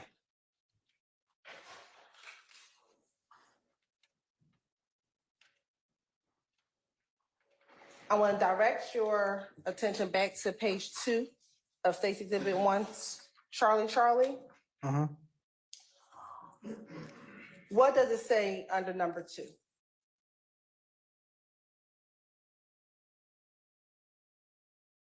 Cleveland Avenue area of Atlanta, which evolved into a gang. Okay. So do you understand that you formed along with Little Jeff and Lil Tick YSL in 2012 based upon what you initialed? Yeah. Okay. So about I don't even- 2012, is that right? Yeah. I don't even think we was on Cleveland when that happened though, but okay. I'm sorry, I didn't hear you. I don't think we was on Cleveland. Like when we was sitting around, like we gonna make a group, a music group. I don't even think we was in Cleveland Avenue. But Where do you think you were? You weren't on Cleveland Avenue at that time. Where were you? 2012, I don't even think we were hanging on Cleveland then. So where were you hanging? Not on Cleveland. Where were you? We wasn't hanging. We was trying to promote music. Did y'all still stay off of Cleveland Avenue? Like lived, yeah. Okay. I did. What about Tick? I don't know where he lived at. What about Lil Jeff? His mom still stayed on Cleveland then. All right. Outside of you, Tick, and Little Jeff, were there other individuals back in 2012 a part of YSL? Maybe like 2. Who else? I can't really remember their name, but one of them. Okay. And you don't remember that last individual? That no? No. Okay. Now, as one of the founding members of YSL, did you determine how someone could gain access into becoming a part of YSL? Never. Never? Never. So how would you determine if this person could claim or be a part of YSL? How would you make a determination? We never did that. So anybody could be in YSL? Anybody could be like on YSL. Back in 2012? Any year. To my knowledge, I mean, I've been gone to prison for a long time, but we never said, no, bro, you can't be. Like, we ain't do that. Nobody never did. Nah, nothing that I heard of.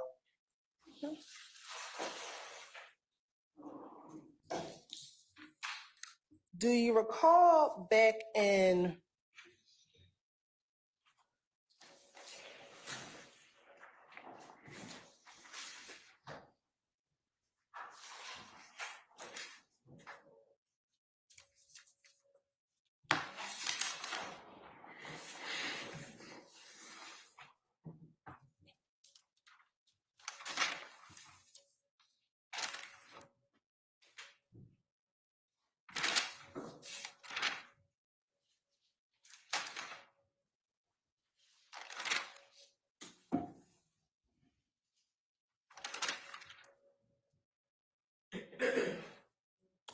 Do you remember back in 2016 having an interview at the Atlanta Police Department with an investigator, Gaither, at the Atlanta Police Department Yeah, where you?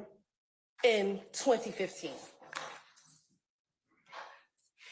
Really around August of 2015. I don't know. I had an interview though. I don't remember like what year with who though. And in that interview, your attorney Jacoby Hudson, who's in the courtroom today, was present along with 2 detectives of the Atlanta Police Department. Do you remember that? I think so. Okay.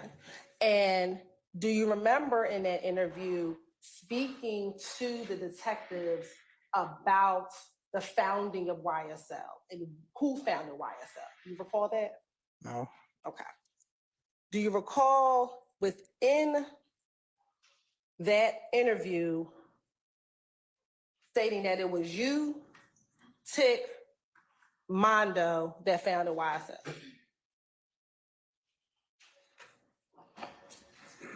I don't recall saying that, but Who is Mondo?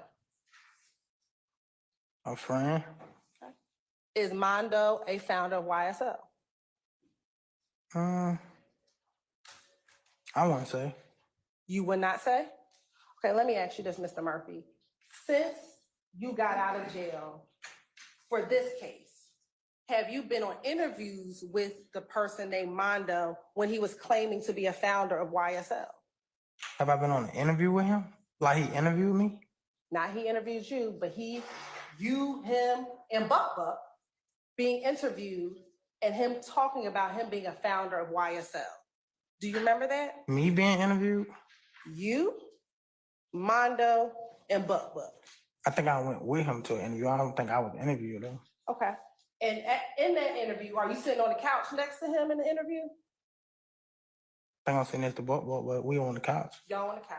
And in that interview, do you remember having conversations about him being a founder as well of YSL? Objection, Your Honor, hearsay.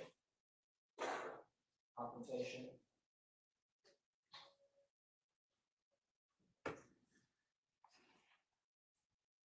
Hold on, Mr. Matthews.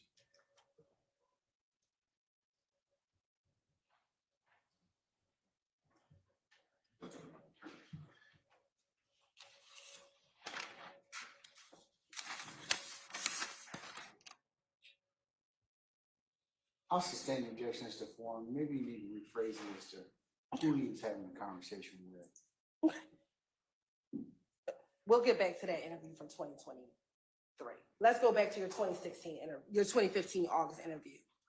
Do you recall in that August 2015 interview telling Detective Gaither and Dennis that when YSL first started, you had to be off of Cleveland Avenue or be from Cleveland Avenue? I don't recall saying that. You don't? I don't. I was on a lot of drugs back then. Like Okay. Back in August. I don't remember none of that, but okay. You were on a lot of drugs when? When you did the interview? All my life. Okay. When you did the interview. I'm sober now, but for a long period of majority of my life, I was high. Okay. When you did the interview in August of 2015, were you in jail at the time in which you did the interview in August of 2015? Yeah, I think I was in Rush Street. Okay. And when you went to the interview with Detective Dennis, Detective Gaither, and your attorney, were you high inside that interview? I was high while in Rush Street, so 9 times out of 10 I was high. Okay. During that interview, were you able to give them information, which we're going to get into later, about the case for which you were arrested for? I don't remember that. Back in August. I ain't saying I didn't or I did, though, but I don't remember. Back in August 2015, were you arrested for the shooting of Dexter Montgomery? Yeah, that's what I went to prison for. Okay. And back in August of 2015, did you interview or speak with detectives about that shooting? I know I did an interview. I don't remember what I said, though. Okay. So, yeah. And did you also talk to them about YSL during that interview? I don't remember that.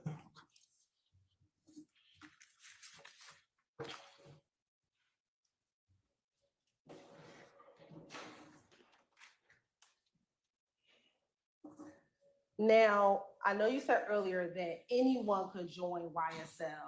Did there come a point in time where there were more members of YSL that were not from Cleveland Avenue?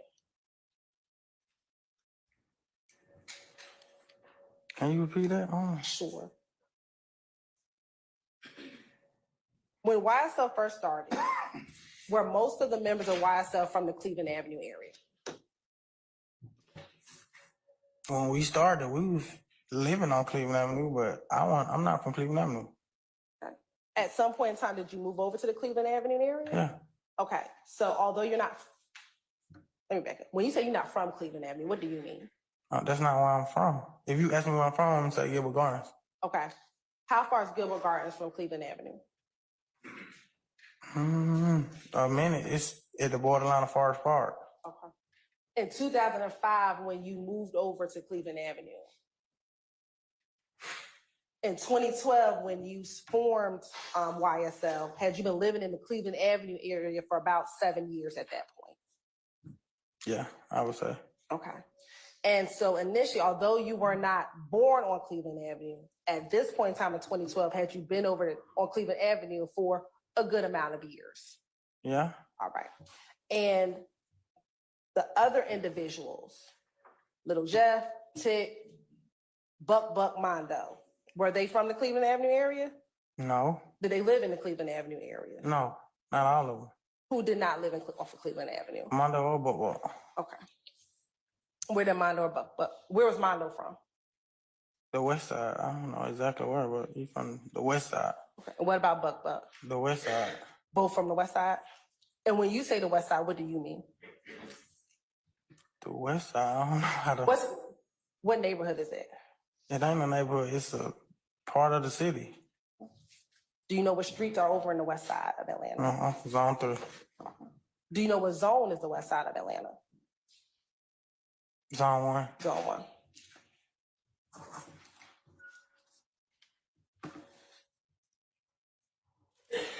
Outside of Buck and Mondo, were there other members as YSL grew that were not from the Cleveland Avenue area? I don't recall. I don't really be remembering where people from or where they live there or not. I don't even think about stuff like that.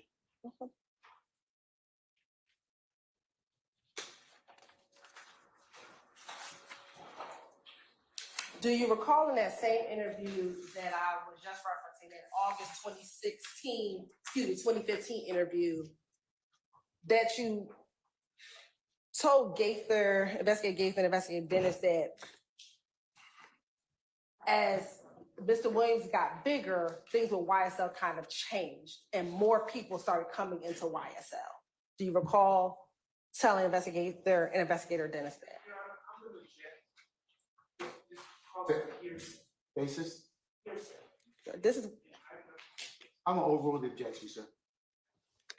Do you recall telling them that? Say that again?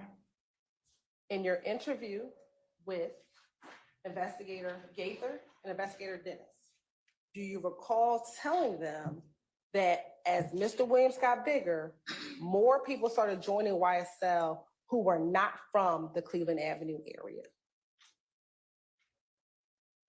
That sound about right, though. Okay. I don't remember saying that, but that sound about right.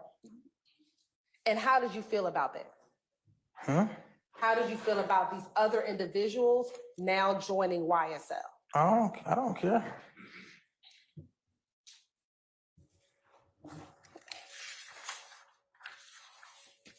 Was YSL affiliated with any national blood gang set? Yeah. Who or what? I don't think it's just blood. I don't think it's like no particular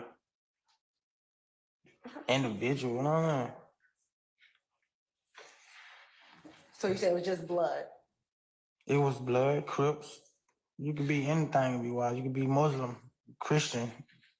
YSL, it wasn't no, you gotta be this to be wise. No, it was just, you wanna be YSL, you can be YSL. Nobody said you can't be YSL. A fan wake up tomorrow and be like, I'm YSL, you YSL. I'm not gonna tell you not. Okay. So YSL you said was made up of people who were part of other gangs, Bloods and Crips. Yeah. Okay. Who were some of the Crips that were a part of YSL?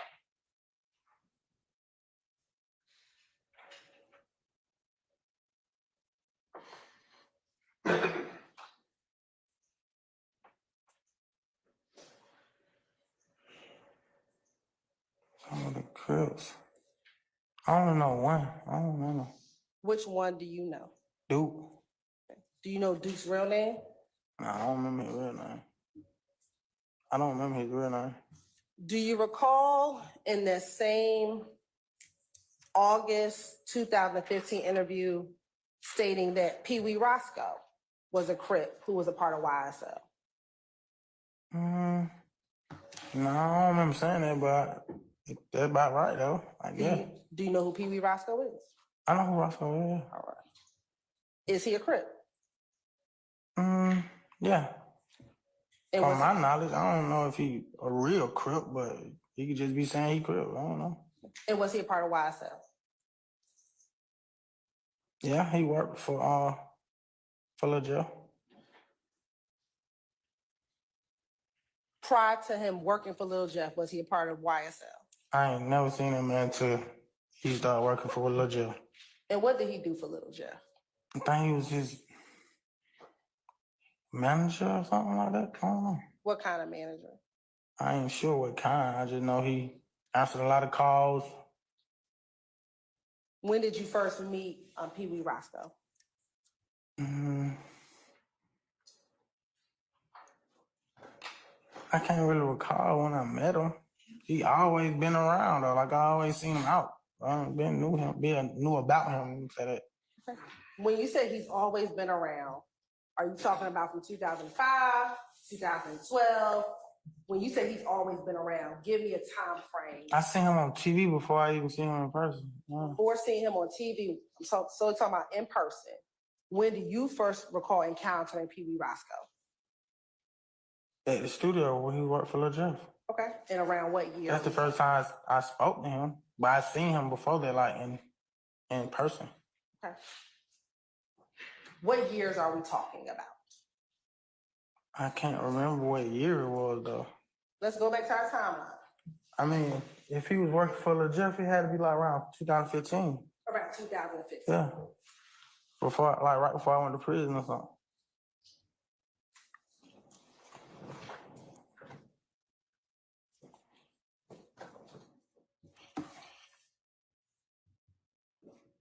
Now, within YSL, did any members have to pay dues to get into YSL?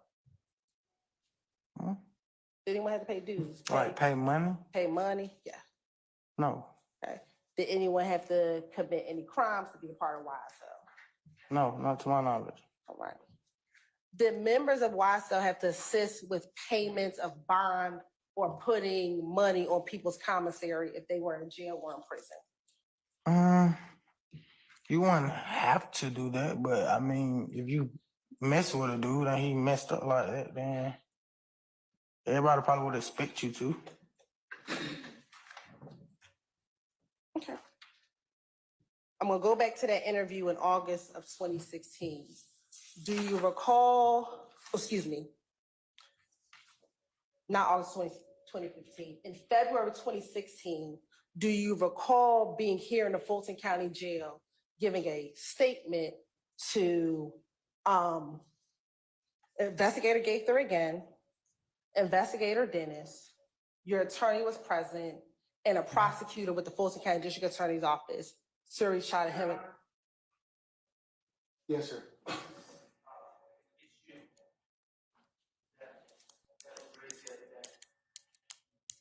You just, okay. Can you all approach, please?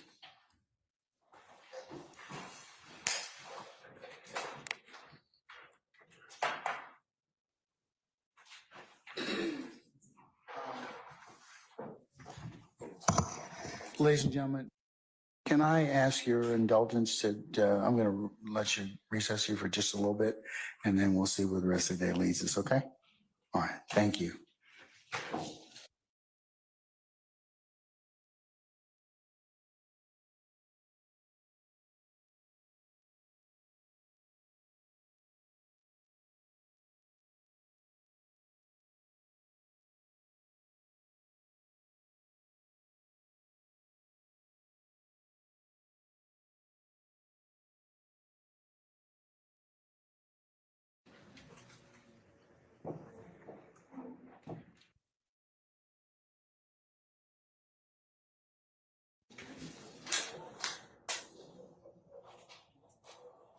All right, please be seated.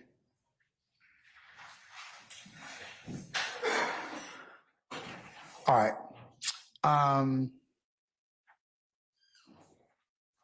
Mr. Short, I'm in possession of your motion limit, which you did remind me of yesterday, or initially say yesterday. But how long have you had this particular tape or knowledge of these particular instances? That's my first question to you.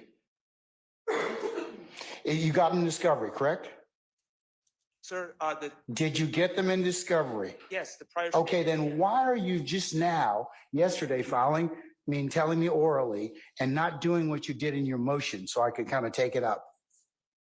What, I did do it in my motion. No, you filed a motion, but you could have filed this thing months ago. Your Honor, out-of-court statements are not admissible at trial. Okay, that's not what I asked you, okay? They're If not- you believed it was going to be an issue, you could have filed the same motion 3, 4, 5 months ago, correct? It's not. Yes or no? If you want me to say yes, yes, Your Honor. Okay, that's my point. That's my point about being a forewarned judge is a happy judge, okay? Because we are now taking time out and I'm putting the jury in the back on something that you told me yesterday about, but you could have memorialized this in a motion more than 3 months ago, probably last year. And I could have taken it up and I could have ruled on this. I don't have any problem with that, but this is an example of something. If you want to do something like this, go ahead and file the motion. You should have filed it months ago.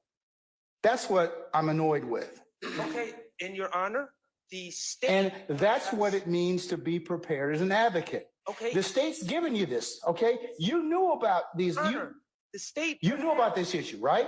Perhaps the state, knowing that it's an issue, would not want to admit evidence of an individual being a prosecutor I get it. and a defense attorney on the same. I get it, time. but So you know. perhaps it's not on me. Perhaps the state should not be. Oh, trying to admit- it's on you, Okay, and it's on them. me.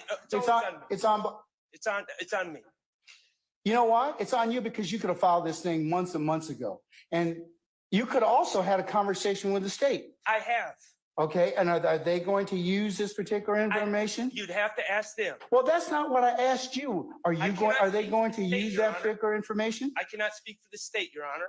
Okay. Do you see the problem or the issue that you filing this untimely motion has caused? Yes or no?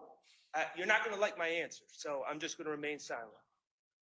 That's not being an advocate, because if you can give me a reason as to why you waited months and months, because you probably, when did they give this interviews? The first interview or note that you were about the proffer agreement with Mr. Chada Jimenez. The proffer agreement was in the first round of discovery in July of 2022. Okay. When was the other interviews that were made from 2015 turned over? July 2022. Okay, so arguably, Mr. Sharp, this could have been filed sometime in 2022 or early 2023 when we started having these particular motions. Your colleagues, you filed several motions, several preliminary issues I've had to take up. So that's what I'm telling you in terms of just having to stall the proceedings so I can go ahead and take this up. I'm not trying to stall anything, Your Honor. No. And I don't mean you. Listen. I don't mean you like just filing this to stall it. Okay. Okay. All right. But the state has. But you filed it. But my angst with you. I don't have any angst with you filing a motion. I don't. I'm just annoyed that you didn't file it in 2023. The state has been fully aware that their colleague, who was a gang prosecutor, was serving as a defense attorney on this case. And okay, but that's understand why it's my job to flag that issue. But I have flagged the issue. Okay. And so if I'm going to take now I will. You flagged the issue now on the 10th of April of 2024. Have a seat, sir. Okay, thank you. State, are you going to be using this recording involving, I'm going to mark Mr. Sharp's motion in limine as the next court exhibit, but are you going to really use this motion? I mean, use the proffer agreement or proffer that that was held on or about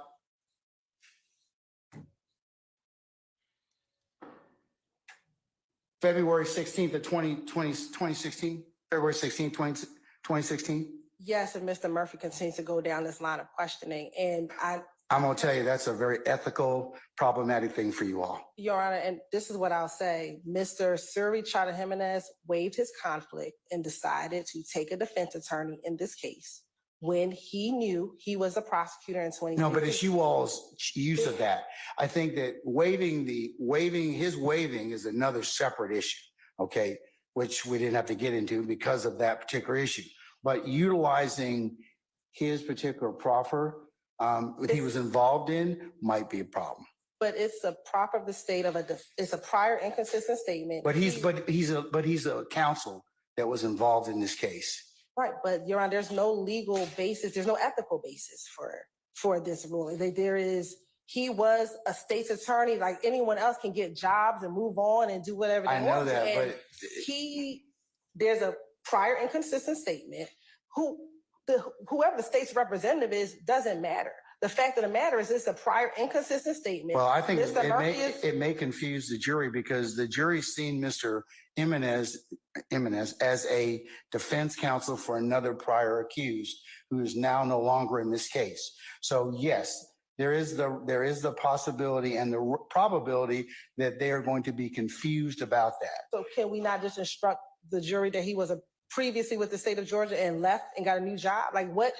There's a remedy for that. The state is not going to harp on the fact that Mr. Jimenez was a prosecutor then, but this is the prior inconsistent statement. He had a previous job, and like anyone else in the world, in the country, they can leave their position and go on to another case. When this case started, Mr. Jimenez knew that this proffer existed. He chose to represent a client in this case. He's no longer representing any of these individuals in the courtroom, Your Honor. So Mr. Jimenez, as a defense attorney or a prosecutor in this case, is of no consequence because he's not even present in these proceedings. His work with this case is completed, Your Honor. The sole reason why we're bringing this in has nothing to do with Mr. Jimenez. It has solely to do with the prior inconsistent statement, and the state should be able to confront this witness with any prior inconsistent statement that he plans on clearly giving during the course of his testimony in court. You'd agree that Mr. Chata Jimenez's, if the tape or anything would be utilized, it would have to be redacted.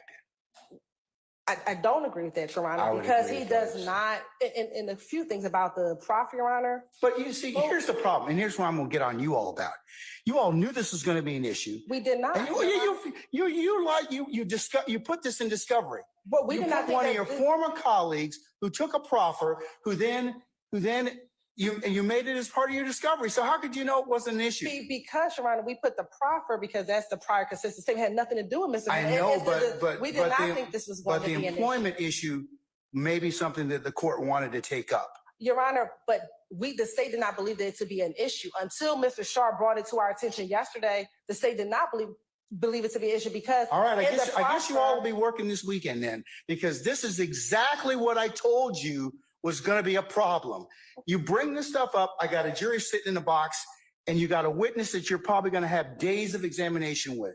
So let me go ahead and decide. I'm going to recess for about 10 minutes. We'll make a decision on that. And you, Mr. Sharp, no law in your motion or motion in limine for me to consider. You probably need to supplement it with some law. So I'll let you all think about that. I'll be back in 10 minutes. We're in recess.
Okay, here's what I'm going to do.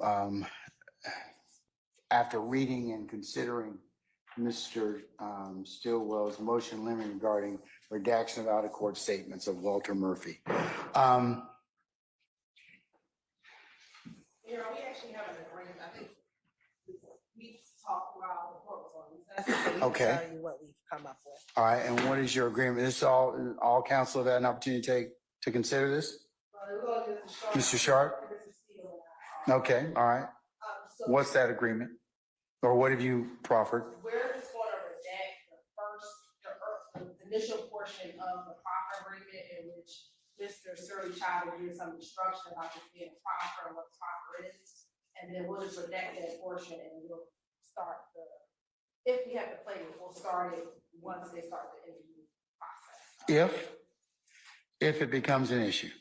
Right, and if we're going to decide to play it through into a cater or somewhere else, then we'll do it. But we'll go ahead and get the redactions done so that they're already completed, and we'll give that over to the defense counsel. All right. Mr. Sharp? So, if I understand the proposal correctly, that would, I think, take out from the start to about the 10-minute mark. That's where Mr. Chada Jimenez's recognizable involvement is. I would, and that would be suitable. Now, Your Honor, you have my motion in front of you. There's other objectionable parts. Again, this is an out-of-court statement, so it should not be played for the jury unless certain things occur in Mr. Murphy's testimony. Like, these are prior statements, and so I'm not going to assume that his out-of-court statements at different times would be admissible at trial. All I'm saying is if it becomes admissible through the testimony, then there's certain redactions that need to take place. Mr. Jimenez's involvement was one. There's also talk about separate crimes that are irrelevant to this case. There's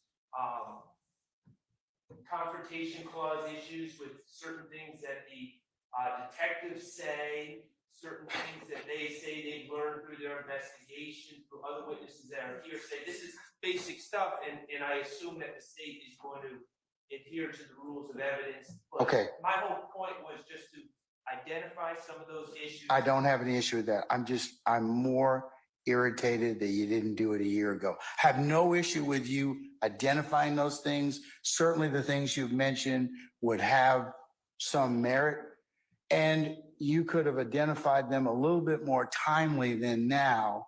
And just because short of agreement, they require my unraveling them and making evidentiary rulings. Like you've identified 3 out-of-court statements. What were the statements? That's just one thing. So I'm, like I said, I'm not in any way saying that you filed this motion to just upend or delay it.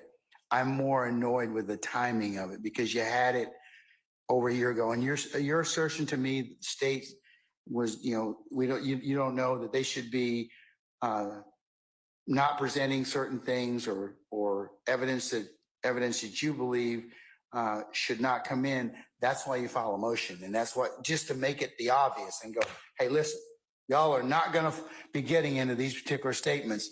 And like you just did just a second ago with you and Miss Hilton, you could have, by agreement, just kind of merited out, or I should say edited out some things that I didn't have to take up and left me with just the corpus of whatever else I needed to kind of take up. Yes, sir.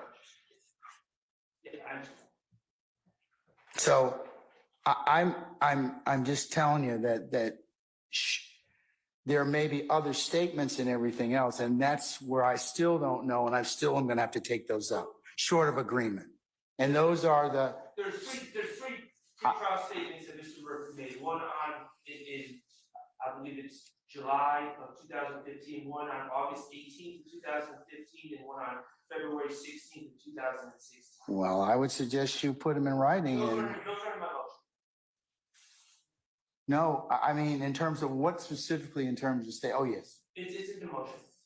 everything that I find problematic is in the motion, except Mr. Harvey, to his credit, also did identify one other issue, and I can add that to the motion or supplement it. Mr. Harvey has it written down. It's a conclusory statement by Investigator Gaither, I believe, in the August 18, 2015 motion at 1 hour and 42 minutes, I believe.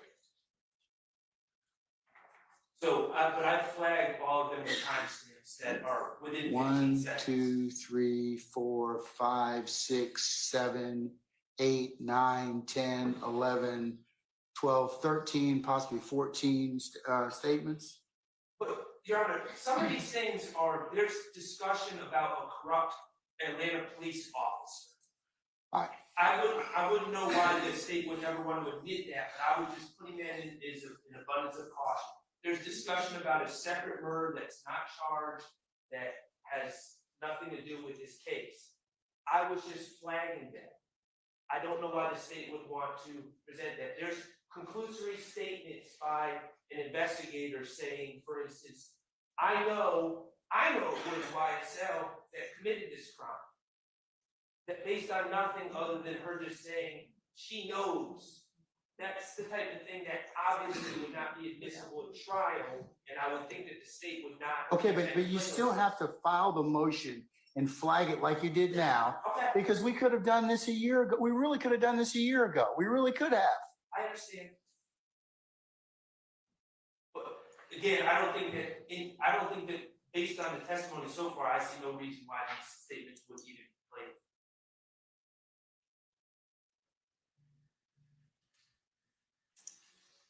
Mr. Murphy is here presenting live testimony.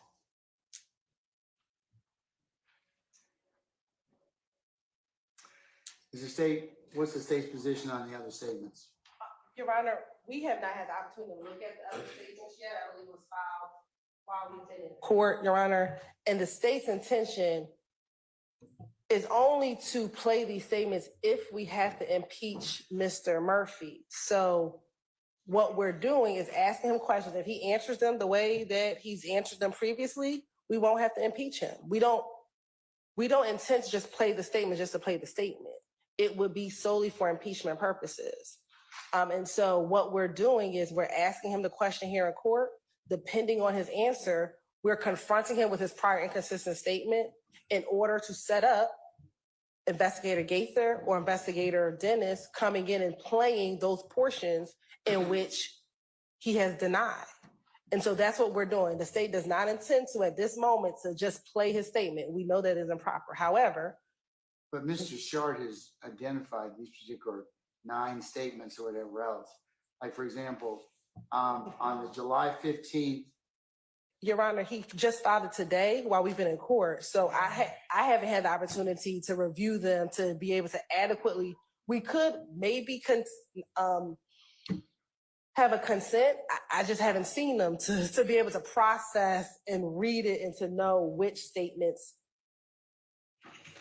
of these statements we can consent to, or if there needs to be a motion because we disagree. There might be some that we consent to. There might be some that we can agree upon, but there might be others that we may have to have argument. The state just needs an opportunity to review the motion.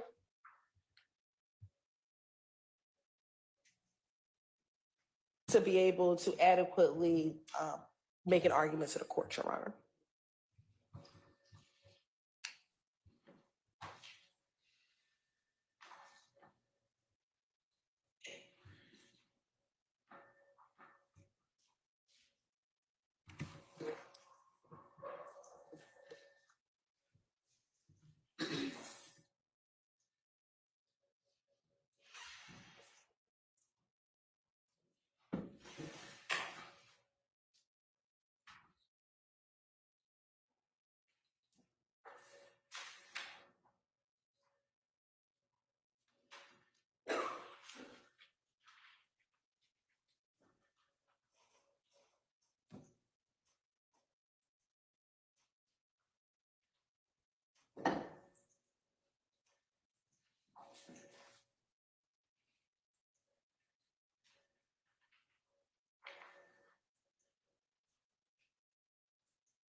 May I be seated, Sharon?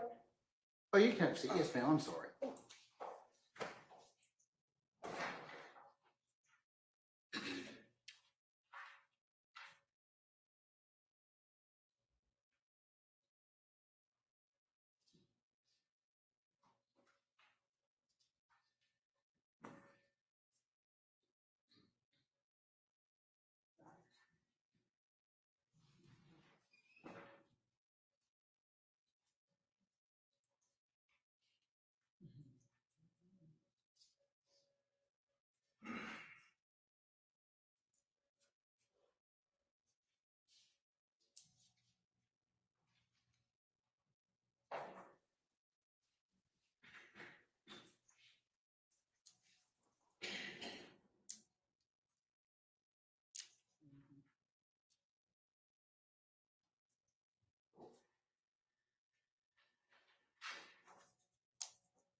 How long are these statements, these three sets of statements?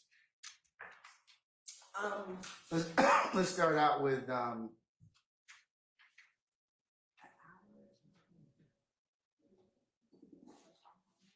right, there's a statement that was given on July 15th of 2015, another one given on August the 18th of 2015, and a last one that was given on February the 16th of 2016. Yes, the one from July of 2015, I think is about an hour, maybe 20 minutes, Your Honor. The one from August of 2015 is about an hour and 45 minutes. And the one from February of 2016, there's two parts, part one and part two. The totality of that is about 55 minutes. Well, there's another portion which is 8 minutes long, but you can barely hear it, and we don't need that portion, would be the 25-minute portion.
Here's what I'm thinking about doing.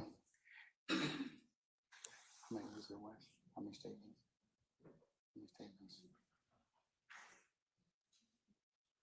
Statements of 1, 8, 12, 13, 12, 13. No, but there's these statements from A through L. What, 13?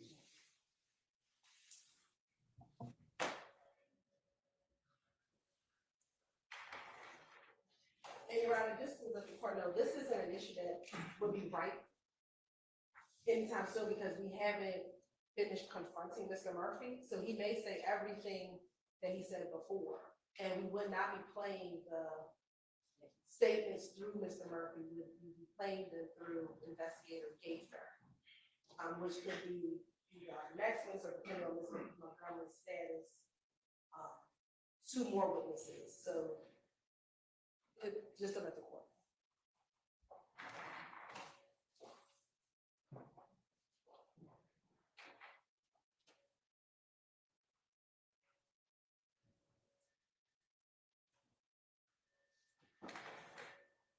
But we do have to confront the witness if he does.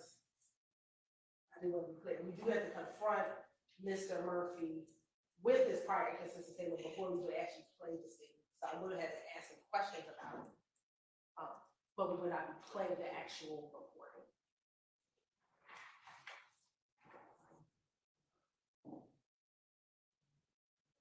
There are 13 statements that Mr. Stark, 12, maybe 13, Mr. Harvey. There's at least 12 or 13 statements that I have to rule upon anyways for you to be able to confront him being Mr. Murphy. So here's what I'm thinking about doing. It's going to take the better part of the day for me to go ahead and do that short of agreement. So my suggestion to you is I discharge the jury for tomorrow, not have them come in, and we'll take this up on Friday, though you'll come in on Saturday. I told you this was going to happen. And I don't want to have to do it, but this is not what we signed up for, what those jurors signed up for. I'm not saying, Mr. Sharp, the motion isn't of merit. I'm in no way saying that. It's the timing and it's just, we just cannot keep doing this. So it's going to take me the better part of a day to go ahead and do this. You got 13 statements I got to rule upon. Unless you all tonight work out something in terms of the admissibility of those statements. If you do that, then I won't have to take them up.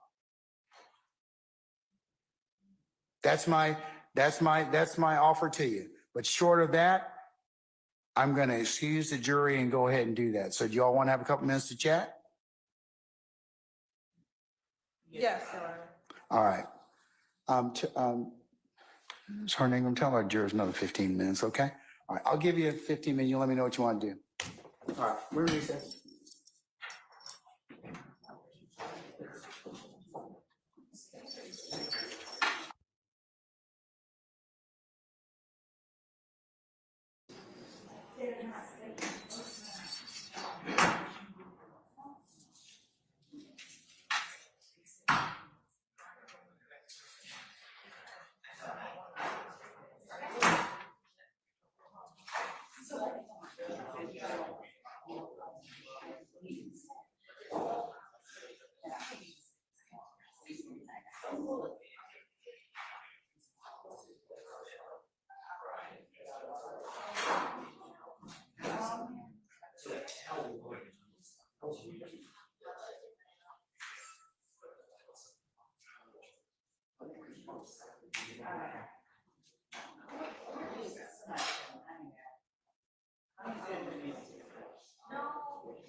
I'm just saying.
court is.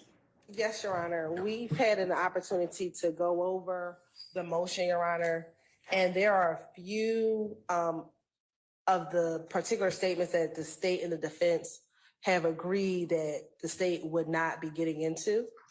I can let the court know what those letters are. Yeah, I have the motion, which I marked as a court exhibit. So the statement started A on page 3. So you want to start from there, or do you need to go further? We can start, I would prefer to start with the ones we agree with and then focus on the ones that we don't agree That's on. fine, whatever you put. So the ones that we agree that we would not, the state would not be intending to get into is letter D. That's the August 18th, 2015 statement at 44 minutes. Yes. That's D.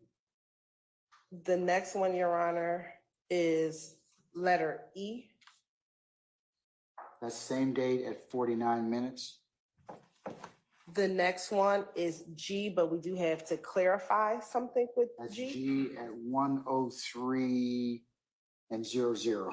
And while the state does not intend to ask Mr. Murphy to speculate as to who shot the bus, we do believe Mr. Murphy was present at least at the Compound nightclub, which is where the group of individuals that shot the bus were prior to the bus shooting. But that doesn't have anything to do with the statement. Correct, but we want to be clear that we do intend on getting to some details of surrounding this statement, but not to ask Mr. Murphy to speculate as to who shot the bus up. No.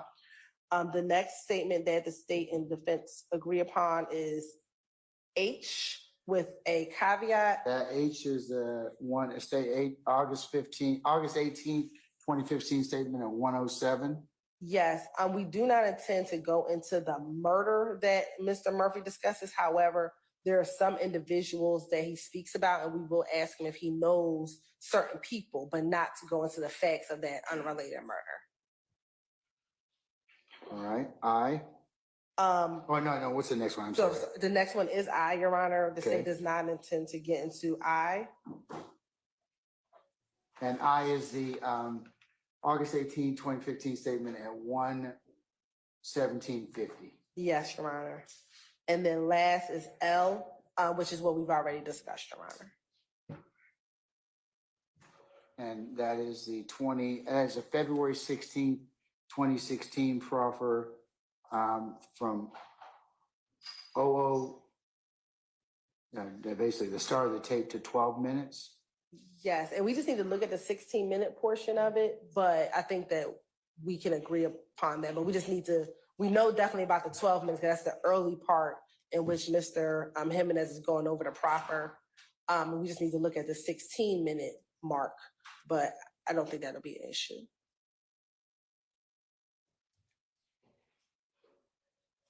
Mr. Shard, are you in agreement with D, E, G, H, I, and L?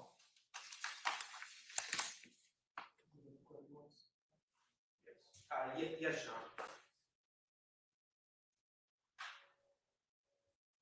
So I still need to take up A, Yes. B, C. And A, B, and C, Your Honor, are all within 16, it's essentially 16 minutes. It's 3 different segments within 16 minutes on one statement.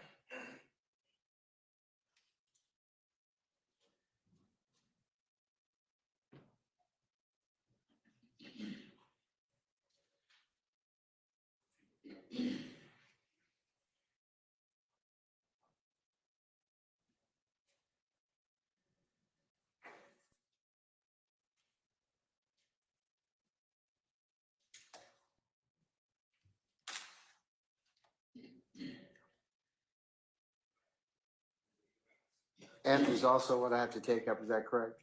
So which one, Your Honor? F? Yes. And do you want to discuss Oh, that?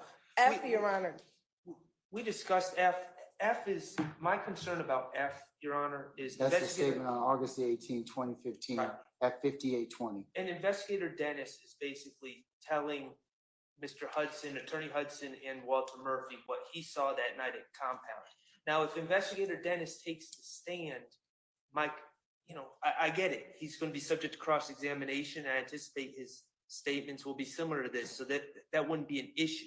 My only issue was to be playing Investigator Dennis's statements about what he saw as a witness before he testifies And what the state, and is subject to cross-examination. That was my only issue. And so the state plans on calling him, then, I mean, if the state enters this through Investigator Dennis, then that probably takes care of that issue. exactly, Your Honor. I mean, we told defense counsel that if we introduce this through another detective, then we can deal with redacting it. However, if it's through Investigator Dennis, then we believe the issue will resolve itself. All right, I don't see any reason why that would not be the case. So I'm agreeing with you, counsels. So other than ABC, So the really only What's other left? two, J and K, Your Honor.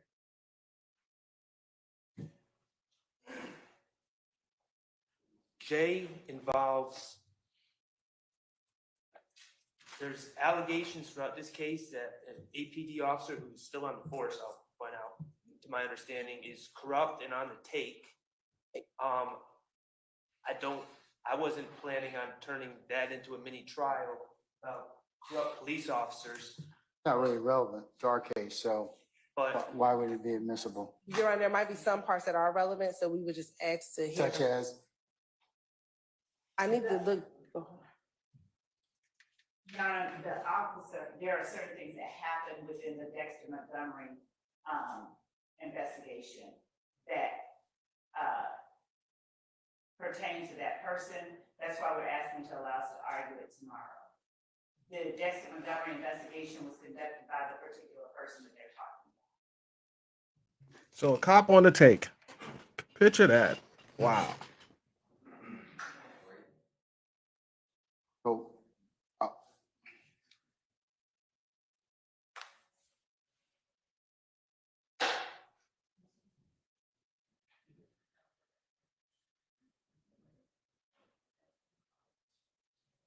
last one.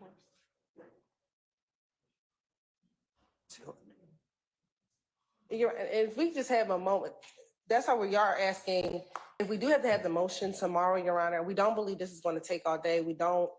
I think the defense and the state believe that this will take about an hour and a half to discuss. If we look at the totality of the minutes of the 6 sections, Your Honor, we believe total the 6 sections is roughly 30 minutes. When you look at the timestamps of where we are going to need to have argument, Your Honor. So we don't believe that this will be something where the court has to be down the entire day.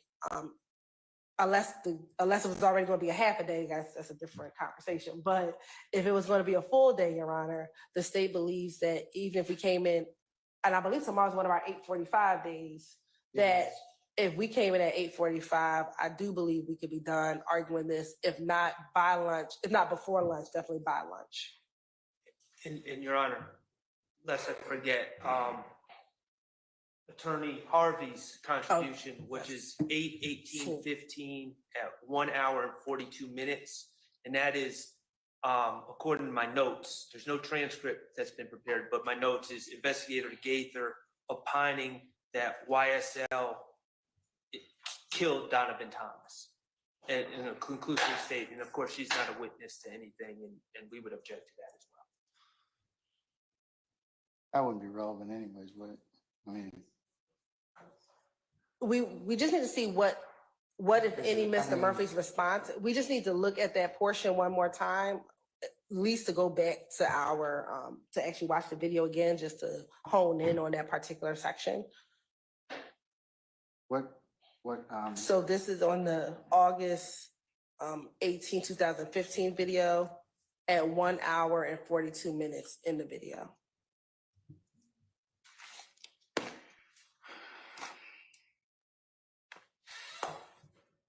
So it's a total of 7 statements, Your Honor.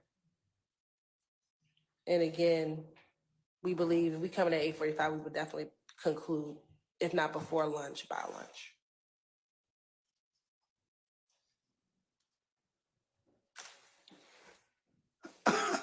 I really would like you all to conclude this so that I don't have to park this jury for a half a day or a day.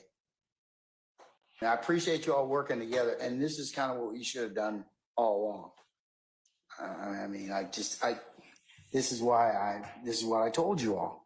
I mean, this ain't your first rodeo, and both of you all, this is not your first case you tried. Either one of you, no, none of you. So in that respect, you all can work something out.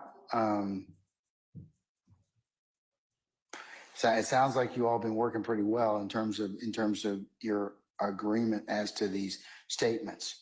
So you got 1A, B, C, F. We're not going to cover unless it becomes an issue.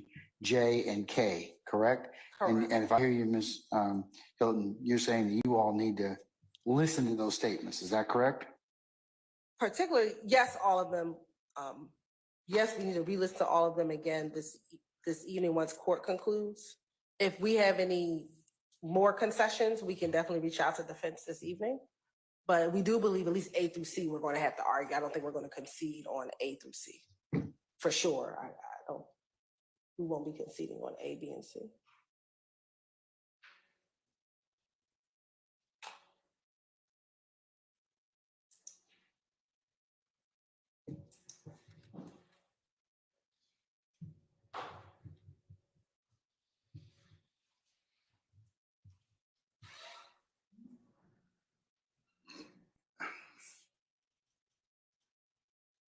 A covers Mr. Murphy's claims his life's in jeopardy.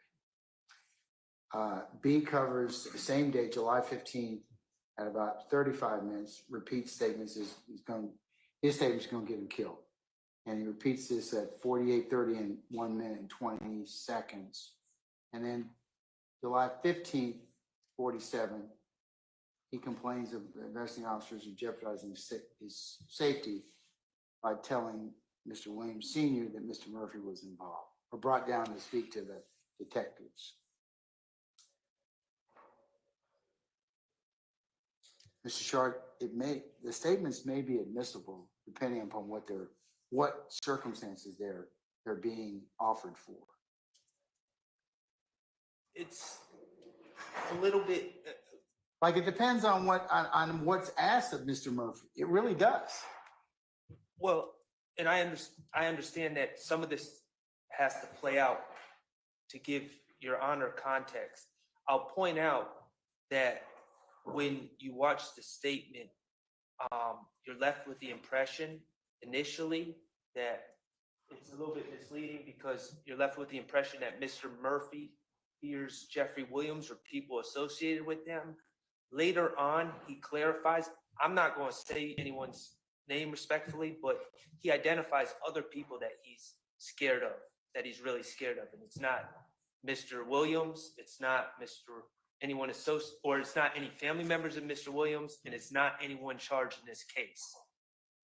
But I think that's grounds for cross-examination. If the state doesn't ask him that question, then defense counsel can cross him on, weren't you referencing these other individuals and that's if we go down that line of question. Again, this is all premature because the line of question might not be as to a specific person. It depends on what the line of questioning is, but I do believe that what Mr. Shar's issue is, that's an area for cross-examination. Yeah, it's not necessarily improper bad character evidence. It'd be relevant. It'd be relevant to show for other purposes. But Mr. Steele? Your Honor, I'll get you the cases. I can't get on Lexus in your courtroom for some reason, but it's going to be this is witness intimidation, but I will get you the exact site. I'll get you more updated cases, but it should not implicate Mr. Williams. Nobody should not be his name. If it's in the mind of the person who's intimidated, they could possibly say something like that to show why they're reluctant to testify or to cooperate or to give a statement, but it shouldn't fall back on Mr. Williams unless Mr. Williams did something, ordered somebody to do something, had a third party do something. So it would be inadmissible character, but I will get you the cases. Is there any discussion in this tape about any underlying reason or rationale? I mean, I think it's the general nature of coming to speak to the police and snitching and what that perception is. And then that is what Mr. Murphy is kind of trying to communicate. The fact that he is even in here could get him in trouble. He doesn't specifically say anyone did anything. Right. But he doesn't name any particular, it's just the thought of what people saw. He says that when he got arrested, that Mr. Williams Sr. saw him talking to a police officer, and that could potentially get him killed. The fact that someone saw him speaking to the police. But that was his observation, his feelings, given his life, and they can cross him on that. They can cross him. Did Mr. Williams ever threaten you? They can cross him. Did Mr. Williams Sr. ever threaten you? They can then cross him on that line of questioning as to why he felt that way. But it's not in bad case. But we would like to look at this case, and if Mr. Still has any other cases, we would just ask for him to email those to us so we can look at those in preparation. Thank you so much. All right. I'm gonna call our jurors in, excuse them for the evening. I'm gonna tell them to come at 10:30. Got from 8:30 until and 8:45 until the jury comes in at 10:30. If we can take up whatever it is we need to take up, then the matter will be satisfied. If not, then we'll be working on Saturday at least. I think we can accomplish it in that hour and 15 minutes. Mr. Sharp. thank you. Some of our jurors, please. So it's very interesting that with the threat of working on the weekends, somehow the process is moving a little quicker. Very interesting. Very interesting. All rise. Yeah, we do. Can we get Mr. Murphy back here, please? Thank you, madam.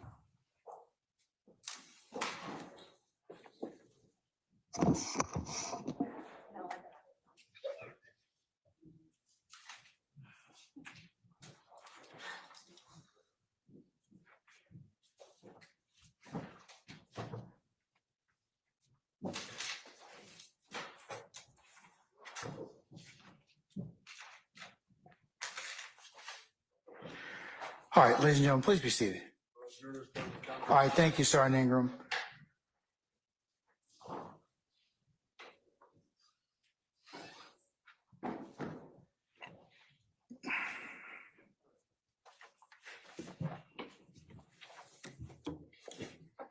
Ladies and gentlemen, the jury and Mr. Murphy, sorry that we took up so much time and we're taking up a matter we need to resolve. Given the fact that it is the end of the business day, I'm going to have you all recess until tomorrow.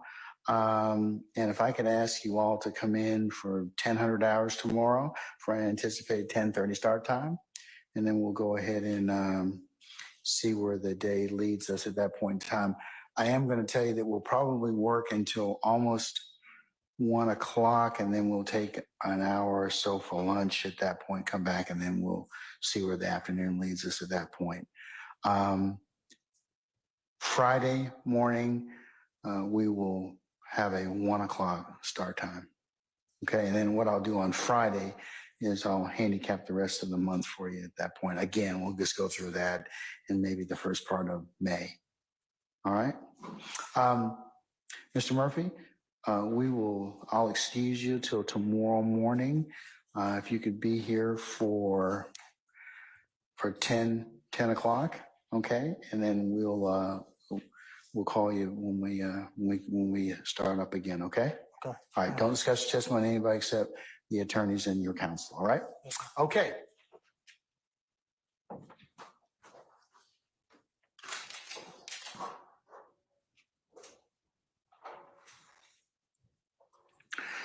Ladies and gentlemen, any ministerial inquiry of me at this point? Okay, so tomorrow, be here for 10 hours. We'll start about 10:30, and we'll probably recess probably around 12:45 or thereabouts. And then we'll come back probably around the 2 p.m. hour and go till about 5, somewhere between 5 and 6 o'clock tomorrow, okay? All right. Let's review your ad nauseum admonitions. Leave your notepads in the basket. Don't discuss the matter amongst yourselves in onesies or twosies as you go about getting back home, wherever it is you live in our fair county. Please do not let any third parties discuss this case with you in your presence and hearing. If anybody should try and do that or approach you as this case, let myself and Sergeant Ingram know immediately. Don't go by any of the scenes that are depicted or you've heard of thus far in this case. Do not listen to any third party recaps or otherwise of this particular matter, any blogs or any news media or any other printed sources. As I told you earlier, and I keep reiterating to you, is that you can only consider what's presented to you within the four walls of this courtroom. And of course, you're not to handicap the case or talk about the case at all until this case is properly submitted to you for your consideration. I give you instructions on how to begin your deliberative process. All right. Okay. Ladies and gentlemen, and the last thing is, again, thank you for your patience with us. And we really appreciate the patience you've given us and will continue to give us in the resolution of this matter. So unless you have anything else for anything that I need to take up, I'll go ahead and recess you for the evening. We'll see you in the morning, okay? All right. Okay, ladies and gentlemen, if not, all rise.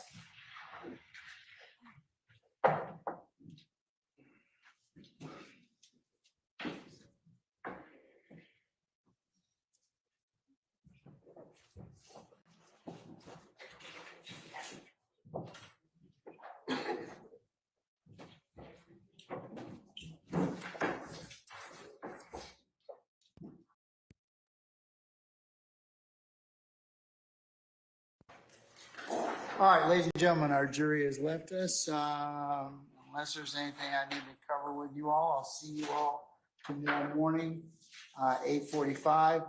If you have any further agreements or anything else, be prepared to cover those tomorrow morning. And is there anything else? Nothing. If not, I will see you all in the morning for 8:45. Thank you, Your Honor. Have a good night. Thank you, Your Honor. You're welcome. Well, that concludes today's testimony with Mr. Walter D.K. Murphy. What do you guys think about Walter D.K. Murphy's testimony today? What do you guys think? What is your thoughts about his testimony today? Do you think he's going to come in with the canary singing, or what do you think? I mean, we're hearing some interesting things through arguments. We're hearing some names drop. We're hearing a dirty cop. What the context of that is, we'll find out. The judge was quick to say, well, that may not be relevant for this case. It might be as well. It might be as well. So you guys don't think he's going to tell much? Well, we know that he took a plea. You know he took a plea. How hard are they going to push him? You saw what happened with AB. You saw what happened with Tick. You saw what happened with Mr. Adrian Bean. So how hard do you think they're going to push him? How much do you think they're going to contact him and speak to him and tell him what he has to say? I'm not saying they're going to do that, but how much coaching do you think he's going to get from the prosecution side?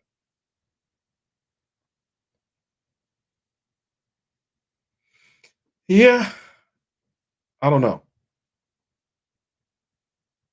I don't know. They are able to watch the testimony of others, not the jurors, but the witnesses are able to watch the testimony of others. But we have to see. I know the diva, the judge appears to be biased. I know I've heard that. I heard that.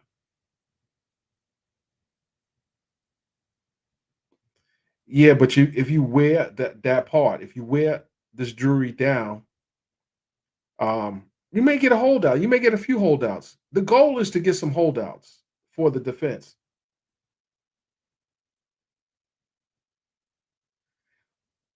Well, he has to testify, quote unquote, truthfully. I don't have his plea in front of me, but it would probably be no, each plea is different. Each contract that they sign, that blood contract, well, each contract they signed is going to be tailored to that defendant. Well, we know DK was outside. We know he's been out, he's outside, he was in jail and he's in the video. You know, Rico, I don't know. Others doing the independent acts on, independent things, that may be the case. But as far as a Rico, I don't know about that. I don't know. And does this jury understand what is RICO? Have they researched it? I'm guessing these jurors that are not sequestered they're doing their own homework, even though the judge had told them not to. It's kind of hard not to if your life for the next 2 years is going to be devoted to this case. They want to get it right too. The question is, will this predominantly black jury convict these individuals? Part of them, some of them, because when they in the verdict form, they're gonna have to convict each individual of the crimes that have been alleged against them. They're gonna have to say, is this individual guilty? Guilty on these counts? Yes, no. Yes, no. Yes, no. It's a lot for them to consider. If they come back and say, no, we don't see the 4 defendants or 5 defendants guilty of anything, but we see maybe one of the defendants might be guilty of something, then but they're gonna have to hit the check box on each defendant, guilty or not guilty.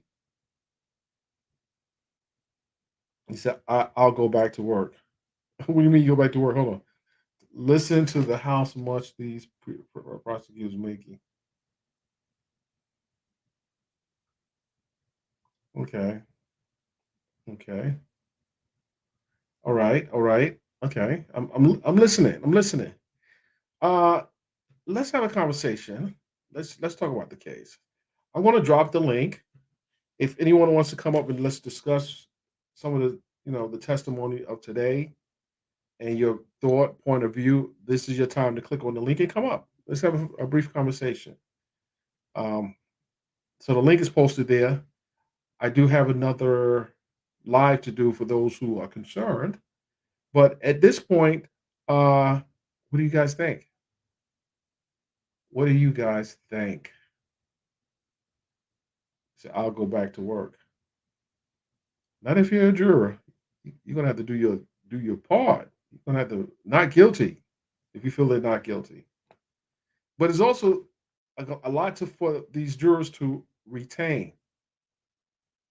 Hopefully, in their books, they're going through the names and writing the names of each witness, what they said, what stood out, and they're keeping a good flow in their books, their logs, their notepads. Hopefully, they recall every witness who gave certain testimony and point out the things, they highlight the things that stood out for them. Because I'm going to assume that they're going to have to connect some of these acts to because they obviously they had multiple overt acts and counts, and they got to put all this together. So, and we don't know what the jury instruction is going to be. We don't know what the language is going to be in the jury instruction. But hopefully, with all these qualified attorneys, each side is going to cover their asses. All right, so no one clicked on the link. Oh my goodness. Oh my goodness. Ladies and gentlemen, this is Miss Betty just brought something to my attention. I've been here, but let me go ahead and check this out right now, ladies and gentlemen. Let me go ahead and check this out right now. Let me go ahead and check this out right now. Hold on, hold on. This will be a lead story. Okay, hold on.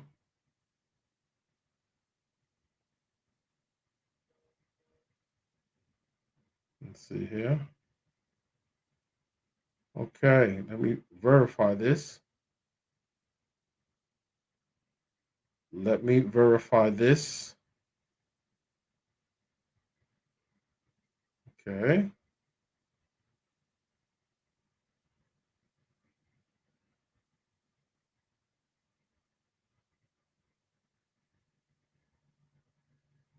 Mm.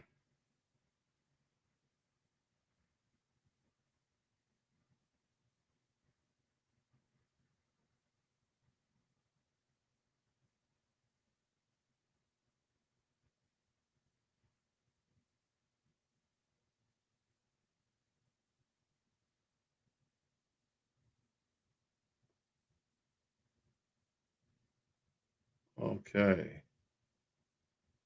All right, ladies and gentlemen.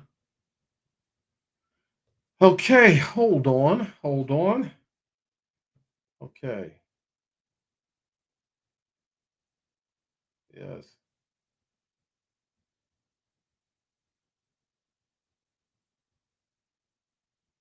Oh boy. Oh boy. Oh. Yes, I knew Mr. C. I knew him from Biggie days. Oh my goodness. This is disappointing. They die so young.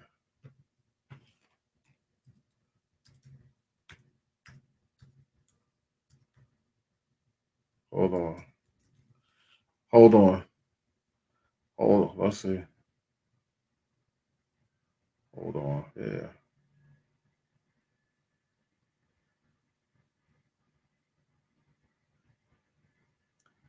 All right, guys. I'm gonna stand by. Stand by. I'm gonna do a call in. I'm calling someone right now. Stand by, ladies and gentlemen. Stand by. I'm gonna put you guys on mute. I had to make a phone call. Stand by.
All right, ladies and gentlemen.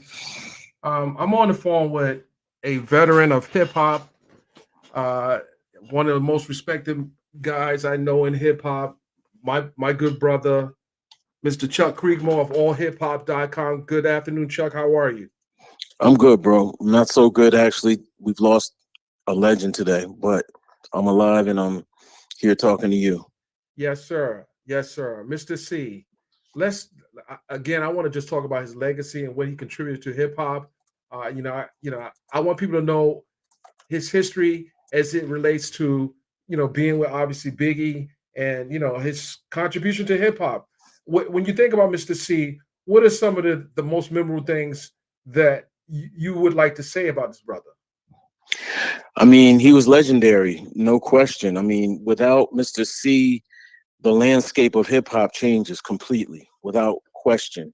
He's responsible for us knowing about Big Daddy Kane, Biggie Smalls, obviously, the Notorious B.I.G., and he's a producer, a DJ. He's someone who's just really impacted the culture in such a way. Obviously, his time on air is pretty much unparalleled. I think only maybe Funk Flex comes close in New York, and obviously, people like Red Alert. Absolutely. But and Kid Capri. But yeah, you know what I'm saying. But Right. at the end of the day, he was the person that brought folks to the forefront, and without him, they probably wouldn't have made it that far. You know what I mean? And I should say this, as a human being, he was a good person. He was beloved, he was respected, and he truly was kind. You know what I mean? And this is, I think, why it's so hurtful to people, because he was a good human being. Absolutely. And last time I seen him, I had produced a fashion show in New York in 2023, Mm. and he was the DJ. Yeah. He was the DJ for our fashion show, and that was something that him and I spoke briefly. I was moving around. When I'm doing these events, I'm moving all over, making sure everybody's in position. But Mhm. he's definitely someone that, like the voice of, like when he hit the radio, it was, Mhm. I mean, it just elevated, what those who didn't know. He's going pretty much on 3 generations, I would say. Of Yeah, hip, definitely. yeah, Yeah, 3. easily 3 generations, and maybe 4. You know what I mean? Maybe 4. Think about how fast hip hop has started to move in the last, Probably 4, man. Because if I'm closer to his age. I'm close. I'm older than him actually. Yeah. So when I think about his legacy, I start thinking about who probably inspired him, like Grand Wizard Theodore, and we go all the way back. We going way back. We going to Grandmaster Flash. So this is definitely a shock to the hip hop community, and I know you've covered him over the years through allhiphop.com. Uh, Mhm. have you had the opportunity to work with him personally, and he like, because you also, your company also has done many activations and different, for different events. I've interviewed C. This all turns into a blurb, but if I'm not mistaken, I think he may have DJ'd our 15th anniversary party. I know for a fact I interviewed him there. We did a big event at SOB's for our 15th anniversary, and I in the basement of SOB's, it was a Mob Deep, EPMD. It was a legendary night, and he was one of the folks that was downstairs. And yeah, I interviewed him myself. We had a couple of other people from all hip hop down there, and I was, yeah, I'll take this one. Y'all go ahead. You know what I mean? Yeah, absolutely, Yeah, absolutely. be one of those. And he was a good sport about that interview. This was after the scandal, Right. and my thing is, he was loved. You know what I mean? And that moment in hip hop really was not as big a thing as maybe the media made it out to be. And I think that he felt that love from folks. He was not ostracized. He got a warm embrace from the culture, and we kept it moving. Right. We didn't dwell on it. Right. Only ones that may have dwelled on it would be the competition, if they, if I can say that. Mhm. And that didn't last long because, people still knew that he made a big contribution, and Mhm. no different than other individuals that we've known of the past that got caught in similar situations. But I just want people to know that by bringing you on and you sharing your role in covering hip hop. He is one of the individuals that you have the opportunity to, just allow him to shine. And I think that's important that we tell our own stories. I say this all the time. Yeah, absolutely.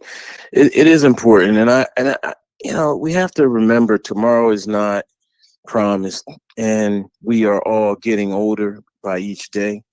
And DJ Mr. C is someone I never had a sit down interview with. I think that when that time, first, I know what you're about to say, but go ahead, brother. After everything happened, it was like he wasn't really trying to do a bunch of interviews. that's a fact, and that's why that interview was. That's what that moment was special. And that's why that moment was special, and that's why I was happy to have it. He smiled. I posted a picture of him smiling during that interview. It was a good interview, and it was it was it was a moment I think where I could feel at peace almost. You know what I mean? And so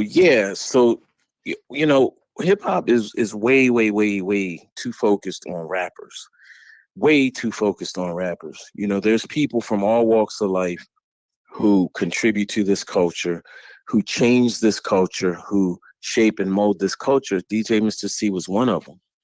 And I hope and pray that we continue to embrace the fact that this culture is comprised of many elements, many walks of life, many types of people who make it what it is, not just rappers. And so that said, I'm glad Mr. C felt the love, knew he was loved, and left his mark on the culture, R.I.P. to the finisher, Mr. C. Yes, sir. Ladies and gentlemen, Chuck Kriegmore, allhiphop.com. Chuck, you're my brother. I appreciate you all the time. Every time you pick up, we have no, when you need me, I'm there for you. You know what I'm saying? We appreciate you. We in the building. Ladies and gentlemen, Chuck Kriegmore, allhiphop.com. Make sure you follow him and follow him on social media. Chuck Kriegmore, allhiphop.com. Man, this is crazy. I'm literally on a live and someone posted in the comment. I'm like, whoa, we got to stop the line. I'm covering YSL trial. And this happens.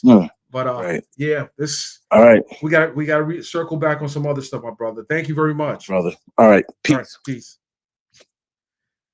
Okay, guys. So what I'm going to do here, I'm going to go and make some calls. And I'm going to call some people in hip hop right now. So this is impromptu. Thank you, Miss Betty. But I'm going to start calling a few people right now in hip hop.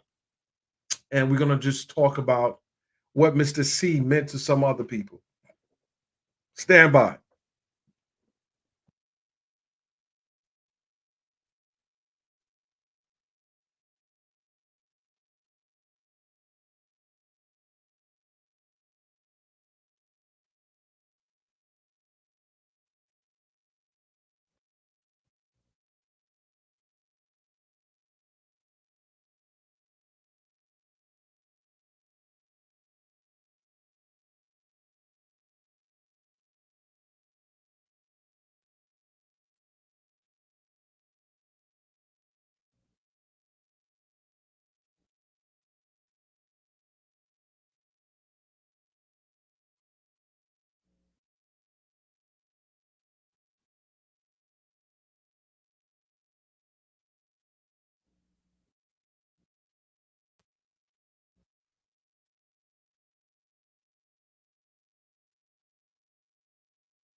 Stand by, ladies and gentlemen.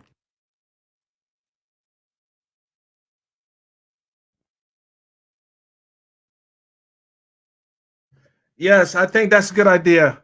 I think, Miss Betty, I think that's a good idea. We're going to end this stream and we're going to do another one dedicated to Mr. C. How about that? What do you guys think?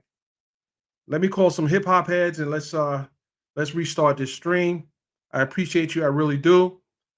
With that said, ladies and gentlemen, thank you, Miss Betty. Thank you, everyone that's been here. Make sure you are subscribing to the platform. Make sure you are liking, sharing, and tell a friend to tell a friend. With that said, the way we start, ladies and gentlemen, it's going to be the way we end.